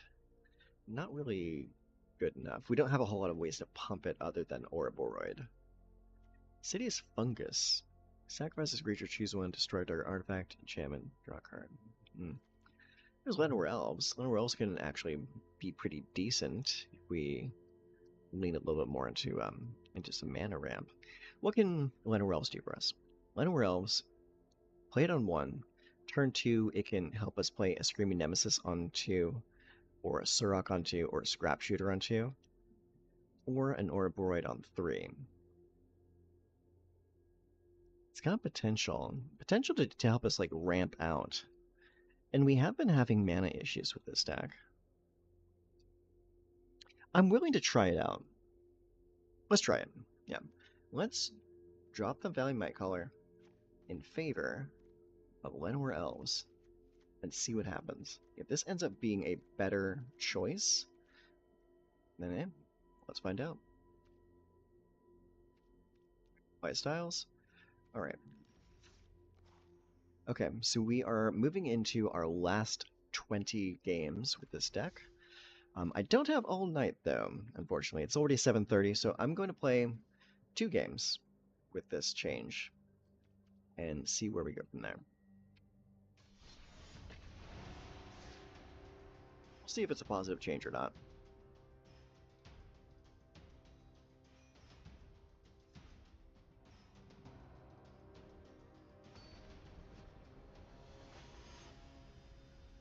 Legend Slim. Alright, Legend. See what you got.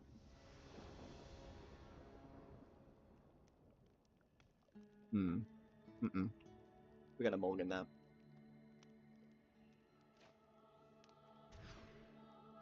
Okay, that's a lot better. We'll keep that. We'll send the lightning strike back.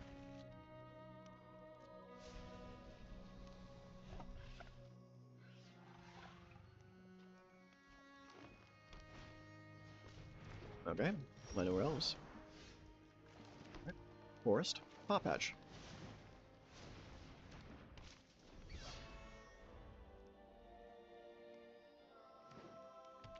Play into the forest, Twitching Doll. Oh, they're ramping into something. No blocks. Okay, let's go second forest, Frenzied Baloth. Swing like we mean it.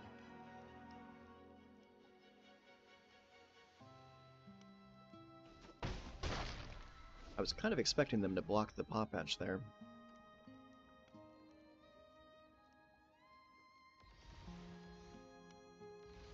That's a pretty cool sleeve effect. I like that.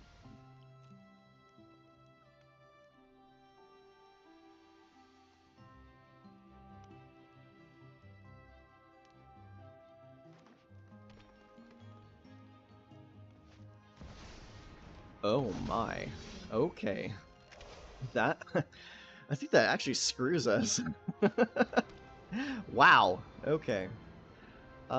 Yeah, let's just move on. Yep, that's not good.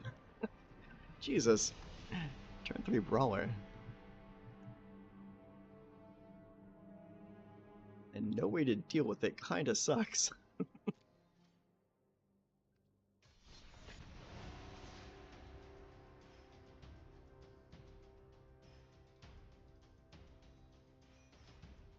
That explains why they didn't block.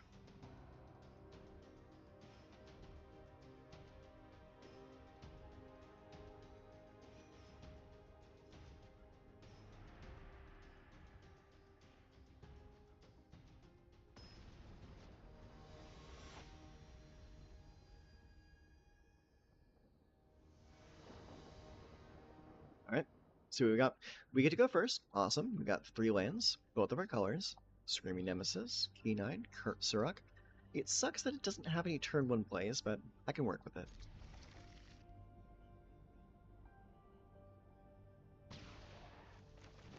4 go. Very powerful start. Okay. It's number 2. Keen-Eyed.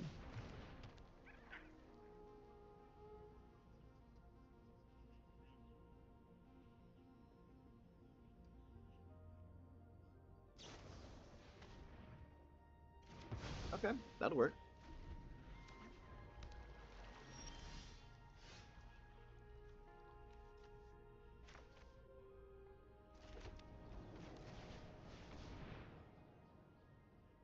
He's holding up counterspell mana, so I want to play a Suruk.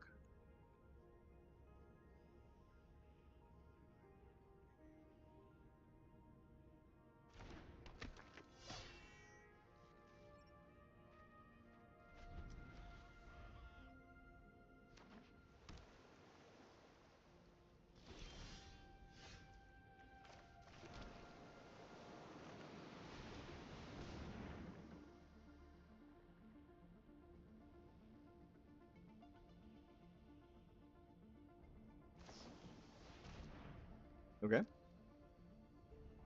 He's looking for answers.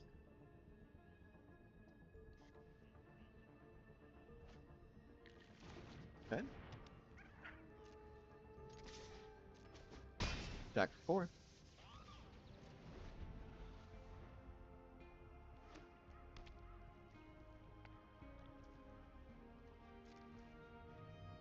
Alright.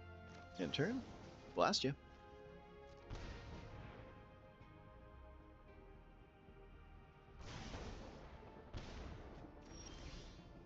Alright. Bail off. Alright, go to 3.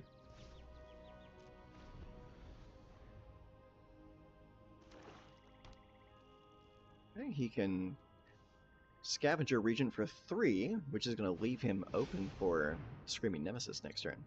I'm totally okay with that. So, in the meantime, though, let's get rid of these cards from the graveyard.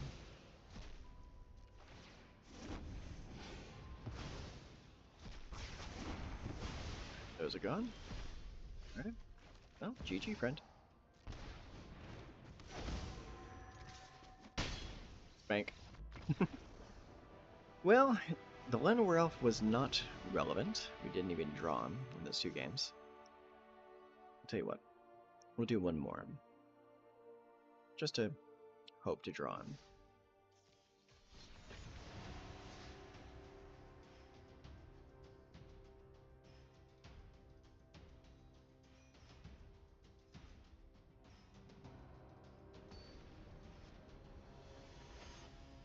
Alright. Show me an elf. There's an elf. Okay. Restless Ridgeline starting town. I get to go first. Sure. Keep it. Let's see if this is relevant. Starting town. Llanowar Elf.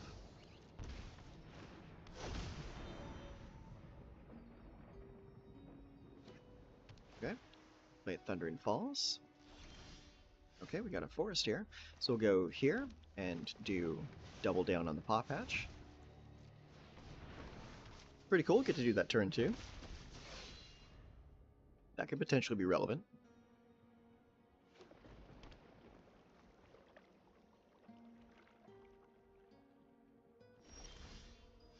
Okay, Stomping Ground. Great. We'll pay the 2 life to get it to come and play tapped. Or untapped, I mean. We will attempt an Ouroboros. Cool. Are they going to blast it? They're going to blast it. Yeah, okay. +1 there. And +1 there. Okay. Still taking damage.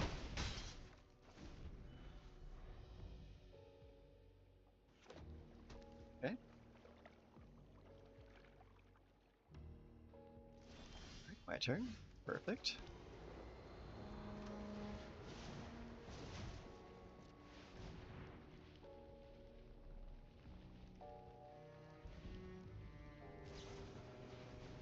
Alright, White Helix. Put it there. There.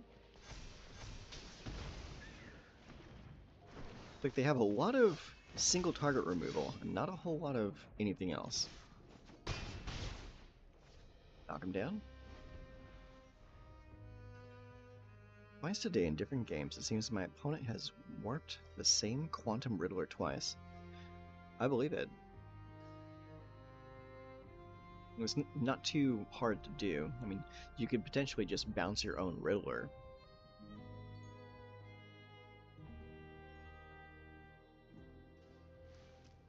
Although it doesn't seem like that great of a play, because you only draw one card off of the Riddler. Oh, he's playing stock up. It's game over for him. 1, 2, 3, 4, 5, 6, 7, 8, 9, 10, 11, 12, 13. Yeah, that's Xaxes. We win.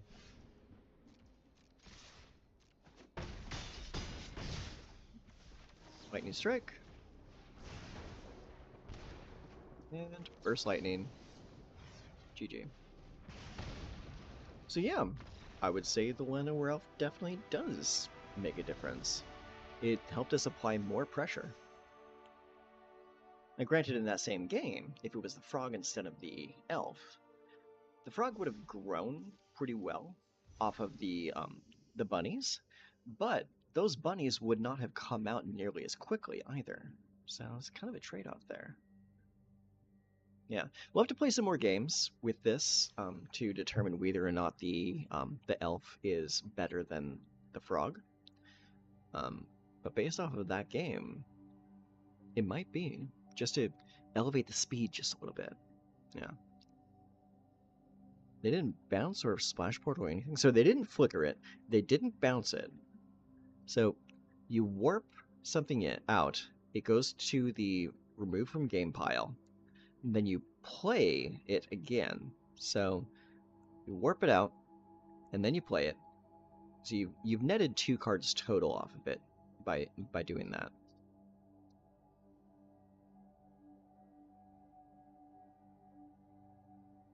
Yeah, if they didn't bounce it or find some way to like remove it, to put it back into the remove from game pile or anything like that, then that might be a bug, because it should not be possible to do. Because like once it's on the table, like played for good, not played as a warp card, then you shouldn't be able to warp it without it being in your hand. That wouldn't make any sense. Well. Okay, so I think that's going to do it for tonight's games. So this is the deck that we are ending up on.